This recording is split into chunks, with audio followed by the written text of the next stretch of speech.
Okay, so we'll get right into it. Share your screen. I'm just updating this info here.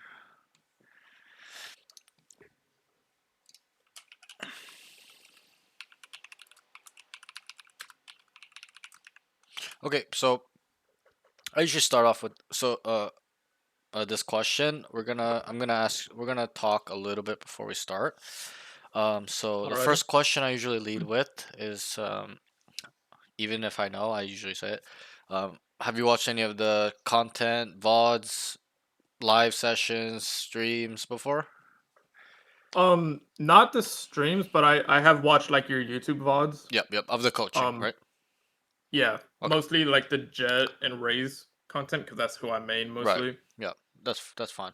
I generally why I asked this question is because I just want to see if the student has an idea of how the session will go. So that's why. So you've probably seen some of the sessions. You kind of know how it'll go then, if you watch the Oh yeah, VODs. So that's that. So a few more questions before we go. Probably about 5-10 minutes before we get into a game. Um, no worries. and also, yeah. So I'm kind of getting carried away. Sorry, my mind's all over the place. Been up for I've been up for like 8 hours already. But okay, so Yeah, you're um, good. what is your current rank, peak rank, and then the role slash agents you play? Um, right now I'm Gold 2. Yep. I peaked Gold 3, Episode 9, Act 3. Um, I almost hit Plat that act. Okay. So, um, my main roles, a mixture of Duelist and Controller. Duelist Um, controller.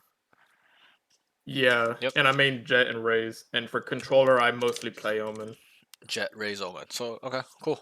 Sounds good. And region, I'm assuming it's NA. NA, yeah. Yep. So gold 2 is current, peak is gold 3, region NA, and then the role uh duelist smokes, right? Yeah. Jet Rays Omen. Yes, sir. Okay, that's that. Fine. All good. All right. So the next question will be try to be as specific as you can be. It's gonna be how much time are you putting into Valorant? Um, it not as ideal. For this act, I've only um Play probably like play like whenever. Okay, 30 so games. whenever I play, it's like usually maybe 2 hours. Okay. After work. Mm-hmm. Fully So understand. So, but try to be a little bit more specific. So, or generalize. So, oh, usually it's about 10 hours a week, or 20 or 30, or you could just tell me daily and I'll calculate it. Oh, every day I play about an hour, 2 hours. So, it's fair to say that you play 2 hours a day every day, or is it only 5 days a week or 3 days a week or um, probably about 4 days a week. Like I'll play like ranked every other day. Um, okay? there was a time where I played every day. Yep, yep. Um, and it would just burn me out. Right, right. And I feel like I do better like when I take a A like break. a day break. Yep, yep. So Fully understand that. Okay. so when I play, it's like about couple hours every other day. Yeah. So it's fair to say like 8 hours a week. Or less? Is it more or less than 8? Uh, Try to be as specific as you it's can be. I'd say about 8, 8? Okay, that's fair. 8 or a little more. Okay, so can we just round it up to 10 hours a week? Is that fair? Yeah, that's fair. Okay, so 10 hours a week. Okay, that's not too low. It's not a lot, obviously. It's like more on the like little bit playing side than playing a lot, obviously. But that's fine. Okay. All right, the next question again. Try to be as specific as you can be. Like, we're not in a rush, so like try to think about it. Try to break it down in your own head and stuff like that. But the question is, in terms of Valorant, what are your concerns? What are you having trouble with? You know, what's bothering you? Why did you come to me for coaching? So I have a bit of a mental problem. Like when Goes bad. something goes wrong, when something goes wrong, something goes bad, I Yep, get yep, tilted. yep, yep. Especially when we lose rounds that we Right, should right. have Yep, won. yep. I trust. And Yeah, I fully and understand. not just me getting upset at my team, but I get upset at myself Right, whenever right. like if I Yep. make like sometimes I have like a whiffing problem. Mm-hmm. Um, I kind of beat myself up over it, Okay. and I have games where I just go absolutely crazy, and then like the next game I just do Like dog shit. absolutely terrible. Yeah. Yeah, yeah. Okay. So you're kind of Um. like a little bit too hard on yourself, uh, in a like hard on yourself in a non-productive way. That's fair to say. Yeah. Like you're like like hypo. No, okay. How do I say it? Like you're kind of like bashing yourself in the head, if you may will. Like for an example, not you're not actually doing that, but you're like beating Yeah. yourself up, right? Like where it's like, if you just do that, it's gonna be like, you're gonna be fucking like brain dead, right? So, like you're not gonna be Yeah. productive. You're gonna be hurting, obviously, because you're punching yourself in the head. But it's very similar. Might not be a physical act, but that mental side of like beating yourself up like that really hard, will be Yeah. non-productive. So what else? What else? Let's break it. Let's talk about all of it. Let it all on the table right now. Everything. All right. So you have, and I'll try to help you. So, you're whiffing, inconsistencies with aim, mental, you're tilting. When you're losing rounds that you shouldn't, your team, and then you also are hard on yourself. What else? Um, Definitely my movement, like the way I take gunfights, Okay. especially on attack, whenever I'm taking like any form of main control, Mm-hmm. the way I peek things, I feel like um it's not optimal.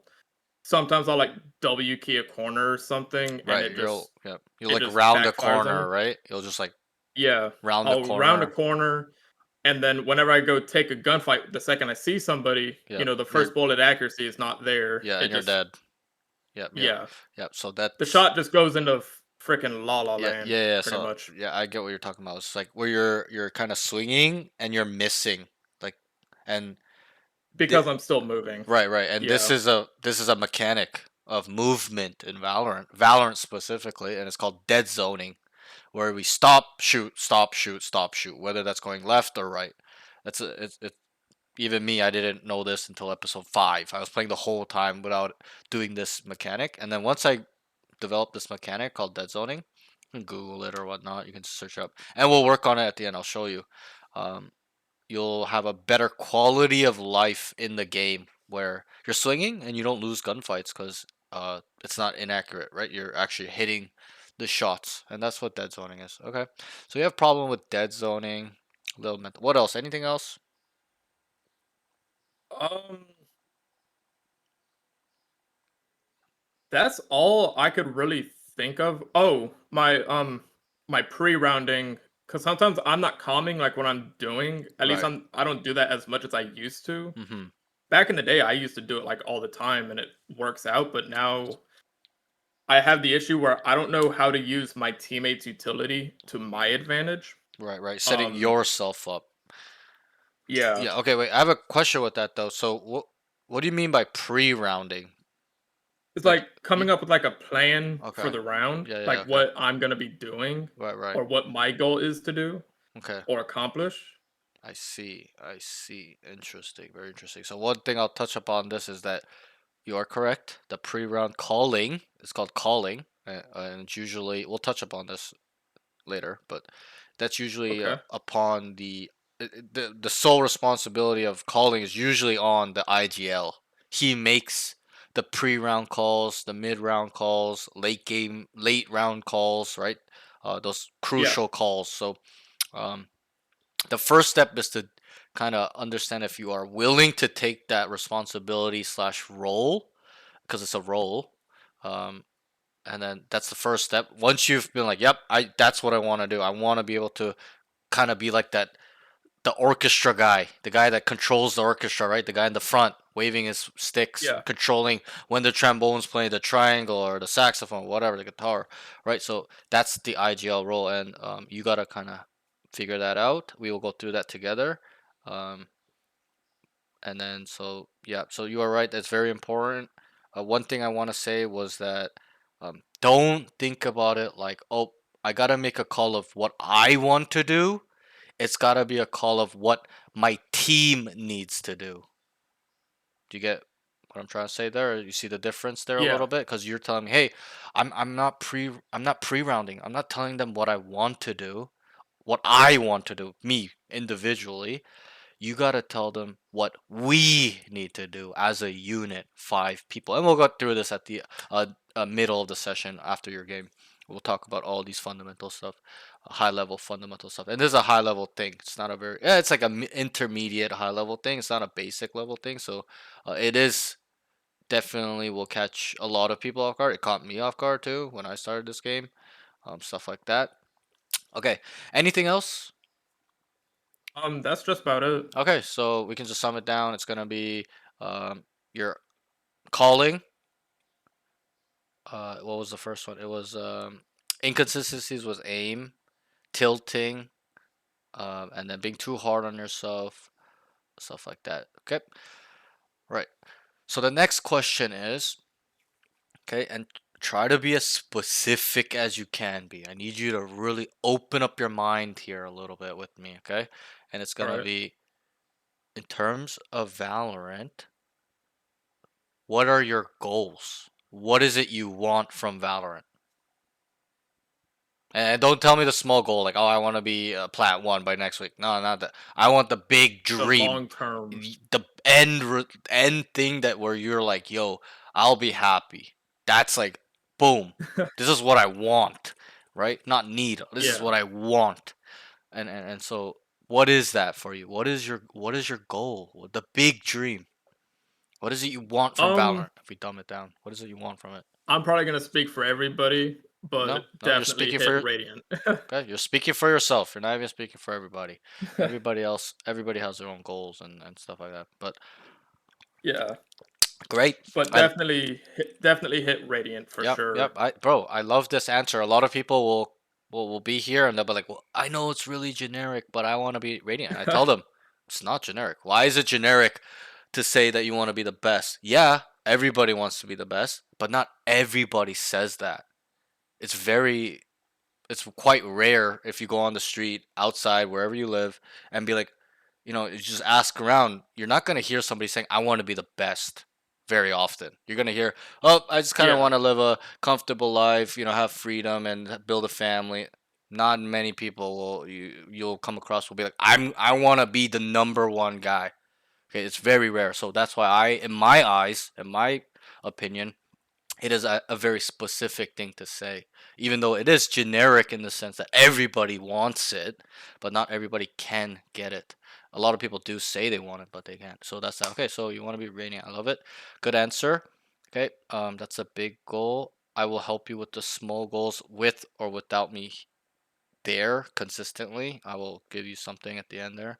Um, and so that's that. Okay, so how and also there will be a follow-up question to that question at the end. And usually at this point, a lot of people give me bad answers, so I tell them, okay, let's make up a big goal together. Or some people don't even know what they want. They're like, I don't know. I just want to be a little bit better. I'm like, I tell them, what does that mean? 500 RR up, 1,000 RR up, one RR up. What does that mean? Right. So that's why I tell them to break it down. But I like your answer. Very good. We don't need to touch upon it too much. Radiant. Okay, that is the goal. That is your goal. That is your dream. One thing I'll touch on before I move on is that it will not be very easy. It will be extremely hard.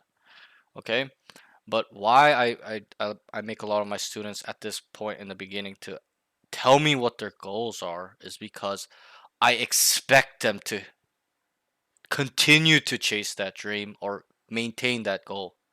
So, and if this goal is too big, you can change it anytime, but you need to change it. Okay, if you feel like it's too big or it's too much, you got to kind of weigh the pros and cons there. But if your goal is actually to be radiant, I expect you to hit that sometime down the line. Okay, let's go through a couple more things. How long have you been playing for?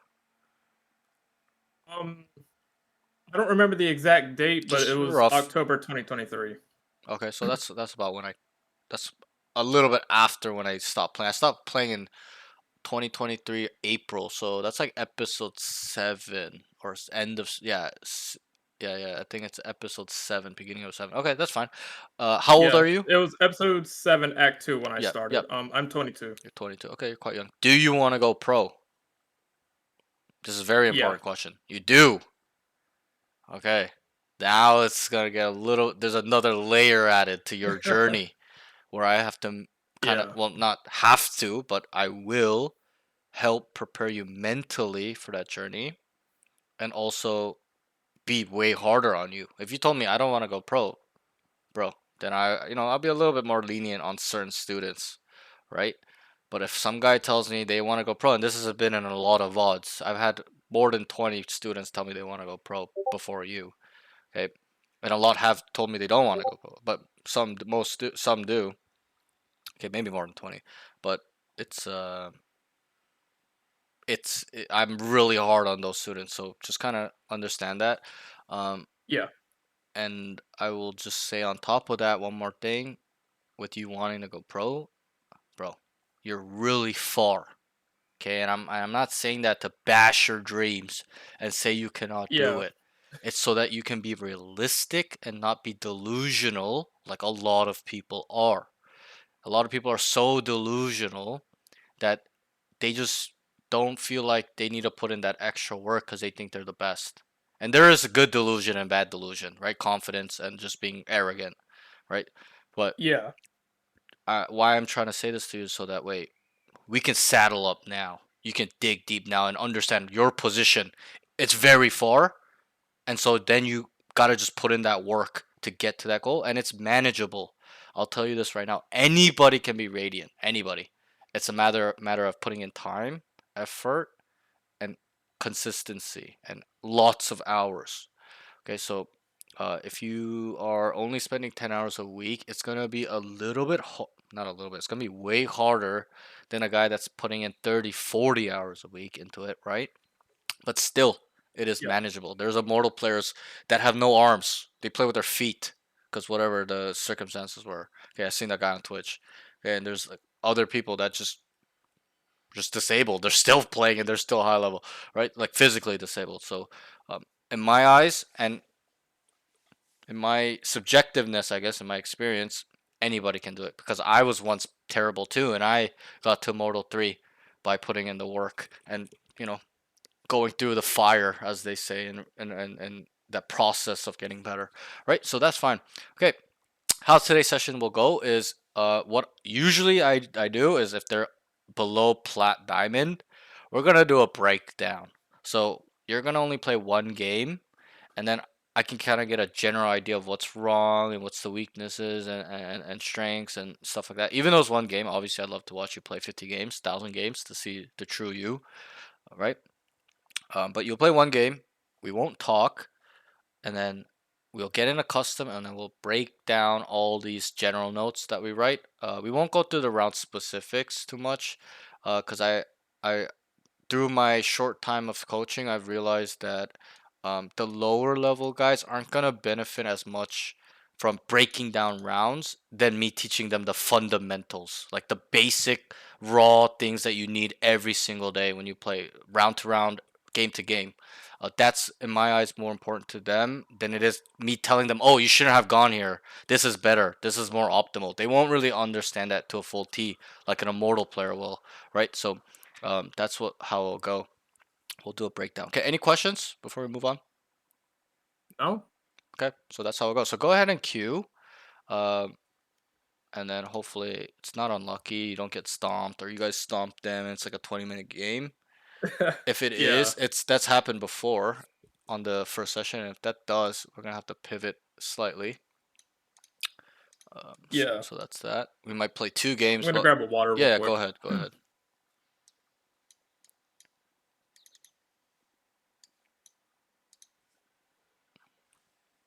Yo, crypto, what's up? Yeah, I've been up since a while ago.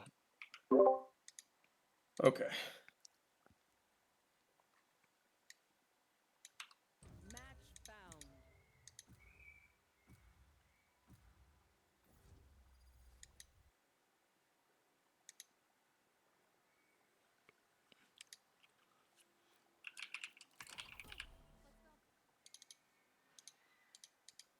The fuck? Good team.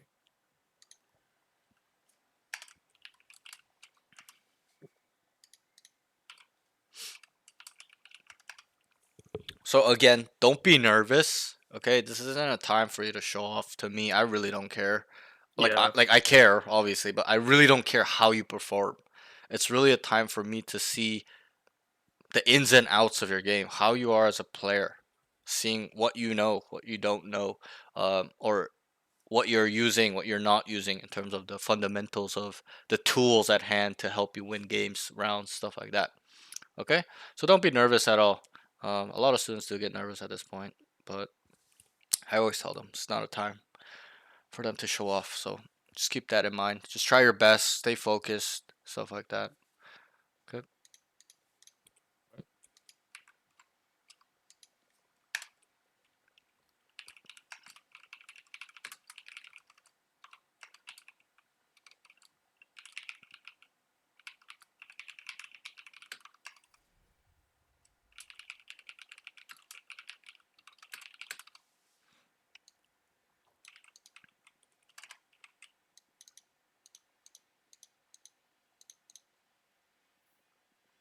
We got Cypher, Phoenix, Yoru.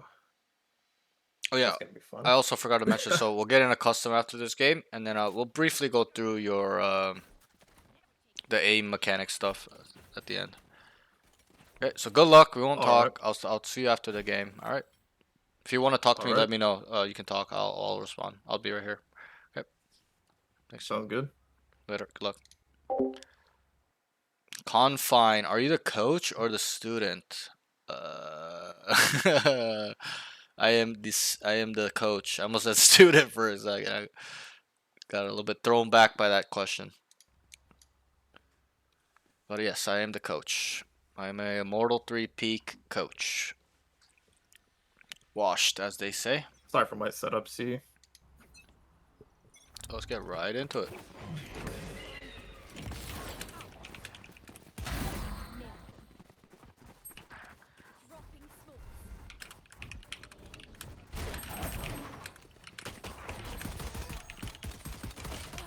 Oh my lord. One backside.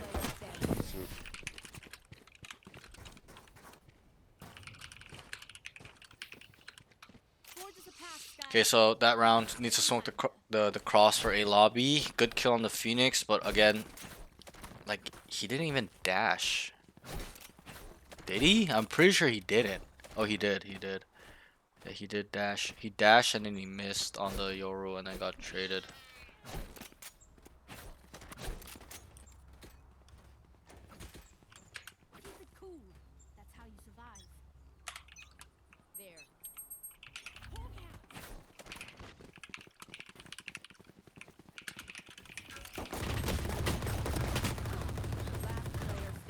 Whoa.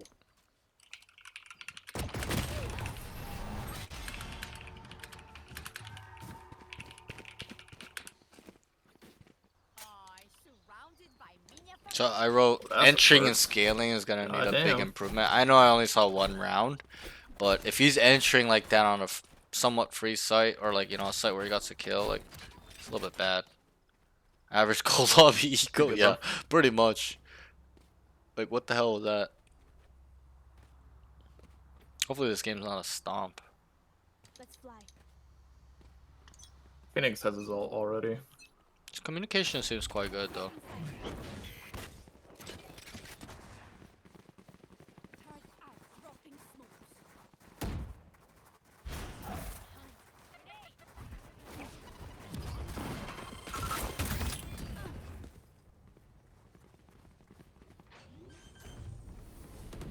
What you doing if they have Smurf on enemy though?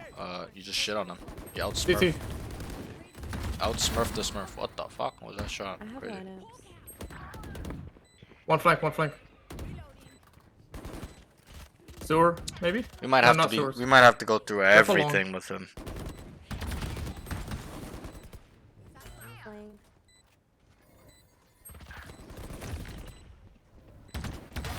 Remaining. Last player standing.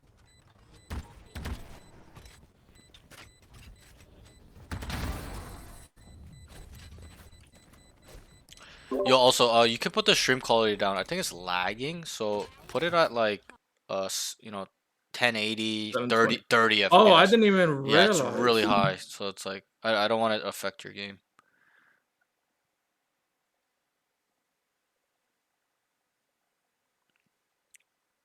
How do I change it? Oh, you can just turn it off and back on, or at the bottom, it's stream settings at the bottom left. But you can just turn it off and on. It's the best way to redo it. No, in terms of how you review the game, because they're just gonna get stomped by Smurfs. Yeah, you gotta just focus. You would have to just Yeah, I'm focus just gonna on. focus on the round. You would have to just focus on things that are in your control. What the fuck is going on? This should push C. I think that was the only two. So is garage. Cypher might be here. Nope, Clover's here. Clover's here. Down mid. Oh, his thing is it's too fucking Player standing. Spike down. C. Window.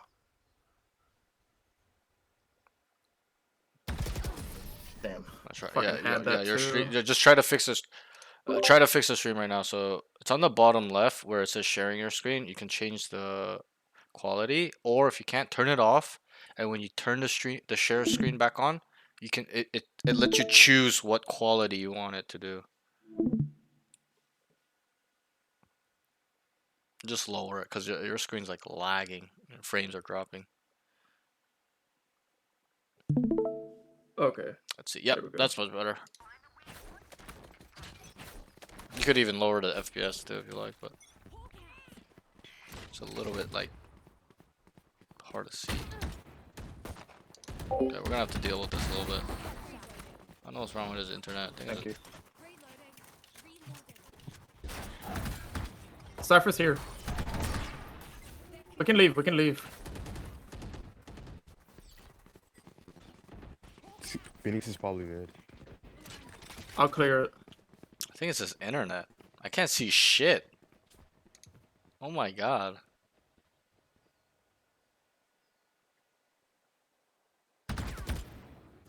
I actually can't see anything. Phoenix B. Mollied. Oh my god. But yeah, Confine, just you gotta focus on the things you garage can window. control. 2 link. Try lowering it one more time. I don't know what's going on. I think it's your internet, but I literally cannot see anything. The screen is like it's like kind of glitching. I think it's the Discord for you or your internet. But just put at 30 FPS. Put at 30 FPS, 720 is probably fine. Or whatever the lowest one is. Not 340, but you see? I'm amped. Yeah, Let's that's go. it seems a bit better. I don't know what's going on here. It's very weird. It's fine. We'll get through it. Yeah, I have no idea what's going on.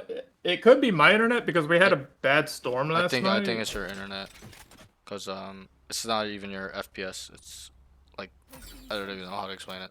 It's anyways, it's fine. It's fine. We'll get through it. I feel like this guy defo gets diamond easy. Can't lie. Probably. Honestly, I haven't seen him play too much. Yours one off ult. Turret out.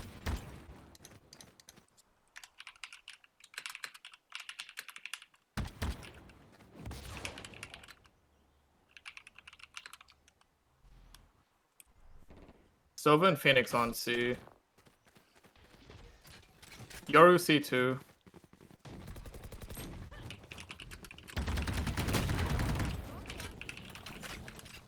They know we're rotating. This game sense is quite good. That's our C players.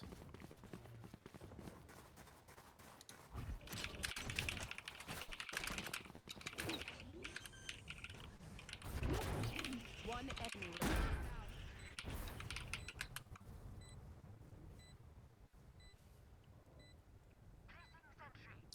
What the fuck?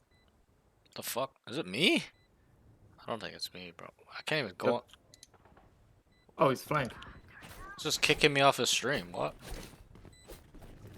Is it me, guys? I don't think it's me. Nice. Oh my god, it's so lag. Is it me?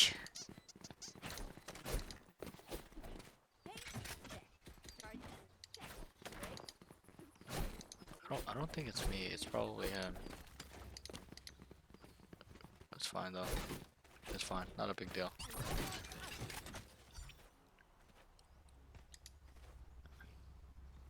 Turret out. Phoenix is one of ult close of a Yoru has ult.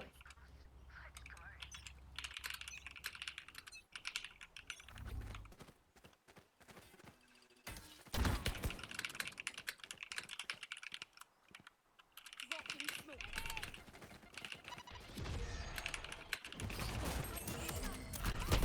No more soda.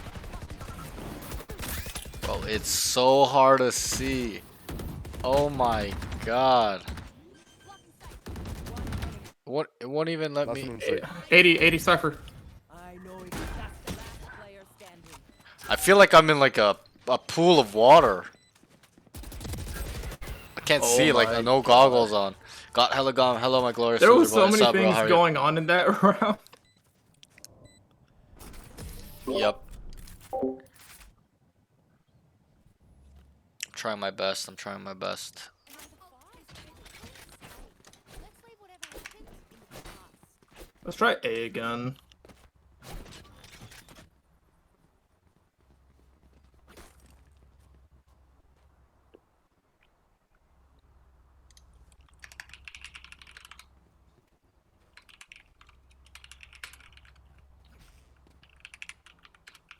Don't give them ground.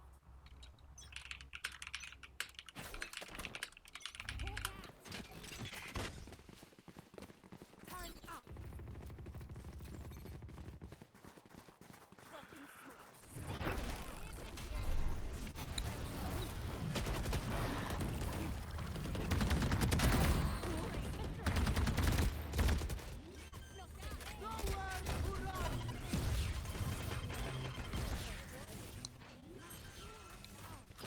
Dropping smoke. It's fucking delayed as fuck. Last player standing.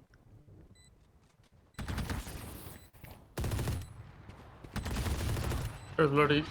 God damn it. Interesting round. Very interesting. His aim is not so bad, honestly. Aim isn't so bad. No one beats my firepower. God, we had it. We just let Cypher kill us.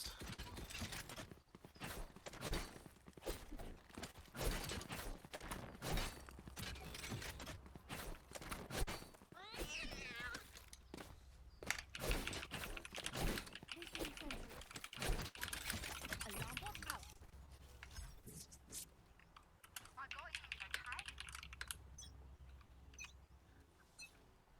This guy got that iron aim. Yep. Cypher set up C. Well, guys, I'm struggling to watch this. Just trying to. I guess it's not as important. I'm just gonna Just do give it, I him. think I'm just gonna give Okay, him then we can just everything. take A real fast.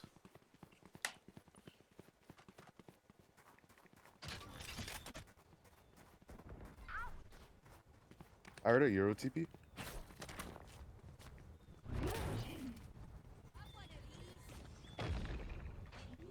One enemy remaining. Oh, he's B. I should have. Hang off your contact, Clove. Dropping a smoke.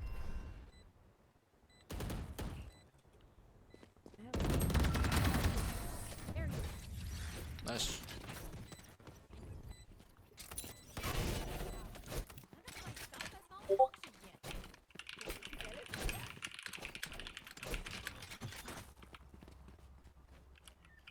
Phoenix can't fall by. The rest can buy Vandals. It's pretty good at economy. Okay, that's good. Understand. Usage. Whoop.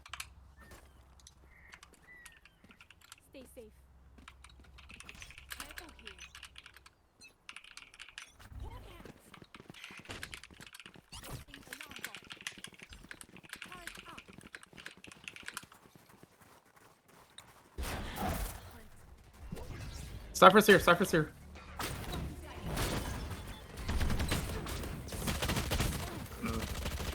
That backfired. So he's gotta understand the updraft dash there. I'll put it in the game sense category.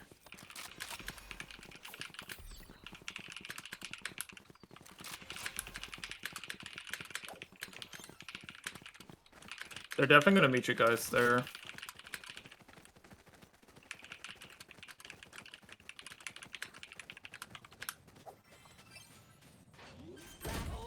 Yep. His game sense seems quite good, to be honest. He seems like he can think.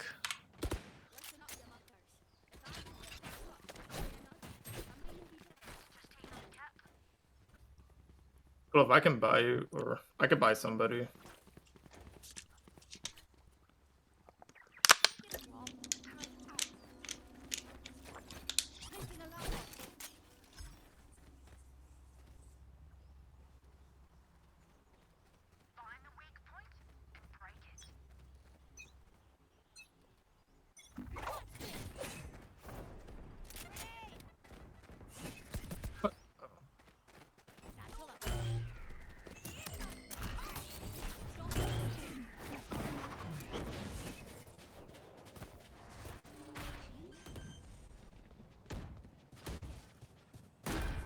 Oh, we had the same idea.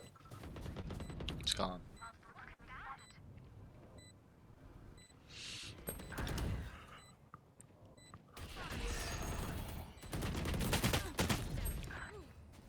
Sorry guys, this session gonna be, this portion of the session is gonna be a little bit scuffed because his internet is a big problem. That's fine. Hi Umi. This portion of the session is gonna be mad fucked because of his internet, but it'll be fine. I can still see. 105, 105.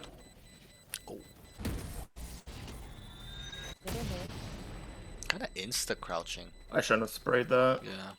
Last round Instant before the crouch sprayer.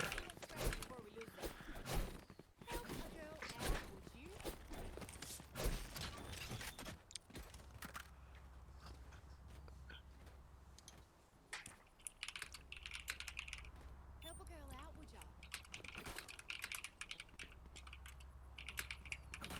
Hey, dude, can you buy Sky? Let's go.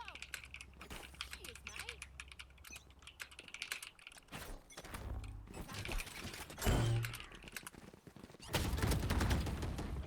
Clovis hit it. I think 40.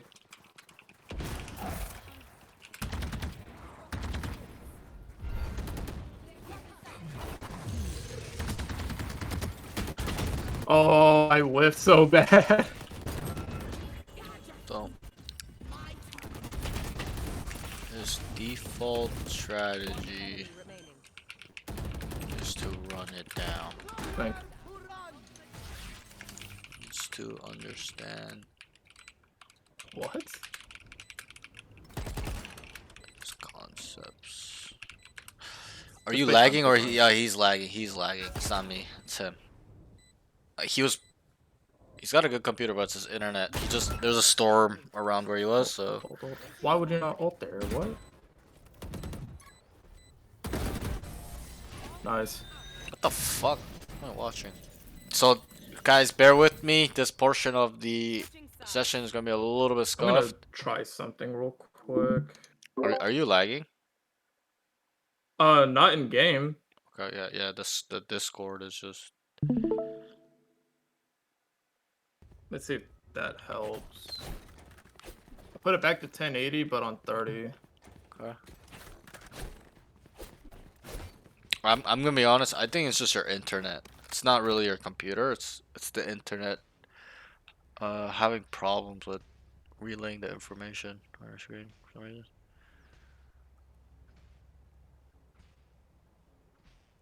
But it's fine. I can still see, so it's not too big of a problem. Okay. Yeah, as long as I can kind of see what's happening around, not a big deal. So with our A. Or it's just his Discord because he's not lagging in game. Yeah, it's his internet with Discord. Like I don't know something how I didn't hit any other hits there. something going on there. with either his internet or Discord. I don't think it's Discord. I think it's his internet because it's like, yeah, it's a little bit scuffed. Close left. Nice. One graffiti.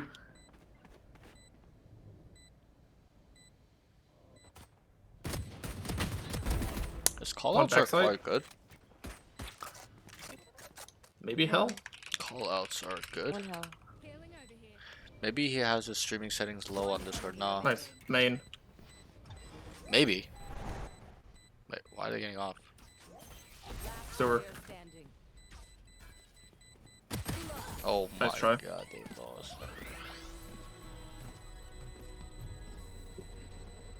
Everyone note down your That's def him, not you, cause he's getting network issues. I don't. Yeah, it's 100% him.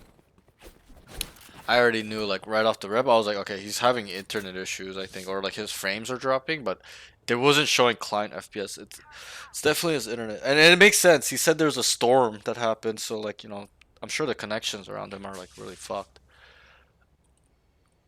Let's make some chaos.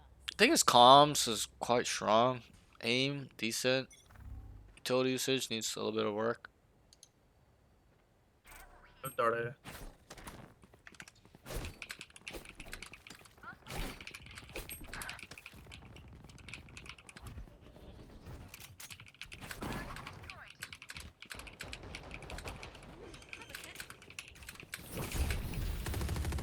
Spike planted. 110 Clove. 110. Last player standing.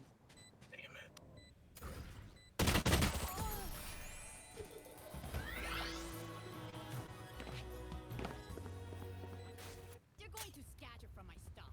Super easy to pick up.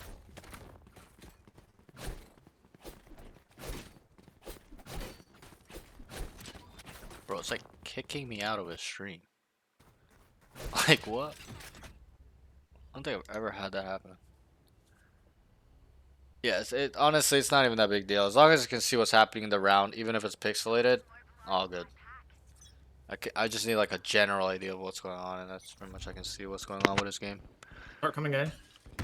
So he's quite aware, honestly.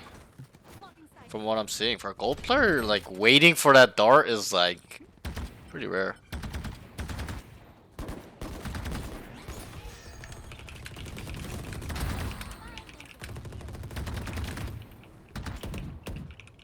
Side main.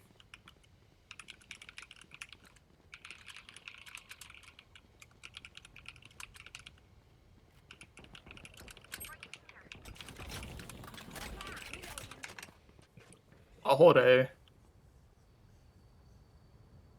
I'll go run to C. They're already on C. Spike planted. 5v2. Phoenix has ult. They both ran main. Yeah. Okay. What the fuck?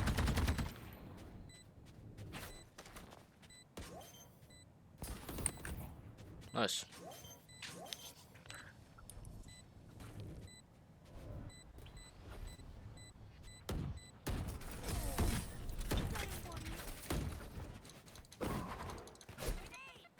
Playing in that smoke. Because we're the best. Any of you forget. I'm gonna change it up. I'm gonna play on C.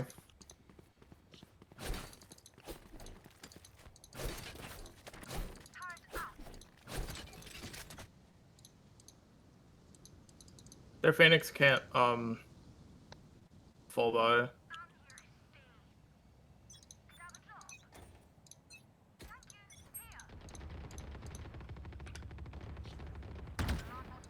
Yoru C.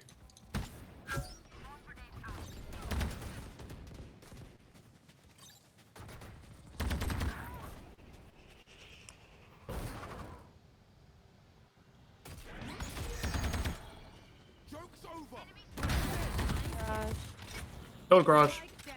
C.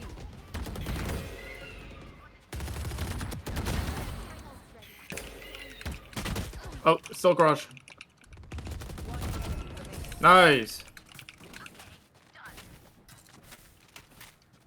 Remember, your weapon is need a drop. Okay, pretty good round, big round. I'm just writing some notes. I wrote quite a lot of notes already. I think defense needs to use dash more, or at least cue it. But it's brother is clueless student. Bruh, don't be mean, guys. Don't. Go He's Darcy. honestly, from what I'm observing, he's not so bad. His game sense is quite strong. He anticipates things that gold players usually don't. It's a. His aim isn't bad. Just gotta work on some fundamental stuff, and he'll be a good player.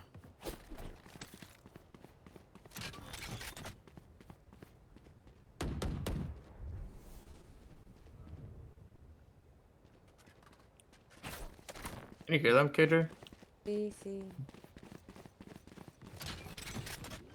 I Planning was just C. talking about him drafting on the box and letting his two teammates have before we let it do. Yeah, happens. One might be logs. That's unlucky.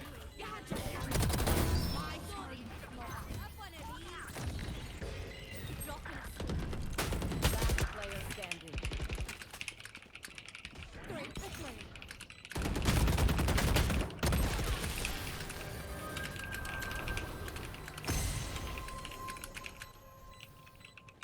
Just let them try. I'm gonna come back A. This guy is definitely boosted, probably. I mean, this is a fucking gold lobby, so So if it has ult, he might these stay guys for are it. like. I'm gonna push And up. to think this is the average of skill, like this is where most people are as gold plat. Like think about that. Like it's fucking astonishing, bro. Like my mind just mind-boggling, bro. Start A. Not saying he's bad. I'm just saying just in general, like bro, the majority of people are in this rank, bro. That says a lot about Yeah, people. yeah. It means most people are fucking retarded.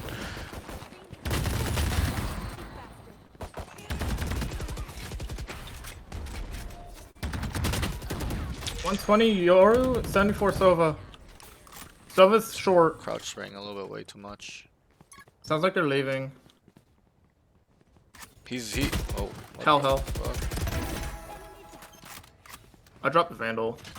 He's quite aware. That's something I can really admire about his game.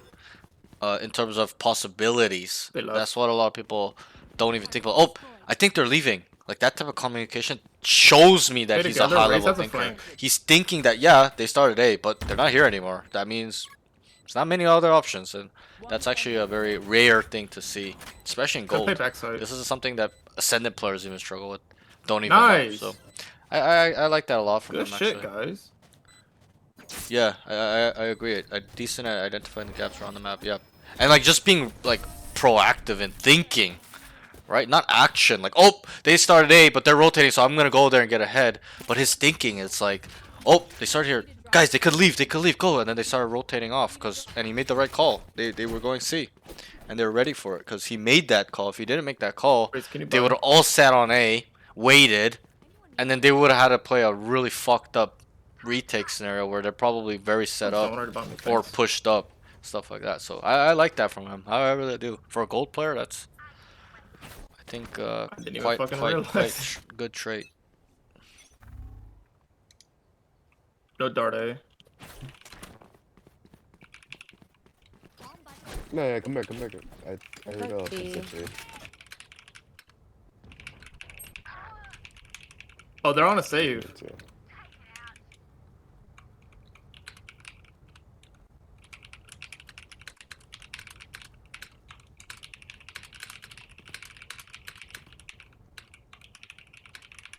Nice. I'm gonna grab this orb.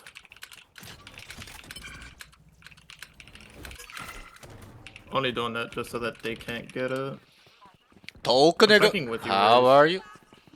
I swear I wish some people would just That's drop the their score, that's guns and rush. walk over the gun, then to look at the gun and pick it up.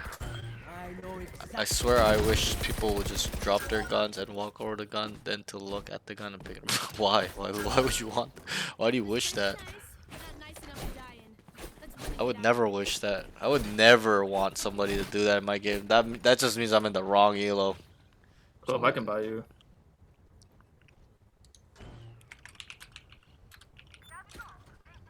There you go. What's your plan here, Razor? You're gonna move across, or No, no. I'm just running around. okay? Can you shoot my dart right here? Here. I'm gonna move across. Got you. No dart. C. He flanked A main or tripped A main. Sorry. Depends on the situation. Oh wait, that was Wob?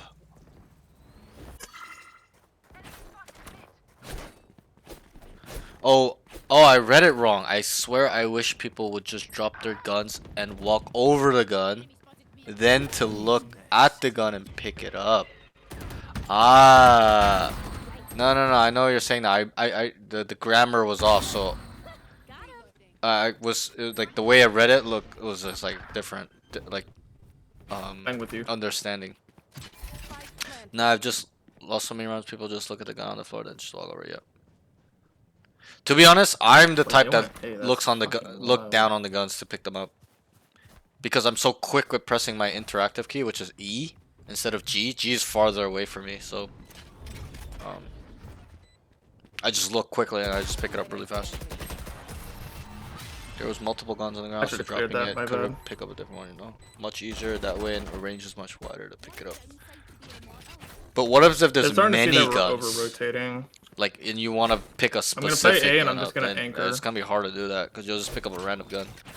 I think that's the one downside I see. Is like when there's many guns down, you can't press G because you're gonna pick up some random gun. You just want to, select which one exactly.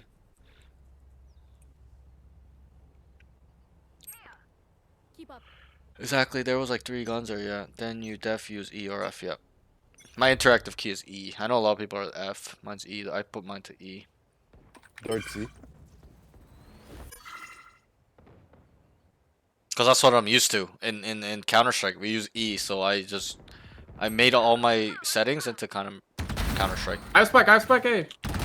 Good. His aim is really nice, bro. Like, what? This guy's like Pookie 2.0. This guy is literally Pookie 3.0. How is this guy in gold? This guy's shooting like a fucking Ascendant player. One enemy remaining. Here. B lobby. Hawk out. I'm gonna write that down. Calls the bomb is down immediately. Very, very like that from him. Nice. Tolkien. No, that's not my rank. If you want to see the students' rank, that's this. There's something over there. Place it. Like us, but Tolkien. Dude, I screwed them so bad. What are the graphics set on this guy? I feel like I saw a blur when he did. No, his internet's fucked up right now, so the information getting to us is not very good. I can buy you, Clove. Okay, but I gotta make this quick after this game. I gotta boom, boom, boom, bang, bang, bang, talk about all this stuff, and then get in the range, get that shit done in 2 hours. Because, I don't want to spend too long with him. I don't want to spend 4 hours. That'll be a little bit too long.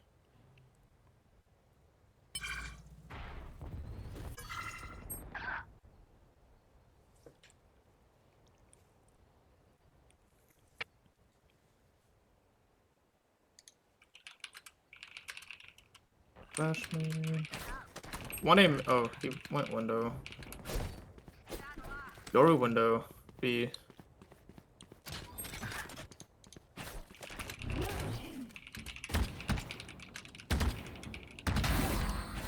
Dude, Oh, this you're guy's mad. aim is like... Oh, now his internet's kind of good now. What is this? Smoked me B. Planning A. Spike planted. I'm gonna wait for you.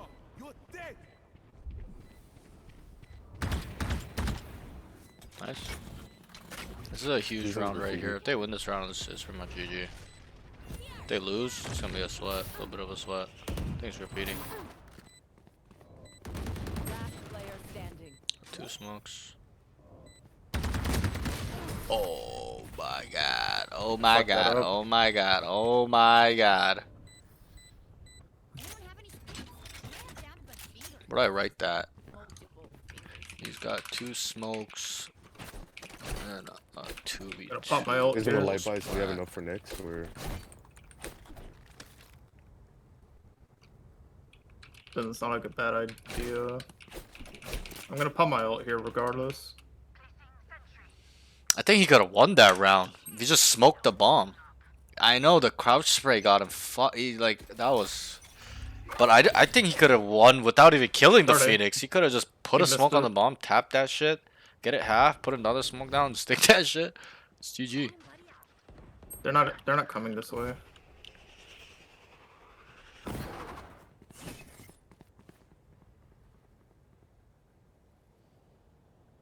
There's a phantom right here. I think here I would like him to Okay, take I'm coming. space. He's got knives. He's not using his ult, bro. Bro.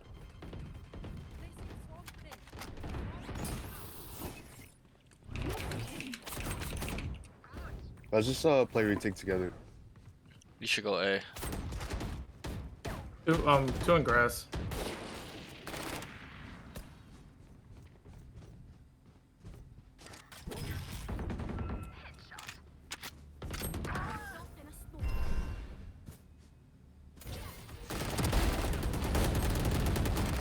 Backside. One enemy remaining. Last backside. Spike down. Last Bro, player why is he standing. peeking that?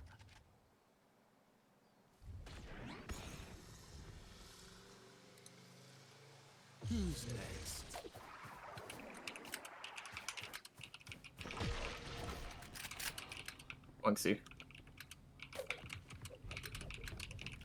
10 seconds left. Spike planted.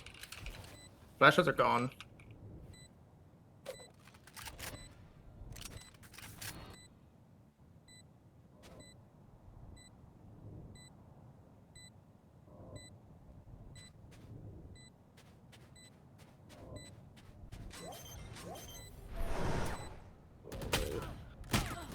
Dude, if this Raze wins this somehow, oh my god. Just have to.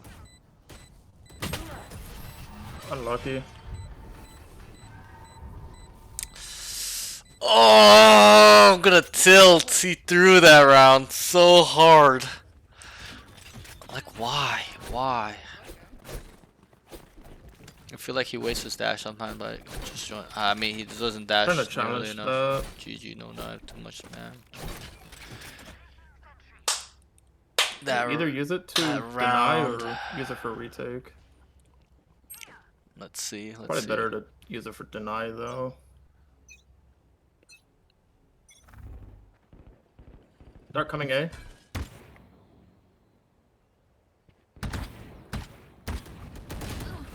Oh, I didn't know he GG, crossed already. GG. Oof. It's a little bit hard to watch. I wanted to help him that round too. I was gonna say something, but I didn't. Okay. GG, guys. Nice GG's. Okay. Not sure. A little unfortunate there at the end. Oh my fucking god. Let me just get into this Haven. Let me put the cheats on real quick. So you can go ahead and stop sharing your screen. And we'll talk. There's a lot of notes, so let's speed through these a little bit. I don't want to spend 4 hours like I do with some students because we get caught up in it. And we just talking, we get caught up and this, that, and talking, going crazy. I wanna deliver it well today. All right, so Alright. there's a lot to talk about. Just get this custom real quick. Jet. Let's go. Okay.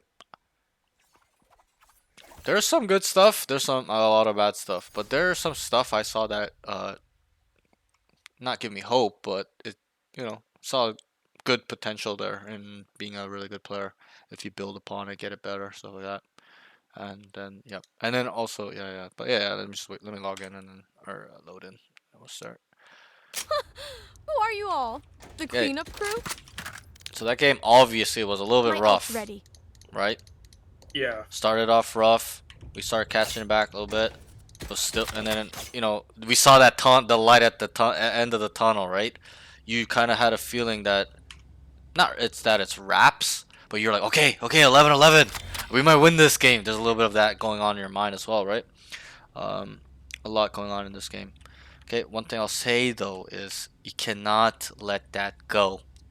And what I mean by that is that feeling of being like, oh shit, I think we're gonna win this game. You can't have that feeling, not even 1 inch. You gotta be locked in the whole way. And I'm not saying this is like really the main reason you lost, but I think if you were a little bit more locked in there around 23, 22, 24, definitely would have taken over the game. And it's not big things that make you as a player carry games. It's very small, minuscule details, whether that's a call, an action, a play. It's very these small things that add up to making you win the game.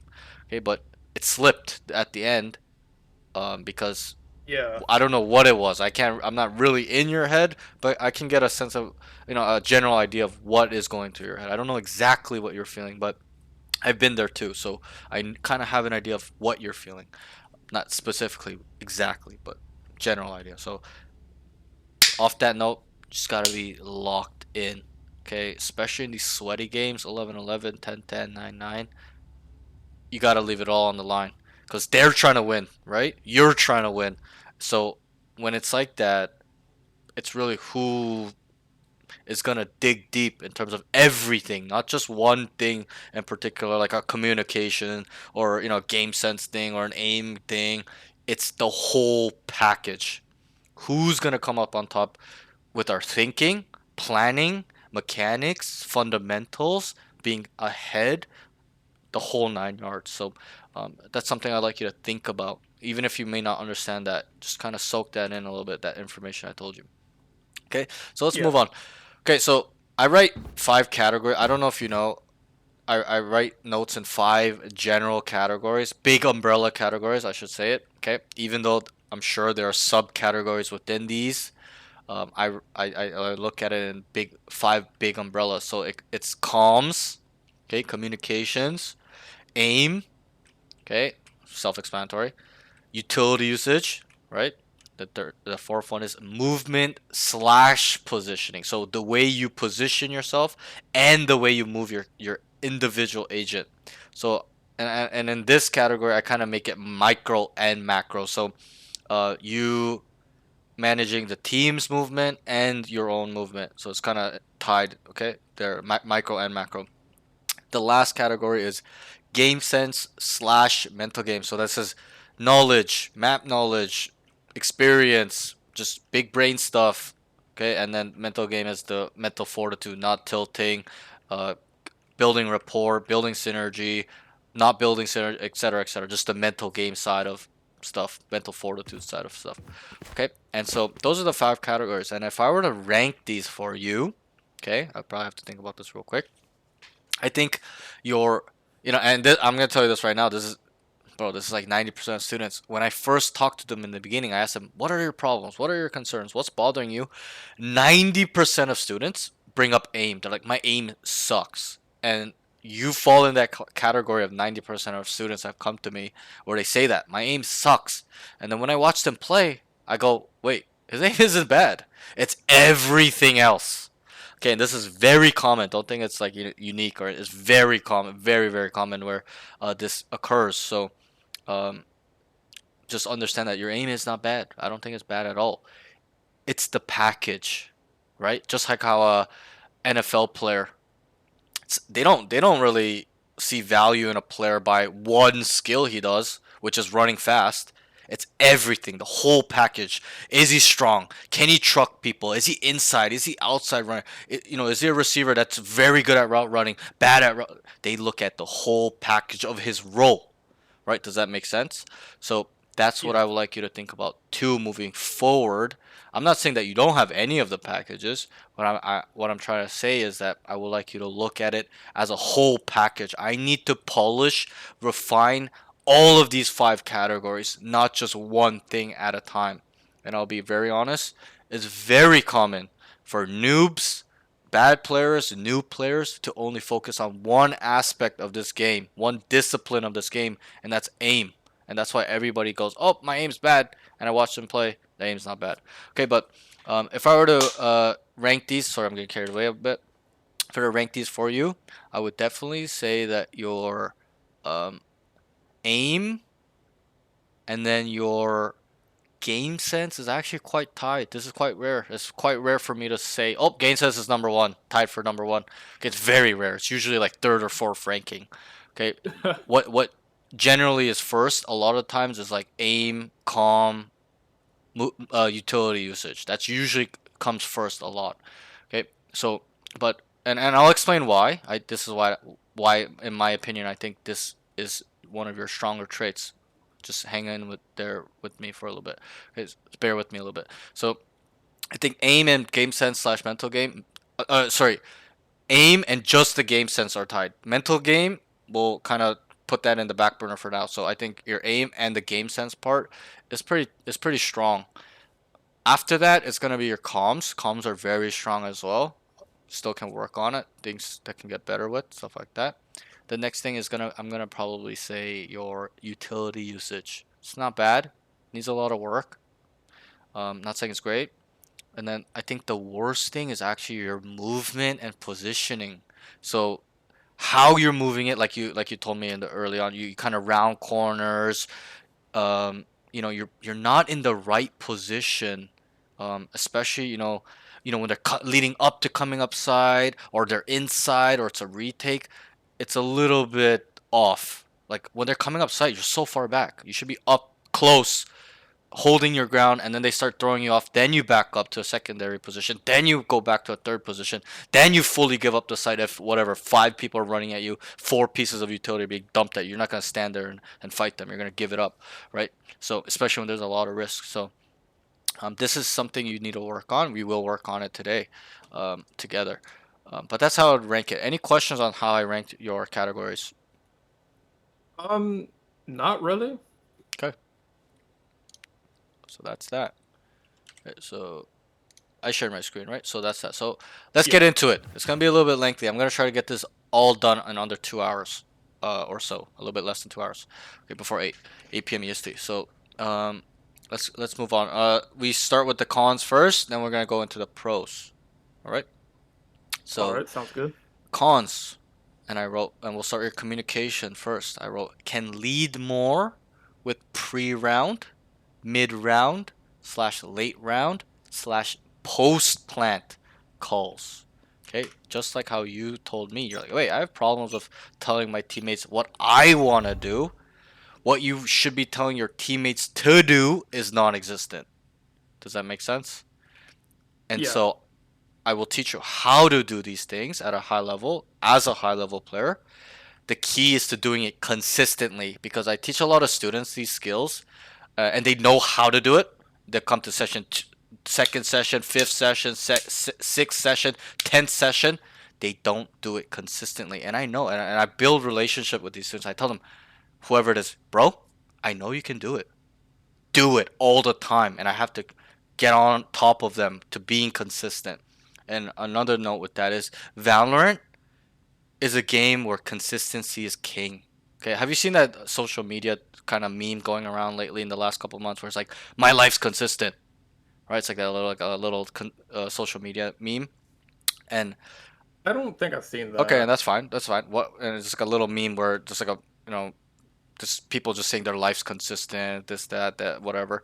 But I Oh. tell a lot of my students to adopt that mindset of not being like a control freak, consistent person, but just understanding like, uh, how do I put into words like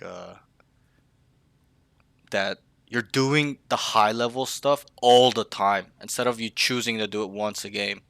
It needs to be law. It needs to be life. It needs to be integrated in your thinking. Okay, so that's just some food for thought there. So with this note, I don't want to touch on it now because it's quite lengthy. I'm gonna touch on it when we get to the game sense side because it kind of really falls under there.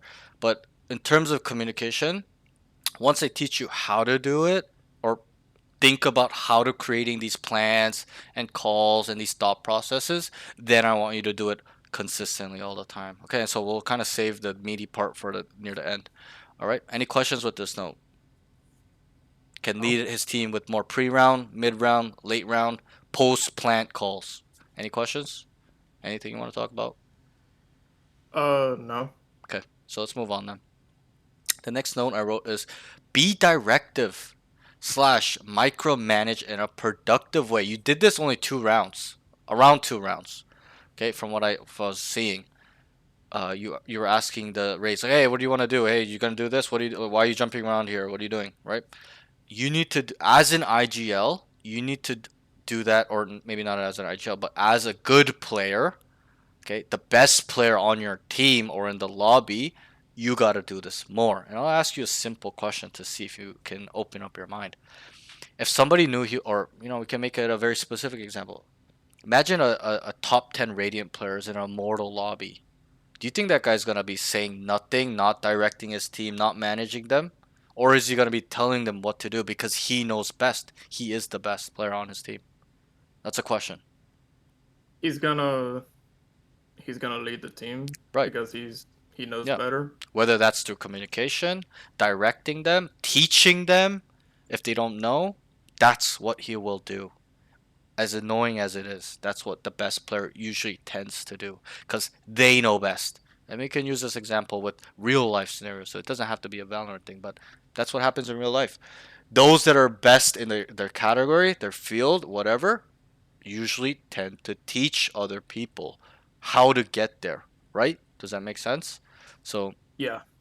understand that. I would like you to, because in my eyes, I'm gonna be really honest. This is not to blow smoke up your ass. I don't want you to have smoke blown up your ass or you build an ego by me saying this. Okay, I'm gonna be honest. I don't believe you belong here. I really believe that. Okay, so there's some other underlying issues on why you're here. Okay, and we'll get through that a little bit. But in my heart, in my whole heart, believe that you're better than this Hilo. So if I believe that you are the best player on your team because you do not belong here, you're above this skill grade, you need to believe that too, and then act upon that by being like, by taking that responsibility. I'm the best player. I know I'm better than these guys. I don't belong here. I'm gonna manage them and show them what to do, even if it's annoying, etc., etc. Okay, so that's that. Let's move on. Any questions with this note? No, sir. Okay, let's move on. Last note for comms, I wrote is potential to being a good IGL. Remember when I asked you, gotta make a decision. Is this the role for me? Is this something I want to do? And I'll ask you again, is being an IGL something you want in terms of your game? Do you want to manage people or do you want to get managed? What is it? There's no wrong answer. I want to manage. Sure. I want to manage Yeah. people. And there's pros and cons, obviously. Okay, when you manage, you gotta think about. You are literally the backbone. You are the playbook. Okay, you are the NFL playbook. That's how I have to look at it. You are literally the one. You are the offensive coordinator. That's what I should say. You're the one upstairs in the box, blowing your brains out, thinking about ways to use concepts and how can we get around their concept, their strategy. Be 5 steps ahead. Know who they are. That's who you need to be. That's what an IGL is. So keep that in mind. Okay, we've identified that you want to be an IGL. Good. I believe that you have potential to being a very good IGL. Okay, and one thing I'll tell you is to be a really good IGL or a caller. What do you think we need to do? Is to just make good calls all the time, or fail, make a lot of mistakes, get it wrong? Probably fail because you learn from it. Right, and that's what I would like you to think about. Because you want to be an IGL. I wouldn't tell this to you if you told me you don't want to be an IGL. Why I'm telling you this to you is because I'm an IGL myself. I solo queued to Mortal 3 many times by IGLing. The skill, it's a skill. It's not a genetic trait. It's a skill of leading. It's a leadership role, right? It's being a leader. So that's why I'm telling you it's very, very strong. And so if you have potential to being a very good IGL, work on this skill. Get it wrong. Make calls. Make bullshit up. Get it wrong, and and then break it down. And that's what I did early on in my career. I literally didn't even know what I was doing. I just was calling bullshit. I'll just say random shit. Oh, go here. Oh, I think I 100% know they're. And I didn't. But that's how I got myself to now where I'm making calls that are 75% right. When I make a call, I get my team on site for free a lot of the time. I'm not saying every time, but a big chunk of the time, 70%, 80%, I get my team to walk up on site for free because of the calling and the experience I've built by making mistakes, by not getting my team on site for free, by running into that stack site. Okay, so this is a tip I want you to tell you is make mistakes. Okay, even if it's wrong, because nobody's gonna care. Nobody will care. Yeah, you might lose. Yeah, you might feel really hard on yourself and bash yourself. Fuck, I'm an idiot. Fuck this, that. But it's okay. You will grow. You will learn. Okay, whether that's actively or subconsciously, you will get better. So make mistakes. Okay, stuff like that. Get it wrong. Any questions with this note? No. Okay, let's move on. Aim. I wrote focus on his crosshair placement. I think a lot of the times it's decent, but when you're rotating off and stuff like that, it needs to permanently be head level. Okay, why? You know, even if you're looking at the mini map and you're just you wanted to rotate, they're telling you, hey, and you're looking at the mini map, you wanted to re-clear mid real quick, but we have no information on mid, and this guy just unexpectedly and you're just gonna kill him because you're ready. Whether you're ready, but you're not really ready, if that makes sense. Like you're being proactive. Oh, yep. I know nobody's really gonna peek this corner, but I'm ready just in case that 1 out of 1,000 times this guy unexpectedly lurked up or just has a weird timing and peeks me. Whoop, click him, he's dead. So that's what I like to think about in terms of a part of your aim mechanics is focus on the crosshair placement. Make sure it's always head level, always, consistently.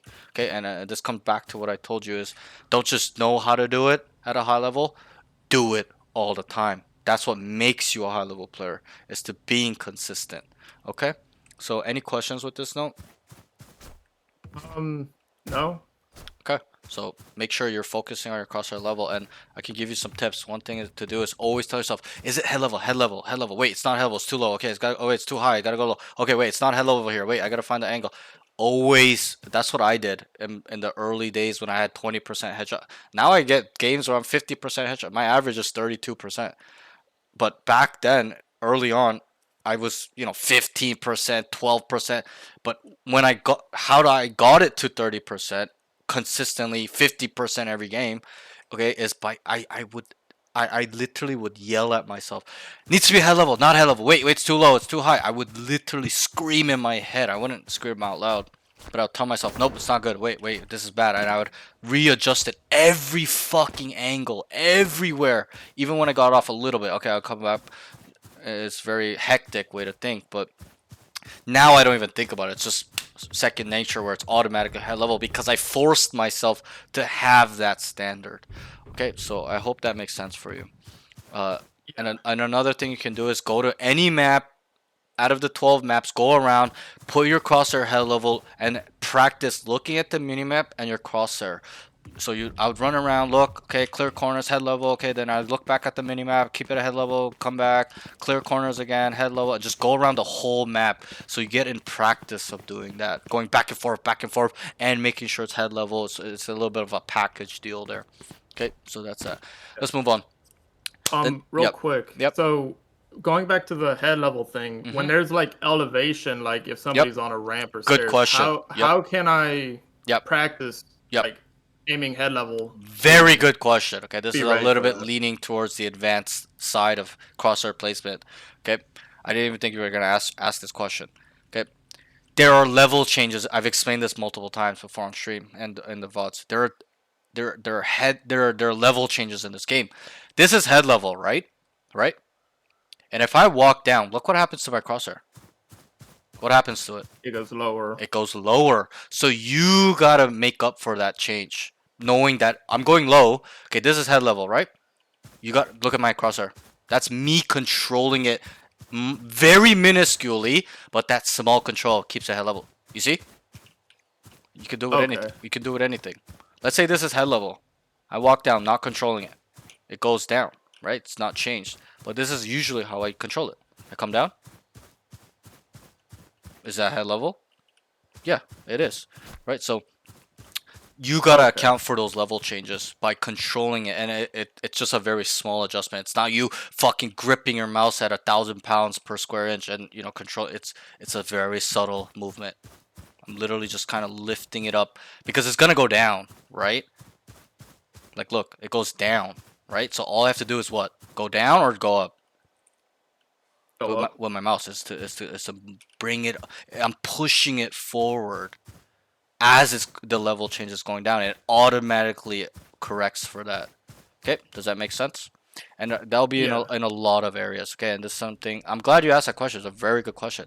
Level changes are everywhere. If this is head level and I'm going down, it's not head level anymore. So we gotta account for that. You gotta kind of control it while you're moving. And this is a skill. It's not a genetic trait. This is something you'll build over time. I never had it too early on too. I was kind of like not accounting for level changes. I would go down and I'm like, why am I not shooting him in the head? It wasn't until episode 5, 6, 2 years after I started playing. I'm like, okay, wait, the angles kind of do change. I gotta kind of account for this level of head, my crosshair moving. Okay. Any more questions with this? Does it make No, I sense? think Did that's I explain it correctly for you? Yeah, it makes sense now. Okay, so I just want to make sure you fully understand it before I move on. So Yeah. okay. So if you understand it, let's move. So yeah, just understand level Yeah. changes. It's a slight pull or a push with your mouse, like literally centimeters. It's not like a big swipe. It's very very small, gradual type stuff. And you can do that with not only angle changes but also corners. It's like a little bit of a tug to keep it consistently on the corner I want it, wherever I'm moving. Okay, so that's that. Let's move on. Very good question. Next note is spraying more than tapping / 2-shot bursting / 5-shot bursting. So I'll kind of explain this, and I don't want to go too depth in it because we're gonna work on this at the end. I'll show you, okay, how to practice these. But you probably already know the stream. The chat was talking about it too. A couple guys were saying, "Yo, Yeah. this guy's an insta spray croucher. Why? Why is he spraying?" Okay, so. Yeah, I'm hit or miss with it. I practice 2-tap bursting, but sometimes my brain just forces me into like a crouch spraying mode for some Right. reason. And why do you think that is? Try to break I think it down. because okay, so before I started practicing 2-tap bursting, I was always doing it every time, Right. and it's just one of those habits that's just hard to break because Bingo. you're so used to it. That's the answer I was looking for. Okay, it's a bad habit. It's not just a habit. It's a bad habit. And in this game, I'm gonna be really honest. Okay, it's a hard for a lot of people. Why? Is because this game and a lot of games and a lot of like mind game stuff like chess, poker, stuff like that is a game where we gotta wrinkle out all the bad stuff, the bad habits, the bad tendencies, the bad stuff. Okay, and I'm glad you said that because this is a really bad habit that you need to kick out. And I will help you at the end here on how to do that when we get in the range and talk about your aim mechanics. But just keep in mind that the insta spraying, the crouch spraying, is not very optimal in this game unless you become a very fast reaction type player. Okay, you see Premi do it. He's always like this, right? He's always, I don't know if you watch APAC, but a lot of the APAC guys, the Asian guys, the Asia Pacific guys, they like to crouch peek, crouch spray, crouch fight, crouch transfer a lot. But they do it well because they're so quick at just boom, boom, boom, boom, boom. They're just reaction times very high. Okay, but what I would suggest is that you don't just default fighting like that. And it's a little bit of, you gotta now think about it and then take action to change it. And I can give you some tips. One way is to completely unbind your crouch. That's what I did when I first started learning dead zoning, which I had no knowledge of. Okay, but once I started learning it, I had a really difficult time because I was very similar to you. I was a crouch sprayer. I still am to this day. I take a lot of fights where I'm throwing them off, crouching, and I'll peek corners, like crouching and stuff like that. So it's still, and I'm a big Counter-Strike player. I'm a bit older than you, 8 years older than you, but I'm a Counter-Strike player. So I played a lot of Counter-Strike. So in Counter-Strike, it's a mechanic to crouch shoot, right? In Valorant, it's not. You gotta use dead zoning. You gotta use standing up, A, stop, shoot, D, go this way, and I'm just pressing one key here. Okay, it's important, but I will teach you this, but I don't want to get caught up on it too much. But what I wanted to say with this note is that you're just crouch spraying instantly. We and I will help you. You're gonna learn how to 2-shot tap, 5-shot burst, 2-shot burst or 5-shot burst. Okay, and this will change your quality of life, where it doesn't just have to be this now every time you fight. You can go like this, commit with a 5-shot, and then it helps you move. It helps you maneuver quicker. 2 shots here, 2 shots here, 5 shots here, and I want to put 5 here. Okay, instead of me going, you can see what's kind of wrong with that, right? And I'll give you some things. It keeps us stationary, right? When I'm like this, it's hard for me to go around and even hear what's going around because it's so loud as well when I spray, right? So understand that 2-shot burst is usually the default with really good players. Radiant players are all 2-shot bursting, okay? Or 1-tap. If they're Vandal player, they'll just keep it to a 1-tap. I see a lot of Vandal players do 2-tap burst too because of wallbang damage, how it works nowadays. Back then, it doesn't work like it does now, where damage just falls off randomly, or not randomly, but through different materials. Back then, it was all the same material. Literally, it was just everybody will get 1-tap through a wall. Okay, but now they're doing 2-shot because they don't want the damage to fall off and not kill the guy, so they'll do the 2-shot. Okay, so you gotta incorporate this in your game a little bit more. 5-shot burst, 2-shot. I want to shoot 2 here, 2 here, 2 here, 5. I want to go down 5. Okay, and I'll teach you how to do this. All right. Any questions with this? No. No. Okay. The next thing is instant crouch spray. We don't need to touch on this. You are, I won't say 100% doing a crouch fight, but it's like 70%, 80%. Your default is to fight like this. So we'll work on that at the end. So that's that. Okay, let's move on. Utility usage. Needs to find more creative / better spots to dash into smoke. Your default. And I like that you can do this. You smoke and dash. This is rare from your elo. You don't know how many students, even Immortal students, I tell them, yo, you gotta smoke and then dash. They're fucking throwing their smoke over here and they're just dashing default with no smoke. And what is wrong with that? Even if you know or don't know, try to answer it. Just to open up your mind. What is wrong with us dashing into sight with no smoke there? They can see Yeah. where you Yeah, land. that's the main problem, is they can have full eyes on you and kill you.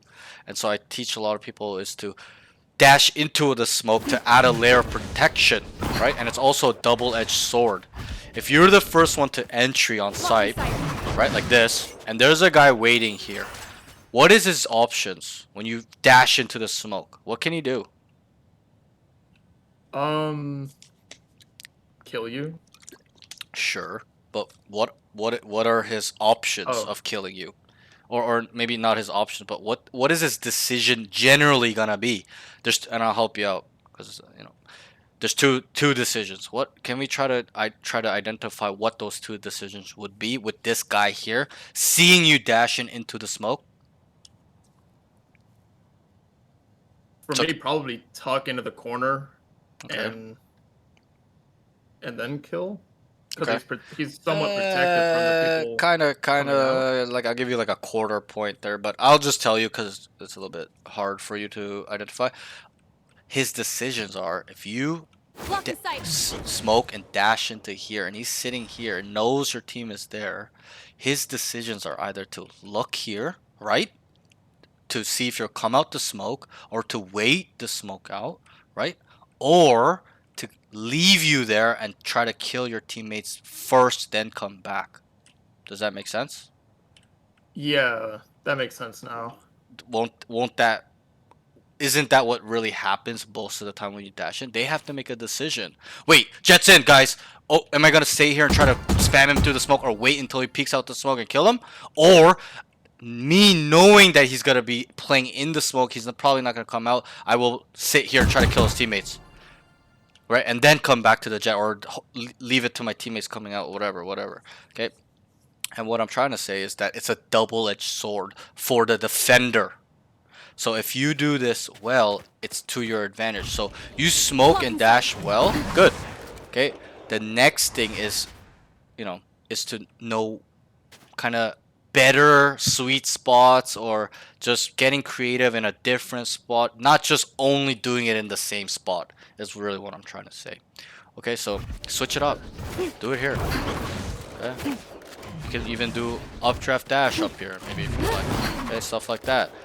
Default is obviously a very good choice. Sometimes Here. I'll go to logs too. Blocking sight. Like that. And I'll come out and I'll clear this and I'll come back and then start clearing backside, stuff like that. Okay. I'm kind of rushing through the dashes, but you get my point. So switch it up is where it was. Yeah. Go here, go there.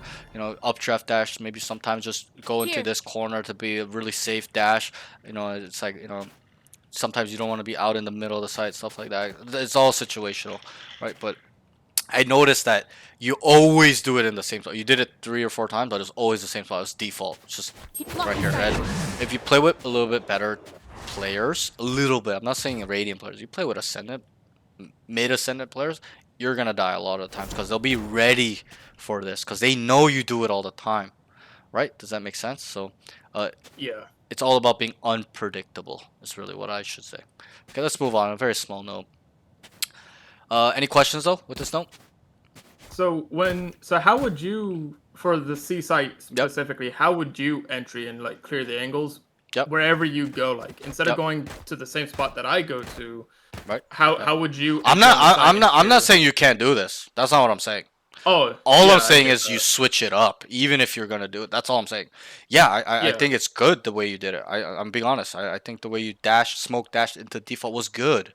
But what I'm trying to do is add a next layer to your game with Jet, where you don't just do it in the same spot, and then the guy's ready for you the third time you do it, and he's just gonna shoot you through the box, and you're dead. Right? So switch it up is what I'm saying. But how I usually entry C, starting from here, from the barriers, I look plat, because there's always an angle from plat first. I always look at the angles first that can see the corner. Okay, and this this fundamental of way of looking at angles is called, I'll touch up on it now. It's called slicing the pie. Have you heard of this before? Yeah. Okay, and slicing the pie is a very simple concept. It's to kind of isolate slash peel angles in 10 degrees, 15 degrees, 30 degrees, smaller angles in 100-degree, a full field of view. If that makes sense. So I would, you know what I mean? When you turn a corner, you won't just round a corner like you will vigilantly make sure. And this is slicing the pie. Even if I want to go here now, I'll slice. I'm slicing. You see how these angles I'm taking are like 15, 20 degrees, 10 degrees? Yeah. Instead of a full swing? That's slicing the pie. So this is something you can also incorporate. Let's say I want to clear grass. I wouldn't just clear like that. I'm dead if the guy's there. I would slowly, methodically slice the pie. You can Google it. This is a Valorant fundamental of clearing angles. Well, I'm sure they got it from Counter-Strike, but this is the main one they talk about in Valorant with angles. But how I would do C is I would slice up high. I would look at plat, look back sight, because that's the second angle they're going to come from. Is here, there, and then obviously my team is with me. I'm not doing this by myself. I would clear there real quick. My teammates are Here. either holding here or here, and then I would get to here. And then assuming my teammates kind of clear it and I know nobody's there, I would clear logs. This is the third angle they're going to hold main from a lot of times. Whether Here. that's down here or up there, you got to figure that out. Then I come here, I slightly jiggle it, I'll spam this, and I start coming out looking at plat and log, and then I start clearing here. Okay, that's usually how I clear C long. Like this, and I start coming up. Let's say my teammates are behind me, running up with me. They're holding it too, obviously, right? They're not going to be doing nothing, right? So I come out, boom, boom, and I'm like, okay, let's go up, guys, let's go, okay. And then we're all coming up together. We're all holding something, and then I'll turn this on. Look here. I'll jiggle this real quick. Throw smoke down. Like if I'm playing Jet, I'll dash. Obviously, a lot of the times I'm not. I'm more of like an ISO main these days. So I'm just like really vigilantly clearing my stuff. Come out here, I spam here, and I look pat, and I start clearing this corner quickly, and I start clearing everything else. Okay. And that's something I can teach you too. How you can look at entering a site. Maybe we shouldn't touch on this now, right? Actually, right now, because we're on utilities. So yeah, let's keep that for a little bit later. Okay. Any more questions on this though? Does that answer your question? Yeah, a little bit. So Okay. when you dash into your smoke, Yep. you know, how do you go about like coming out of that smoke? So, I like, mean, taking it's push? really situational, right? That's a little bit of a hard question for me to answer because I need to know the specifics. I need to know if one's logs, one's backside, if there's two backside, if we heard garage, if there's one close here. That's the type of player I am. I calculate the whole scenario. But you know, if we were to make examples, you know, it's really hard for me because I really need to know the specifics of, you know, what their comps are. Do they have a cipher, no cipher, chamber? Are they stacking C a lot? Is it usually a one-man site generally for the enemy teams? How they're playing it, stuff like that. It's a lot involved. But you know, if you're just going default, very simple. What I would do is come out and clear this corner and this corner first. Oh, before I do touch on that, this is something I've taught a lot of my students is don't just dash in your smoke like this in your POV. Okay, this is what fluorescent does. This is what a lot of the pros do. When they come in, they go like this. Okay, I'm kind of rushing the smoke and the dash, but they look at both POVs while they're dashing. Okay, like this, and they'll come in that smoke. I'm throwing the smoke really bad, but let's say it's right here. So, and I'm in the smoke, right? So what that does is it clears two angles. You can do it one angle, you can do it both. Obviously doing it both is best. What this does is while you're dashing and you go like this, and let's say they are there, okay, can we kill them while we're dashing? Very simple. No, we can't. While we're dashing, we can't. But what this does is, when we're going like this, it will show up on the mini map or your POV. So either you will know it and call it, right? Wait, one close left, one close left! Or your whole team will see a question mark because you saw him or her with a POV, right? So it shows up on the minimap, right? Does that make sense? So that's something I would recommend you do when you're dashing it. Is don't just dash at the smoke. Clear angles. Whoop! Look, I dashed in, cleared left, and saw that nobody was there. So my team automatically knows this is clear, this is clear. We just gotta look here, backside. That's it. Okay, so that's what I would like you to add to your game. Coming into sight, let's say we did do that, like this, and we come in. You kind of have to play it by ear. Like you gotta know if you heard a guy backside or know there's one there, and then kind of play off that. But me, I don't wait in the smoke. Like I dash smoke here, right? I don't wait until it's over. I'm literally out before that because remember what I told you. Remember how this guy has to make a decision, right? And you may not experience this a lot in your elo. In my elo, this happens a lot. It happens even to me in this POV where the guy dashes and I have to make a split second decision to either fight, try to look for this guy and kill him, or just leave him alone and then you know, try to get more and then kill his teammates and then come back to him later. But what'll happen is a lot of the times at the higher elo, they'll kind of leave this guy alone because they know he's gonna be in the smoke or kind of not coming out quickly, and they'll fight and come back. So I would like you to kind of, you know, develop it on your own. But what I'm trying to say is that I come out the smoke prior to it dissipating, so that way I can make a play. And I tend to listen. The listening part really gives me my answer on which way I want to go. If I dash here, okay, and I heard one guy here, very likely I'm gonna swing this guy. Okay, if I hear one coming like deep spawn, you know, multiple options. I can come left, I can go right. If I hear one that's like tucked, like he's scared to come out, oh, I take a very much more methodical way of coming out. I don't just start swinging because he's got the advantage, right? Because he knows I'm here and all he's doing is holding. I kind of have an idea of he's there, but you know, it's a little bit harder because I have to swing into him. I have an advantage because I have Peeker's advantage in terms of information being relayed, yes, but he has an advantage by holding here generally too. Okay, so that's, you know, the things I would tell you is really to listen when you're in the smoke and know if, you know, you saw one here prior to you dashing and stuff like that. It's hard for me to say, yeah, you gotta always come out the smoke like this, bro, and you can kind of know what's wrong with that because Valorant is very situational. There's a lot of variables involved in terms of utility, types of agents, types of skills being used. So different types of utility labels. You know how some are like decay, some are invulnerable. So they all work differently. So it really depends. I can't really give you a textbook answer. Even though I would like to. I want you, and this is what I do with a lot of my students. I don't give them textbook answers. I make them develop it in their way, or I teach them in a high level way, and then they kind of add their own flavor to it. But those are the tips I can tell you. Is look left, right when you're dashing into the Here. smoke. Once you're in the smoke, address the situation. Is he close? Are they far? Did I hear nothing? Stuff like that. Okay. Did that answer your question? Yeah. Okay. I know it's a little bit brutal. Like I want to give you a textbook answer, but I think that's the wrong thing to do, because if I do, you would use that way of coming out every time, right? But there's pros and cons, right? So and there's scenarios and situations and stuff like that. Player types, styles and stuff like that. There's a lot to think about, and we'll get there. I'll help you with a little bit of that, but at the end. So that's that. Let's move on. Okay. But off this note, wait, where are we right now? Yeah. So just be unpredictable. Just dash on different areas. Don't just do the Here. same spot. Okay.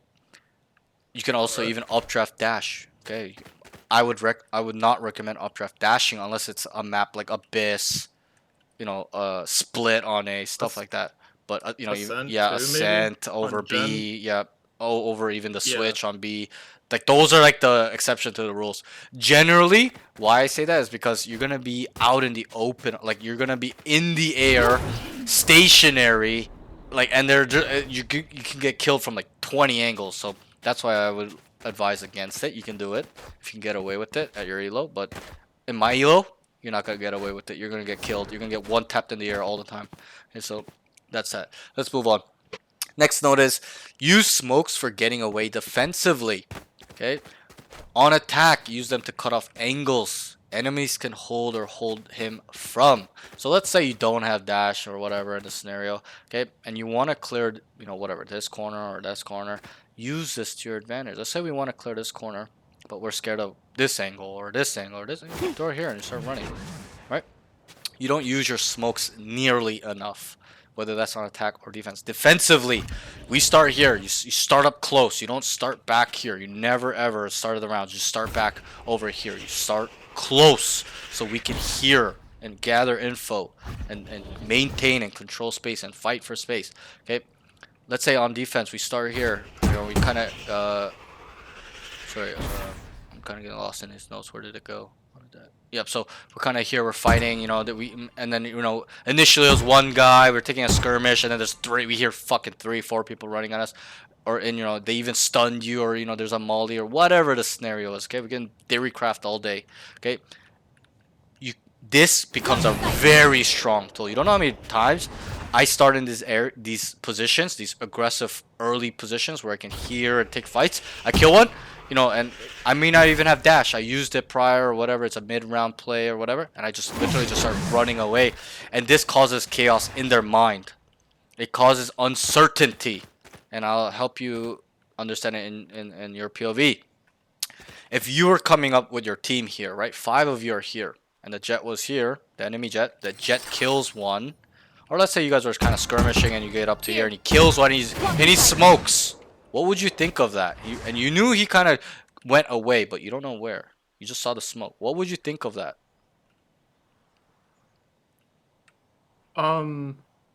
Wait, say that one more time. So there's an enemy jet here. Okay.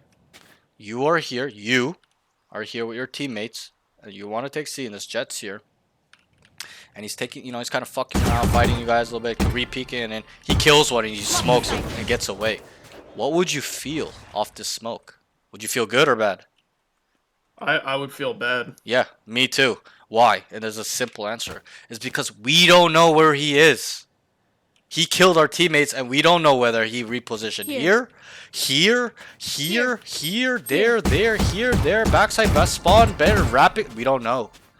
So what I'm trying to say is this is a tool, smokes is a tool to add a layer of protection, confusion, a lot, misdirection.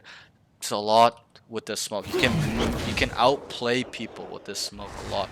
Okay, it's a layer of the unknown. It's fog of war. That's how you look at it. So just how you won't feel good if you use this to your advantage when you kill someone or you take fights and you go like this and you walk off and they won't feel good either. Okay, well maybe they won't feel good, but they won't be happy, as in there's no information of knowing where you are. They have to, the pressure's on them to figure out whether you've Here. repositioned there, here, Here. here, there, over there, here, over, wherever. Okay, does that make sense? Okay, so Yeah. kind of that's what I would like you to add and integrate to your game. And I know this is going to take a while for you to do, not just you, any student. It will take a while. It took me a while to start using all utility all the time consistently at a high level player, as a high level player.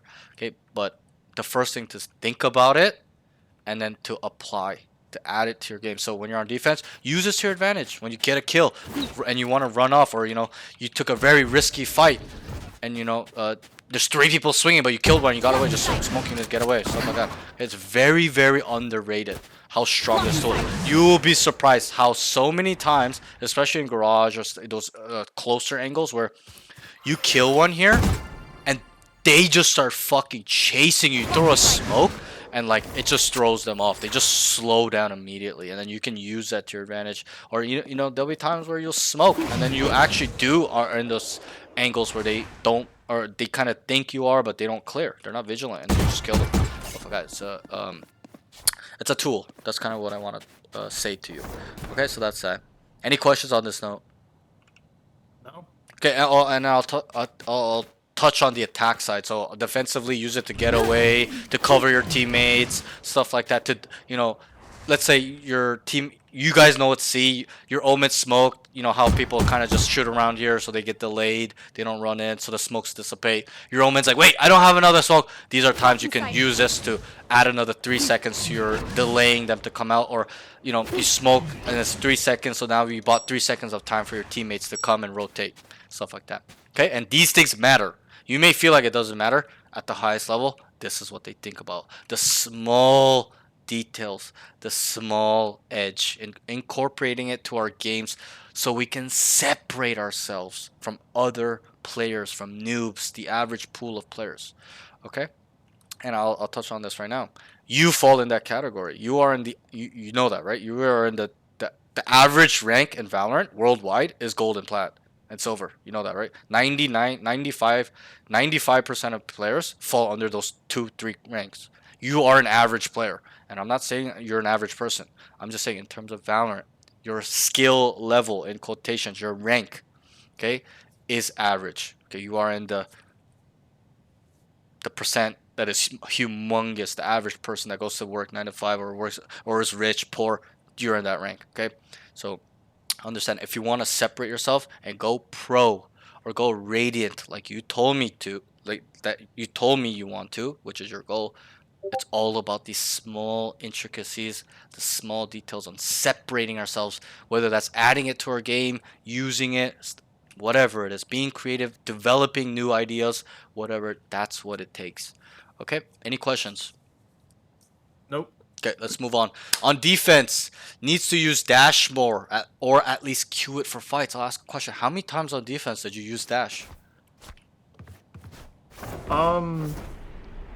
I want to say a lot, but probably not like the best places. Like It wasn't when I too use many. them, it's okay. Yeah, like it was, like there were so many fights you took where it wasn't even queued. It wasn't even used. You may have used it maybe a couple times, but what I'm trying to get at is how many times have you used it when you're fighting? And that's very rare. Like when you know there's a fight happening, it's quite rare. And I'll give you a little bit of food for thought, a little bit of a tip. Dash on defense is very strong, just how strong it is on attack. To get in, it's a gap closer, stuff like that. Defensively, you kind of turn into arena. You can hold fucked up off angles. You can be on top of stuff, right?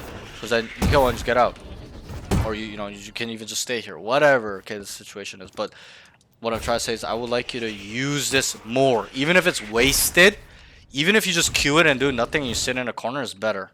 Okay, but queue it and then take fights. Be aggressive. But another tip I would like Okay. to say is that only queue it. I'm not saying that you don't queue it or like you always queue it or whatnot. This is just like for future reference.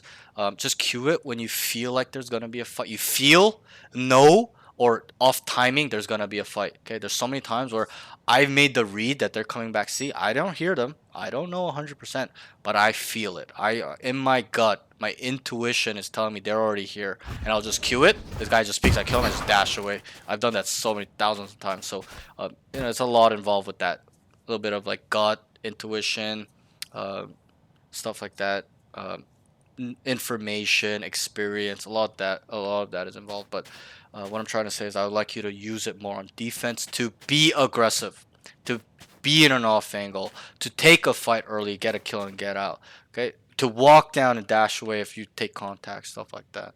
Okay, so that's that. Any questions with this note? No. Okay, so that's that.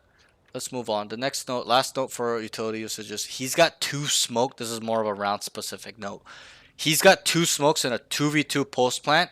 Can play it so differently. And I even wrote the round 22. So whenever you watch this VOD, go back and see what I'm talking about in this time and realize you're gonna see this part and be like, I'm such an idiot. I could have done so much. If I were to bring up this clip of round 22 when you were on the 2v2 retake on A here, and I asked you, what could you do better? You would name me 5 different options of you knowing what went wrong or what is at your disposal.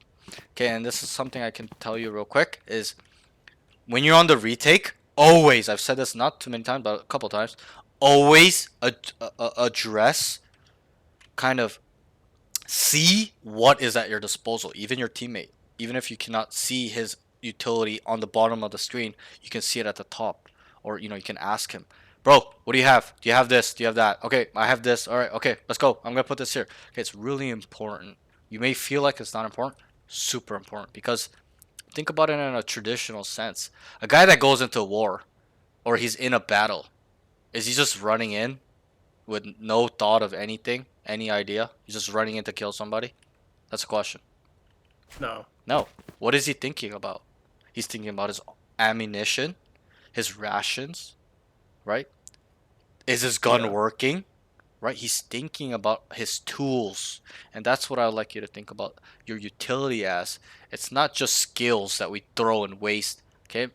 They are tools in helping us achieve something, whether that's a goal, a trap, cutting off angles, whatever. There's so many pieces of utility. We can theory craft all day, okay? But it's a tool that I need you. It's a need. It's not an option. It's mandatory.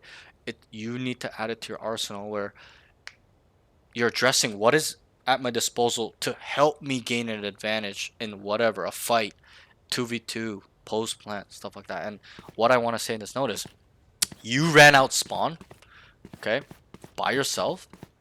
Phoenix was there was a wall, and you rounded this corner and saw nobody. There was also a clove smoke here protruding out like this. This is the time, and I can kind of teach you this, where on the retake, the best thing to do when you don't know where they are, especially when you're already out and you're not dead, and you're like, fuck, where are they? You have that feeling, is to tap the bomb. Why do you think that is? Very simple. Make them think that you're sticking it. Right, and what then happens swing when you out. make them think they're sticking it? You already said it. They stick out. They come out. They peek to see if you're on the bomb. Right? You would do the same. I would do the same. Anybody in the chat would do the same. Any Valorant player would do the same. Unless they have a mega big brain. I've done that a couple times where I'm like, he's not on, even though I didn't see. And there was only one noise. He taps out. I'm like, he's not on. He already knows I'm trying to peek for him. This is like a mortal next level layer where your level might be like, oh, I'm gonna tap it to get him to come out. At the next level, they'll be like, oh, he's gonna tap to try to get me to get out. I'm not gonna peek. I'm just gonna wait here on the second tap. I'm sure you've seen that too in Radiant lobbies and streams and stuff like that, right? So Yeah. but that's the next level. You don't have to worry about that right now. But right now, you should be abusing this tool to throw your smoke down to cover you and then tap it. Their fear is gonna start creeping in. Their fears are gonna be like, oh my god, he's on it, he's on it. I have to peek, and they're all gonna peek, and you're just gonna be holding dead. Smoke again, tap it again. This guy's gonna be walking dead again. Okay. You're gonna be clutching. You're gonna be winning rounds, and this is gonna add up in the long term. So this will fall under situational awareness. The bomb is down, 2v2. We don't know where they are. I have two smokes, okay? And then, okay, let's say we stop there because your thought process stops because you start coming out. You're like, boo, because you want to clear sight. And then right here, there's no resistance. You're not dead. Are you dead? No. Is anybody shooting at you? Did you see anybody? Did you hear anybody? I didn't hear No. anybody. I didn't see anybody. I didn't see anybody shoot at you or hear at you. This is the moment in time to have a presence of mind to being like, wait, I need them to come out. I have two smokes. Boom, tap. Wait, they start peeking, stuff like that. Whatever the situation, you can play it however way. I don't want to give you a textbook answer on how to play it, coming out the smoke or where to look. You gotta develop and understand that yourself. Okay, but I can help you with the fundamentals of why situational awareness is really important.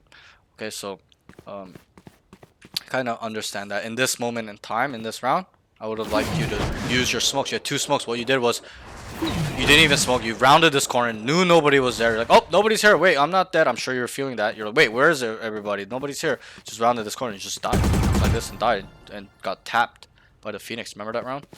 So Yeah. and from what I remember, you guys lost this round, or We lost that round. yeah. And I'm gonna be really honest. This round, and I'm not putting this whole round and this whole game on you, but is a big reason why you guys, the team, the unit, did not get to match point first, because they did, right? Pretty much off this round. Yeah. They tied it, but if you won this round, it's 12-10. It's GG. In my eyes, it's pretty much over. You guarantee overtime. Even if you made two big ass mistakes in round 23, 24 to throw the game and give them overtime, doesn't matter. You still have a chance to win the game. But these things add up, and you may or may not understand. I hope you do, and I think you do. You're a smart guy, it seems like. These things add up. You gotta understand that the way you played this affected the outcome of the game. If you played it 20% better, 30% better, I believe you would have won this game. And that 20-30% is to just understand, I need to get him to get out, tap this and get out. And they would all start fucking peeking and swinging and try to kill you. And you would kill them because you're already mentally ready. Because you're like, wait, I'm not sticking it. I'm just getting them to come out. I'm going to be ready mentally. They're not ready mentally. They're thinking you're on it. So when you're standing up and you're not on it and they swing out, they're going to be, uh-oh, pants are, they're caught with their pants down moment.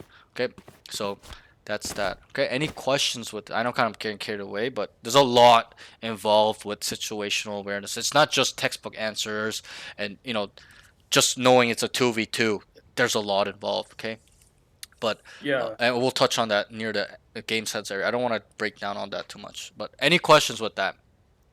So that round where me and KJ pushed out of that Phoenix wall, do you think Yeah. I probably should have played with KJ to clear out hell and then worry about the Sova? Yeah, Or I mean, we could put some emphasis there as well. Definitely, that it could be an option. But off you saying that actually makes me think that your fundamentals of clearing are wrong. Are maybe not wrong. It's just off, not to full potential is how I should say it. Obviously, everybody knows how to clear angles, but your sequence, your protocol is a little bit messed up. Okay, and this comes with experience. Knowing how to clear any site, any map. That's me nowadays. You tell me any site, any map, I don't care. I will show you how to entry it and also how to retake it. How do I know? It's through experience. I have over 3,000, 5,000 hours of Valorant.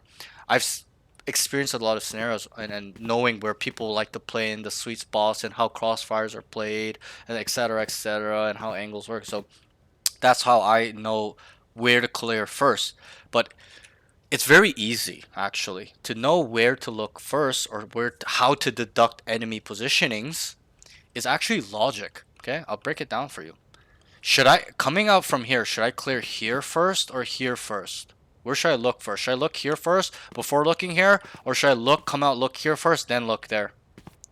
look towards hell first. Right, and I'll ask a That's question. the first angle you're exposed to. Exactly. I don't even need to. I was gonna ask you, not to see if you're stupid, it's to open up your mind. I was gonna ask you, why is that the case? And you got it right already. It's because this angle is the angle we're getting exposed to first. Obviously, this angle's first, like the short guy's holding spawn first, right? But let's say we come out Yeah. and there's nobody there, or whatever, we killed him, or we just kind of had info. There's one graffiti, one hell, whatever the situation. I don't want to get too deep into the theory, okay? But I would look here first, then clear here, then start deducting everywhere else, which would be default. Obviously, I'm hoping if my team goes that way, he's got it covered to some degree. If he dies, I have to come back. Okay, but let's say generally you kind of split up. Higher echelon like pro play, they will generally swing everything together. In ranked, even up to radiant, low radiant, mid radiant, people will tend to kind of clear angles off by each other because it's more efficient that way. It's faster. You can meet up, stuff like that. But that's something I would like you to think about. Is wait, should I look here first or there first? Wait, okay, now I've cleared. I come out. Nobody's there is the first angle. I've cleared here. Now nobody's here, but now nobody's here. Okay, where are they? And I'll ask you, where are they? Let's say nobody's short. Nobody's here. Nobody's there. Nobody's here. Nobody's hell. Or, we don't know hell. Hell's clear, but generally right here. Okay, where would they be? You coming out. You look here. Oh, nothing there. Okay, kind of working it. Okay, it's clear. Graffiti, kind of hell clear. Let's say we stop right here. Where would you start? Where should you start looking to clear? Do you know? No. And it's okay to get it wrong. I'm not here to judge you. I really don't care. I just want to see where you're at. Just try to answer it. Where should we deduct once we come out? Clearing here, clearing there. And let's say, I will make it easy. Let's say this is just clear. Okay. Should be really simple. Think about the map. Think about this space. Where can they be? If you cleared this and this, not fully hell. And let's say we know this is clear. Nobody's there. Should be really simple. Are you asking like where like the next place I would clear? Yeah. Where possibly could they be? Where if we go there, they're not there. We automatically know it's clear. They're not there. Hell. Sure. Yep. Like the rest of Deep. hell. Yep. Perfect. Rest of hell. Where else? Default. Default. Correct. Where else? There's one more spot. I'll help you out. You said Short's is clear. Short. right? Yeah, it's completely clear. We're just making it easy example. It's completely clear. You came out in a 2v. We'll even make it a 2v2. Okay, or let's make it a 3v3. It's a 3v3. You come out first. You start clear. You're like, yo, guys, graffiti clear. Hell's like kind of clear under heaven. We need to fully clear it still. Where are they? You got it right. First two right. We fully need to clear hell because we don't know. Default because we don't know. You're the first one out. Look at this POV. We don't know. Where else? It's a post-plant scenario. Bomb is down. A main. A main where? Or like the left side. It's like not the a little main. cubby? On this side, yes. Long. This is called long, Long. right? Okay. This is short, right? So if short is clear, when you come out and you cleared under here and here, all we have to clear is you got it. I'm just running through it. We would have to clear this area here. And let's change the example where it's not clear. We would have to clear here and here as well. Does that make sense? And so Yeah. it's very simple. It's simply a math deduction thing. And on top of that, it's a little map knowledge. A little game sense is required. You gotta know where spots can be on the site, like where people play. Okay, so and in Valorant, Counter-Strike, it's super hard. Okay, because of the way the terrain is set up, maps are set up. It's realistic terrain. And Valorant, these are not realistic terrains. Do you think this is a realistic terrain in real life? This an L-shaped like brick of 5 walls coming? No, like this is foolish. This is just rectangles placed, squares and rectangles placed. It's not realistic at all. Really, it's just sharp corners and angles. Okay, so, but I'm kind of losing my train of thought. But what I'm trying to say is, it's very simple by just knowing through experience or studying. That's really how you can know. It's through, oh, I died here. Oh, next time I gotta clear this corner when I come in sight, right? or you just knowing, oh wait, I watch a lot of pro play. They always kind of play in this corner. This is like a sweet spot where people play, like 90% of people play in ranked games and pro plays, or this angle and garage here, holding here, right here, or whatever, coming over here, playing here.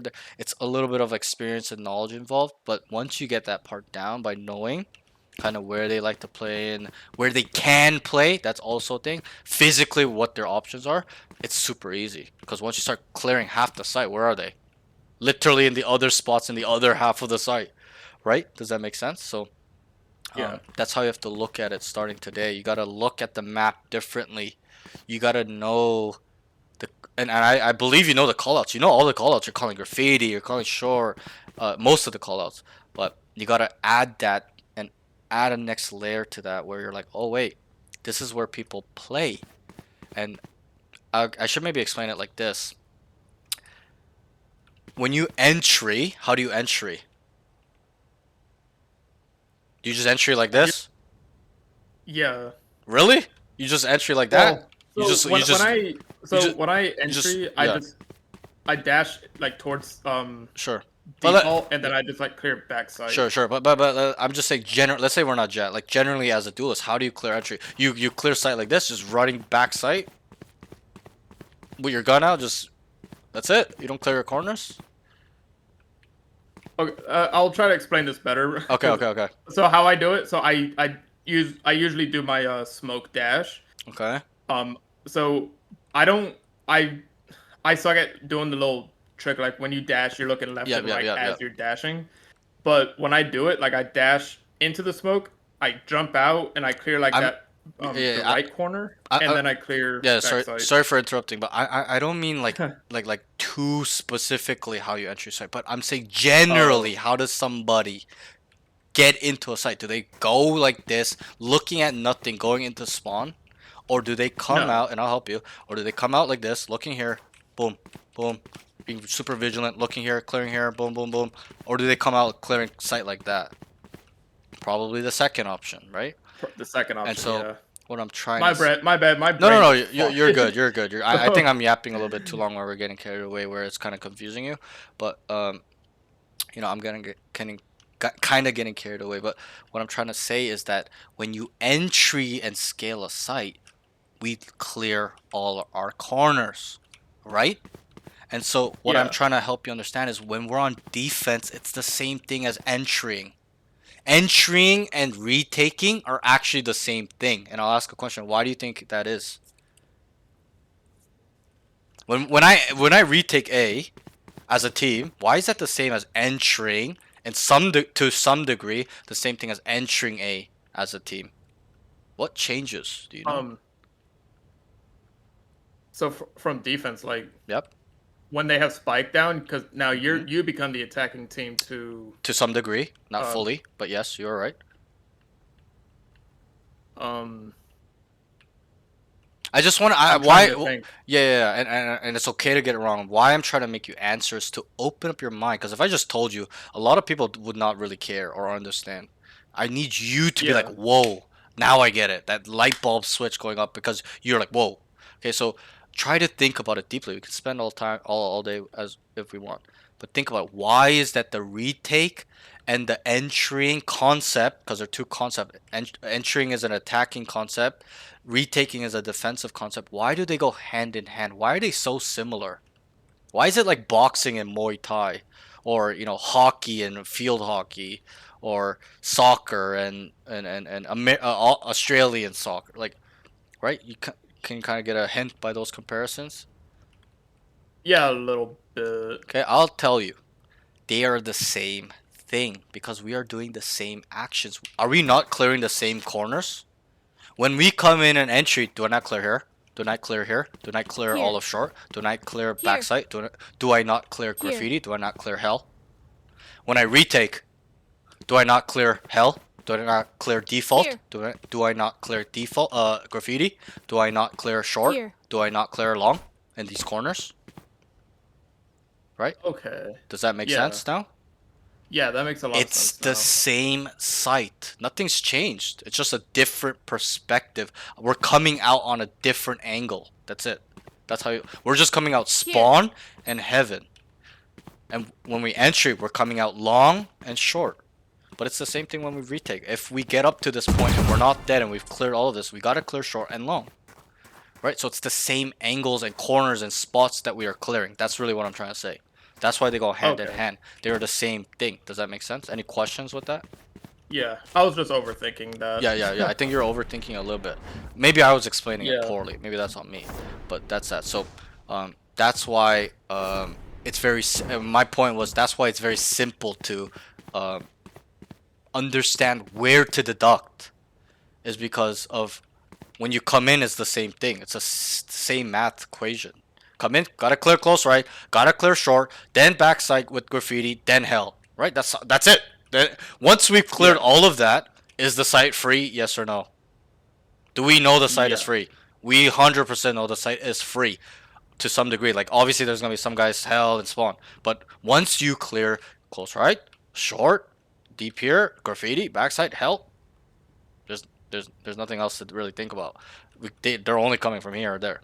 Okay, so that's what I'm trying to help explain for you to understand, is that's what you gotta start integrating to your game.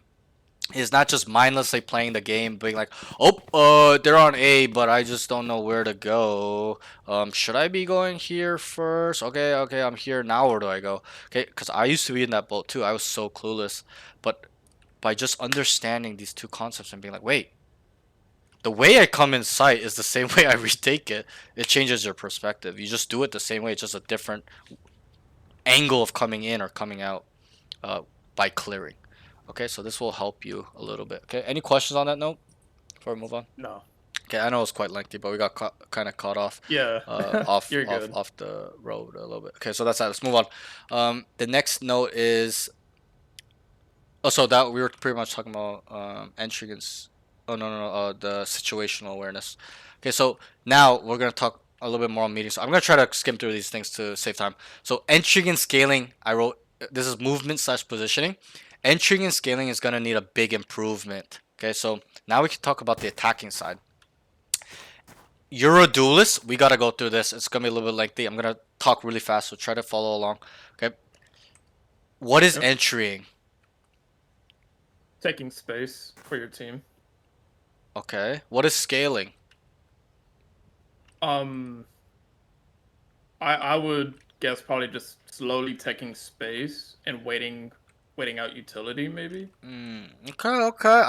I'll give your answer a quarter point. You got the taking space part right, but not in the right part, like in terms of entering or scaling. Okay, I will explain these definitions further for you. Entering, it's kind of in the name. Entry, right? In a SWAT effort, they say breach, right? Breach. What does breach mean? Explode the fucking door open, go in as a team, and have that contact a little bit. And my definition of entering is and it's mainly the duelist's job. Even though entering is a team expedition, the team does it together. The point of attack on the entry is the duelist. Does that make sense? The duelist is the one to go first. If you think about an arrow, there's a stick, feathers, and an arrowhead. The feathers help it spin in the air, trajectory, control it, help it spin, etc., etc. The stick helps it go through the air, gives it a little bit of weight, stabilizes it, gives it a curvature when it goes into with trajectories, etc., etc. The arrowhead. What does the arrowhead do of an arrow? Pierces. Goes through the target, wood, a door, a person, a body. It penetrates. It kills somebody. Right? It's kind of like a snow plower too. Right? What's the point of attack of a snow plower? It's the thing that's in the front, soaking up all the snow, blowing it out. Right? So it's the beginning. It's the front. They're the front line. That's kind of how I should put it. You're the point of attack. So entering is a team expedition, but you are the one to entry first. You must go in first most of the time. Obviously, anybody can do it, but generally it's your job to go first. Okay, so that's entering, is to go in first with the team's utility, whether that's a smoke, a breach stun with flashes. They're gonna help you entry for them.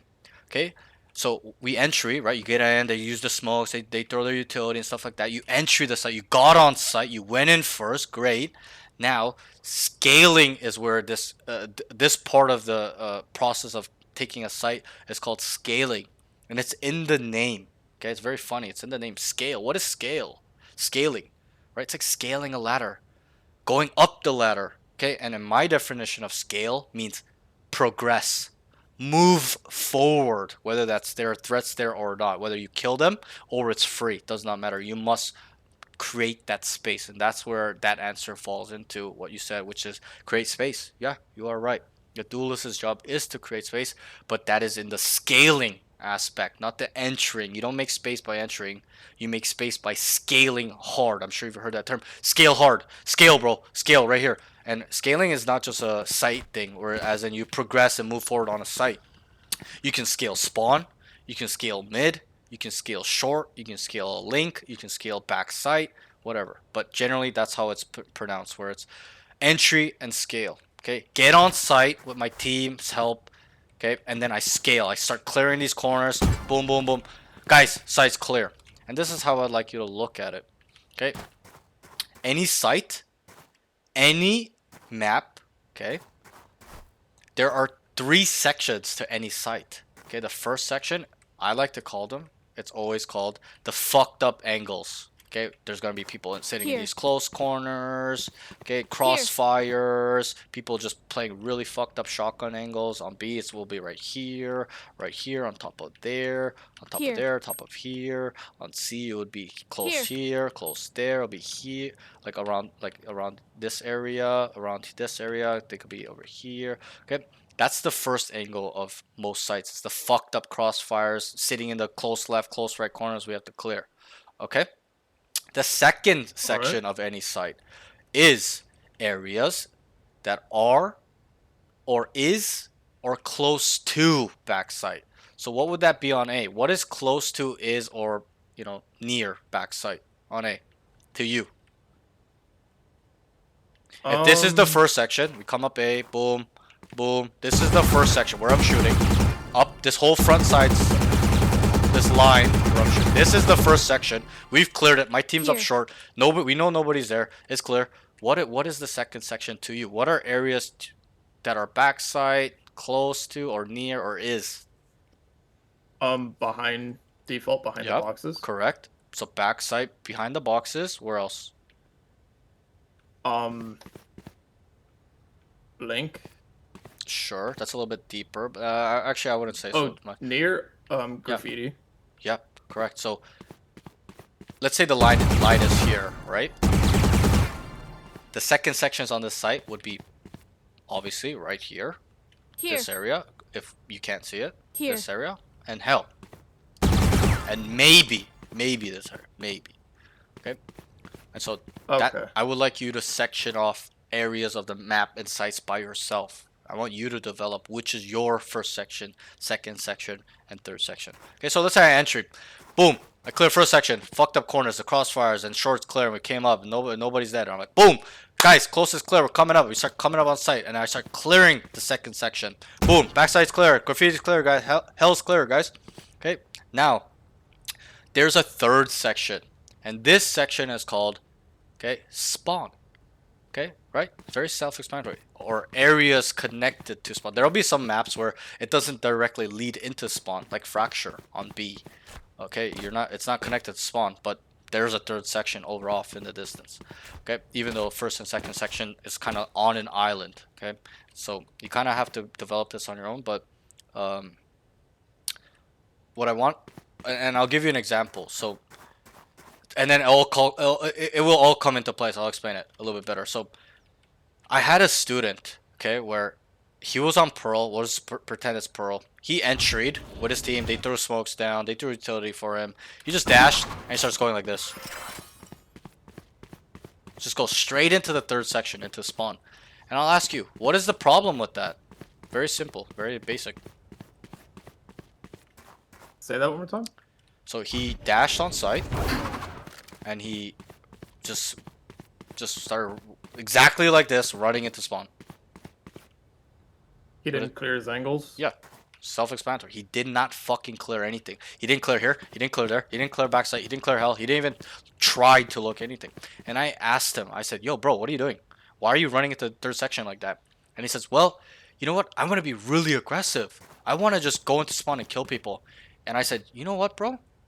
And he was a duelist player too. He was like ascended. And I said, "You know what?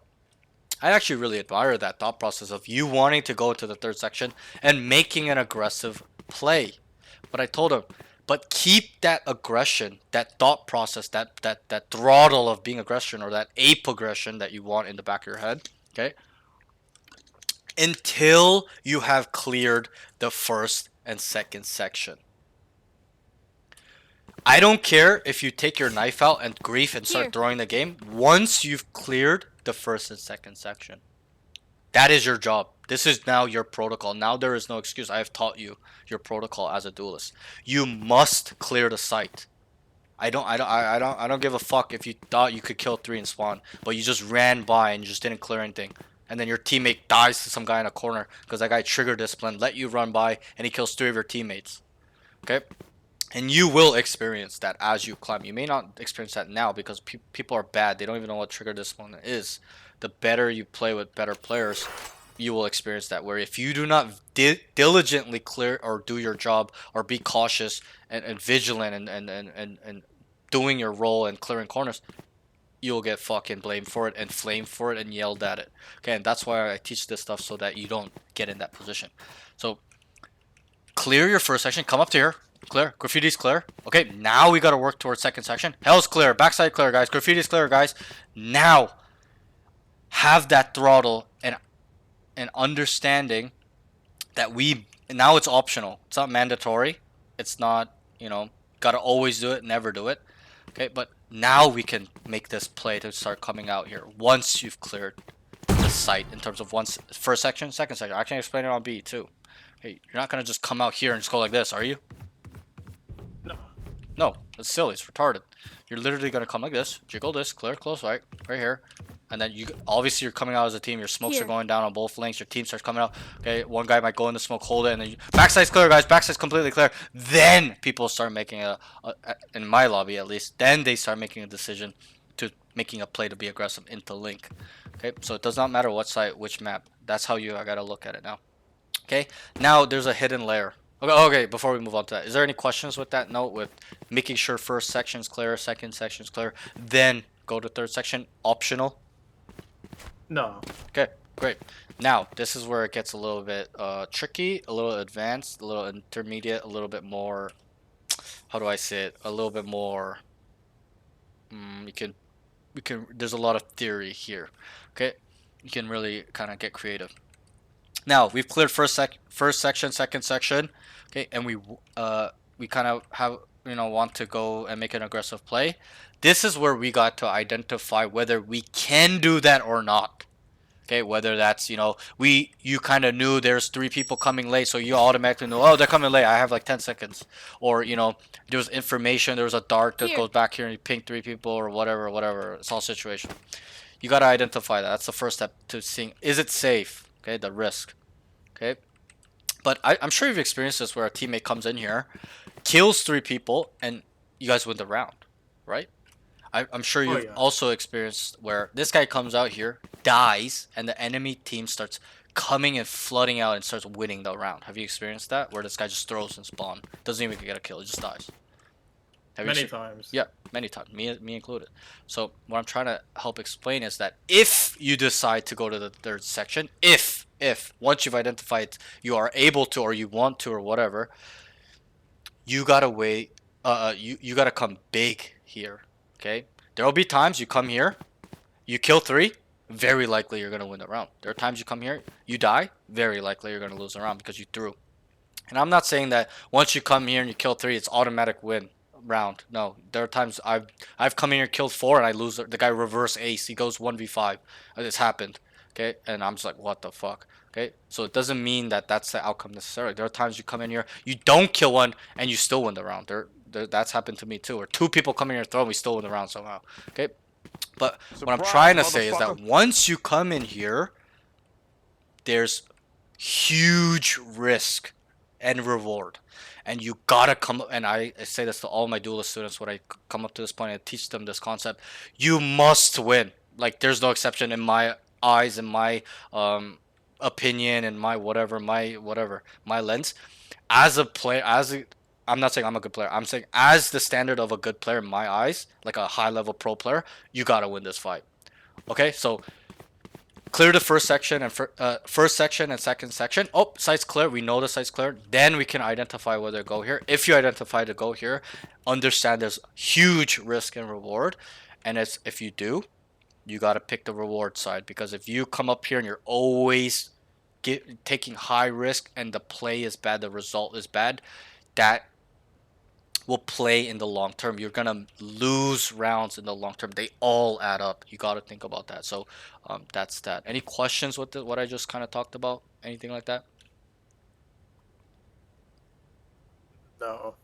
Okay. Actually, there is one. So Yep. If I'm gonna take base like that, when I go to like section 3, would it be beneficial, like if we're down in man count, like it's Yep. a 3v5? Great question.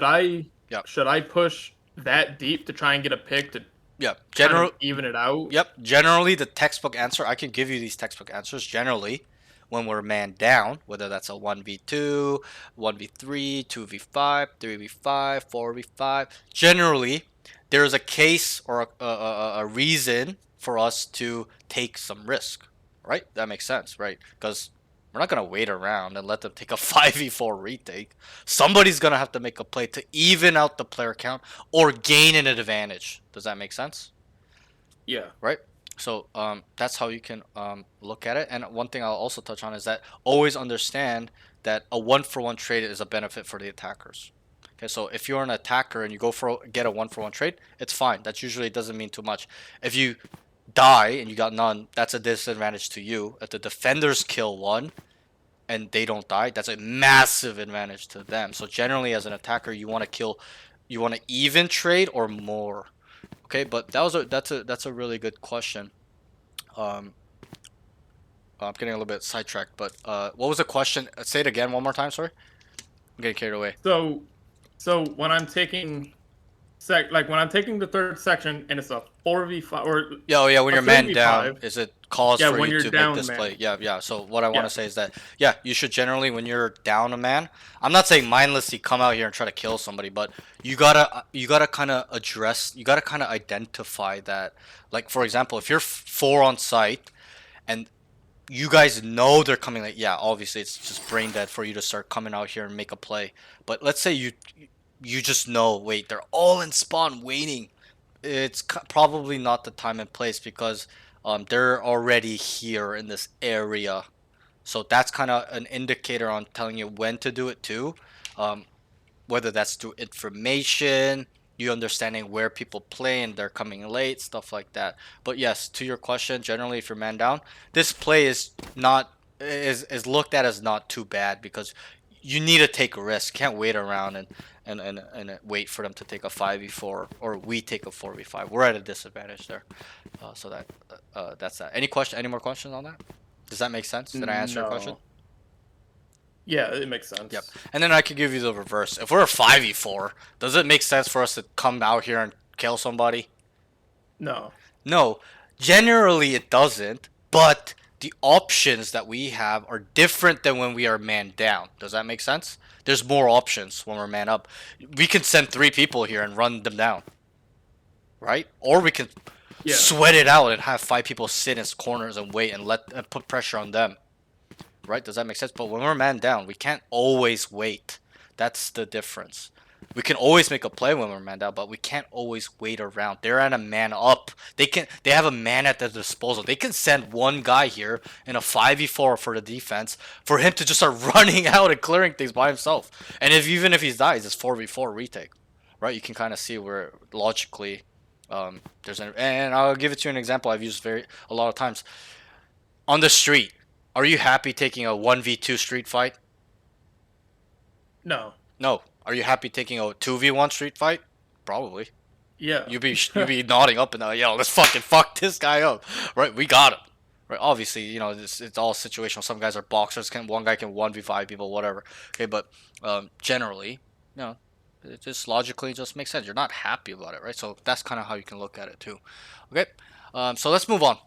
Okay, but does that Alright. kind of stuff we talked about kind of make sense to you in terms of the entering and Yeah. scaling, and then okay, and then we can kind of address the situation in the third section. Okay, and this is something I would like you to carry on throughout your career journey. And I'm not saying master it or 100% kind of use this skill to that way, but I would like you to know what your protocol is. I can teach you my protocol, but I'll be really honest. The way I clear sight, how I entry and I skill. But I'll be honest. If I teach you that, I don't even think you will understand why I do certain things, right? And it just makes sense. I do certain things because I have different strengths and weaknesses than you do, right? So and that's why I push my students to not be like me. I don't give them textbook answers so they be me.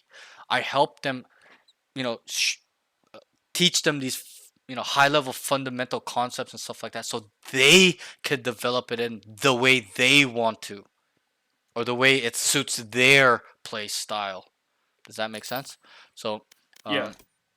that's kind of why I would like you to think about the sections in which you can section it however you want, but that's how generally how I would like you to think about it. First sections are those really hard angles, close lefts, close rights, crossfires, angles they're holding me from plat on C, and then backside or heaven. That's included in the first section. Okay, stuff like that.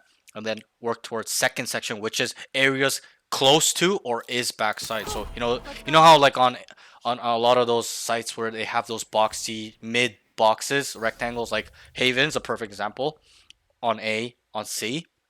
You know how there's areas Yeah. where people kind of play on the side of the boxes, kind of like not completely behind, but on the edges, like there's just two edges. So those would be considered second sections too. You have to vigilantly clear those areas too, because I would in make your fun of their dumb elo, faces, they're not but gonna they're us. abuse it as much. We look But at the stupid. higher elo, My they ult's do. ready. They really play with this area a lot, and I'll explain it to you right now, which is right here.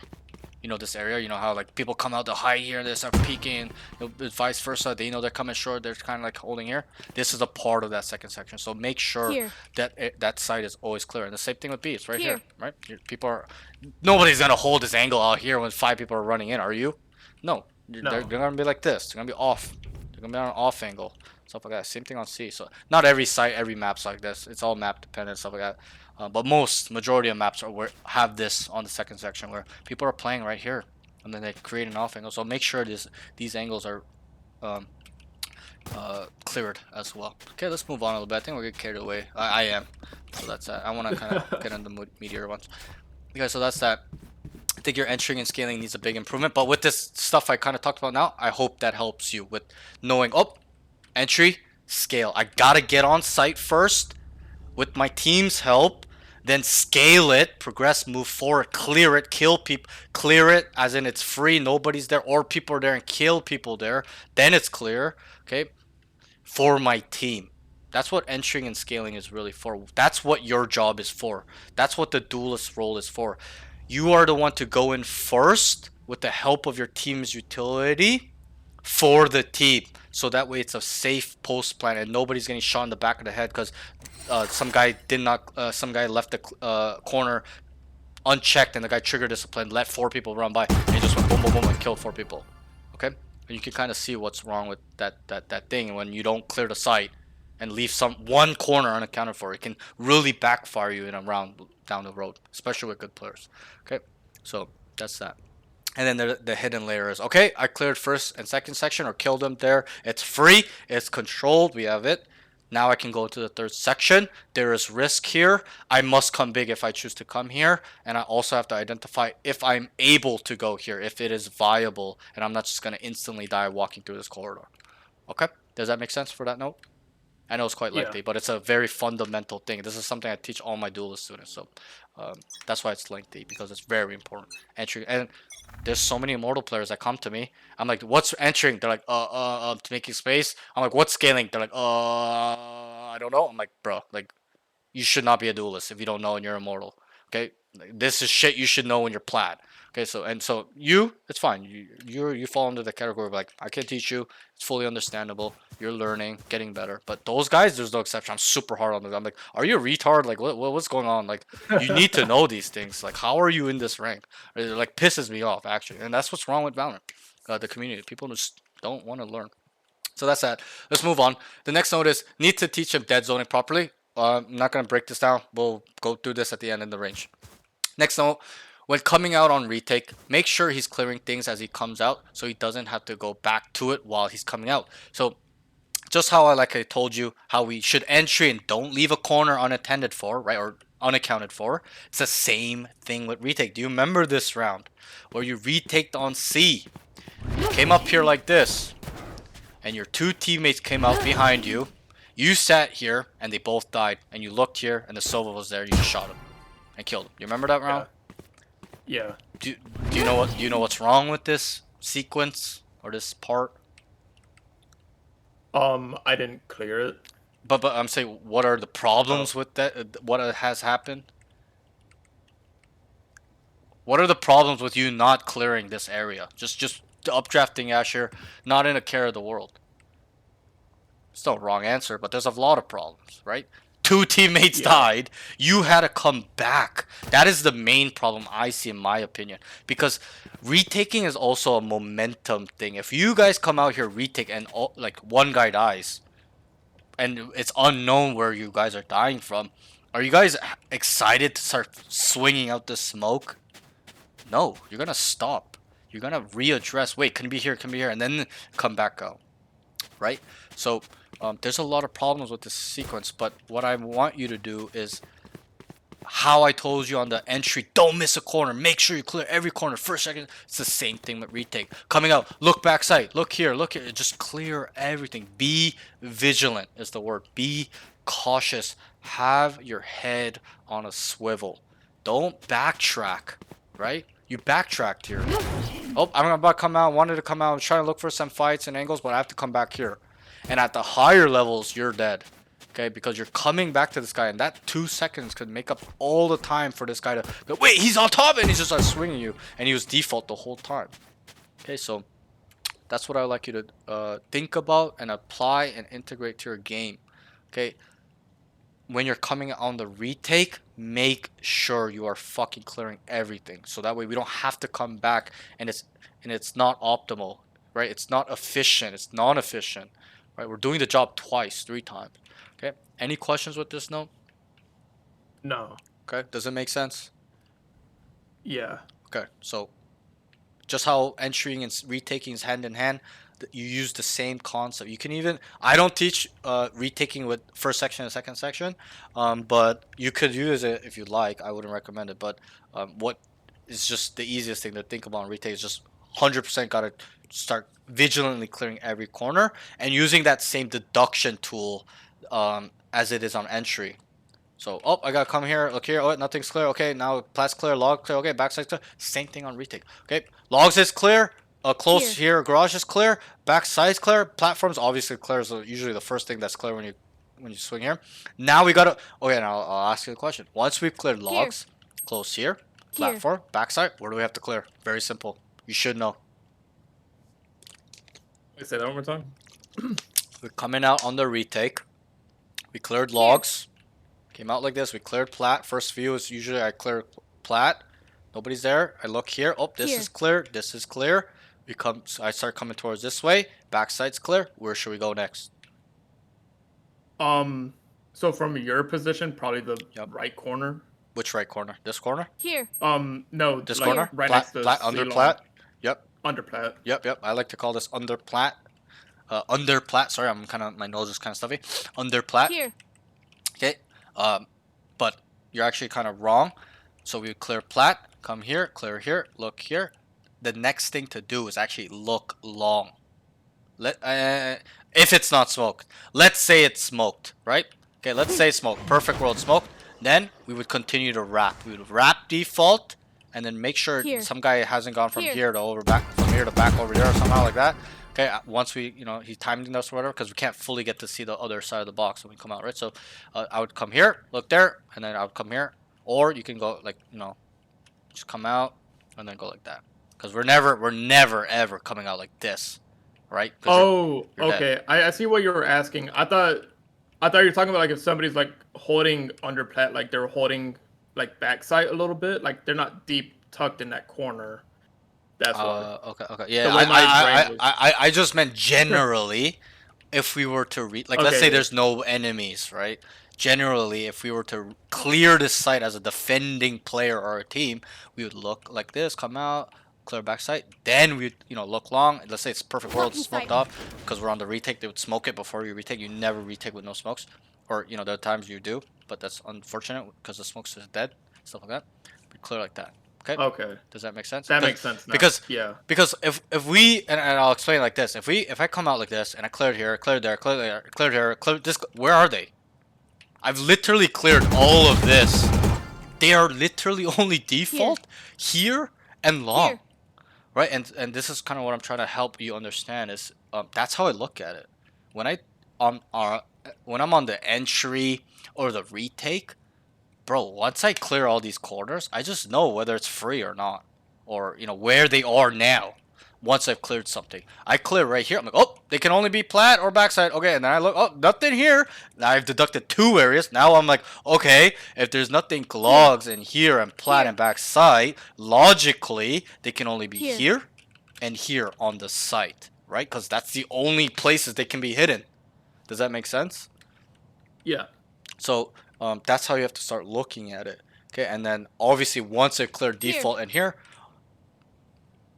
mind flash, I'm like, doop, doop, doo, doo, doo, doo, doo. My brain calculates it. Obviously in milliseconds, I'm like, oh, they're long. Automatically, I'm like, they're long. Or they're rewrapping through garage. So that's a higher timing, higher elo timing. In your elo, you would never need to worry about coming mid late or wraps around and spawn stuff like that. Okay, but that's how I would like you to think about retake. There are and there's you can get a lot of answers with the situation. There's sometimes I retake, okay, and I clear, and it's like a 4v4. I'm like, where's everybody? There's nobody here, and I automatically know they're all long, or there's some guy making a play coming behind us, and I immediately smoke them on and get on it to get them to peek out, because I already know where all of them are, or I'm assuming where all of them are generally.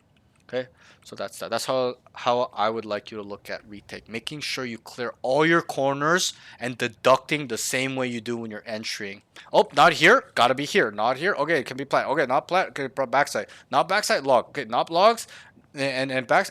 The side is free, boys. We automatically know once we clear the first and second section of a site, whether that's entering or retake, that it's free. There's no resistance. We would have been dead, right? Does that make sense? So Yeah. that's how you have to look at it. It's just logic. It's pure logic and math deduction. Like that thought process of deducting. Not here, not here. That means he can only be here and there. He's not there, only long. Okay, so that's how. And the same thing would be if I were to retake. Oh, I cleared backside. Nothing backside. Nothing close here. Okay, I'm gonna clear over here. Okay, nothing here. Where are they? Okay, they're in mid cubby. Cubby here. Over here. Window. That's it. Or making a wrap through garage or a link. That's how you deduct. Okay, same thing with A. We're retaking. Okay. Oh, because I always clear this corner when you're retaking. Always. Okay, in your level, the noobs are always gonna be here. You get free kill. Cleared it. Nothing there. That means that they're gonna be here, here, here, here, or hell. Okay, I deduct this slowly. Okay, boom. Okay, nothing there. Okay. Start coming out, and then one teammate will come here and hopefully clear hell or not die, etc. Sometimes there are times I come out this way. A lot of times I come out this way. That's me. It's all preference. Doesn't really matter. Oh, nothing default, and we cleared hell. Oh, must be short. We cleared short. Oh, nothing short. Oh, must be long. That's it. That's literally how you play this game. Is to use logic and understanding where the nooks and crannies are of sites and maps. And once you understand that, easy. You'll become a monster real quick. Okay, let's move on. But that's that. Any more questions with retaking on defense? Okay, let's move on. Kind of getting losing some time here. The next thing is take space more consistently and aggressively. So, do you know what taking space is? Taking space? Yeah. It's a concept. It's a defensive concept. Do you know what lurking is? Yeah. Do you know what lurking is? Yeah, lurking, you're just...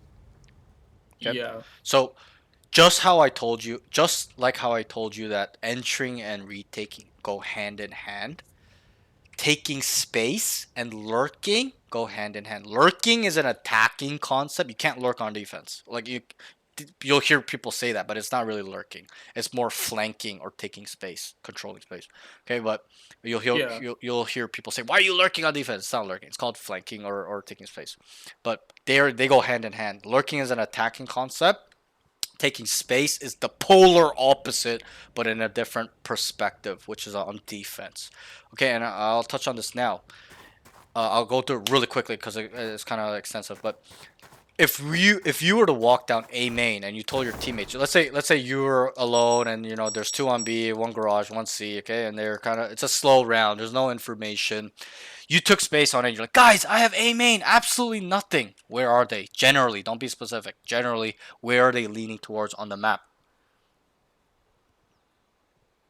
The opposite side of the map. Okay, that's correct. C main or else? B. Front B, right? Front garage. Yeah. And front B, like window side. Is that fair to say? That's generally Yeah. where they would be if you have all of control of here and you're not dead, right? Yeah. And so this is how you kind of have to. It takes a little bit of opening it up, your mind up, to kind of look at it in a different way, because a lot of people look at taking space as a very scary thing, uncertain, fear, thinking they're gonna die, uncomfortable. But 12 out of 10 maps. Okay, 10 out of 12 maps are maps that are on third. Haven falls under that category. They're on 3/3. Okay, there are 2 maps that are not falling thirds. Bind, okay, that's a map that's in halves, complete halves. There's 1 half, a second half. Fracture is a map that it's in quarters. B main, B arcade. Dish side on A main, sand side. Okay, it's 4 quarters. There's 4 parts of a 2 parts to one side. Okay, but in 10 out of the 12 maps, usually they're in thirds, rough thirds, not perfect thirds. So A plus site plus our spawn plus their spawn, their spawn plus mid plus our spawn. Okay, B is a little bit unique, but garage is actually connected to that third. It's added. C main plus C side plus our spawn. Okay, so if we take space and have control of this 1/3, you got it right. They are either mid third or C third. Okay, and I'll give you a series of questions. It'll be real quick. If we took A like this, we got A, boys. Nothing, absolutely nothing. Another teammate decides to get his feet wet and walk down mid. Guys, I have nothing B too. There's absolutely nothing, and there's one guy here as well, your teammate, and you're here. Where are they? Either C long or garage. No, we have mid. They're not garage. We have mid, Oh. absolutely.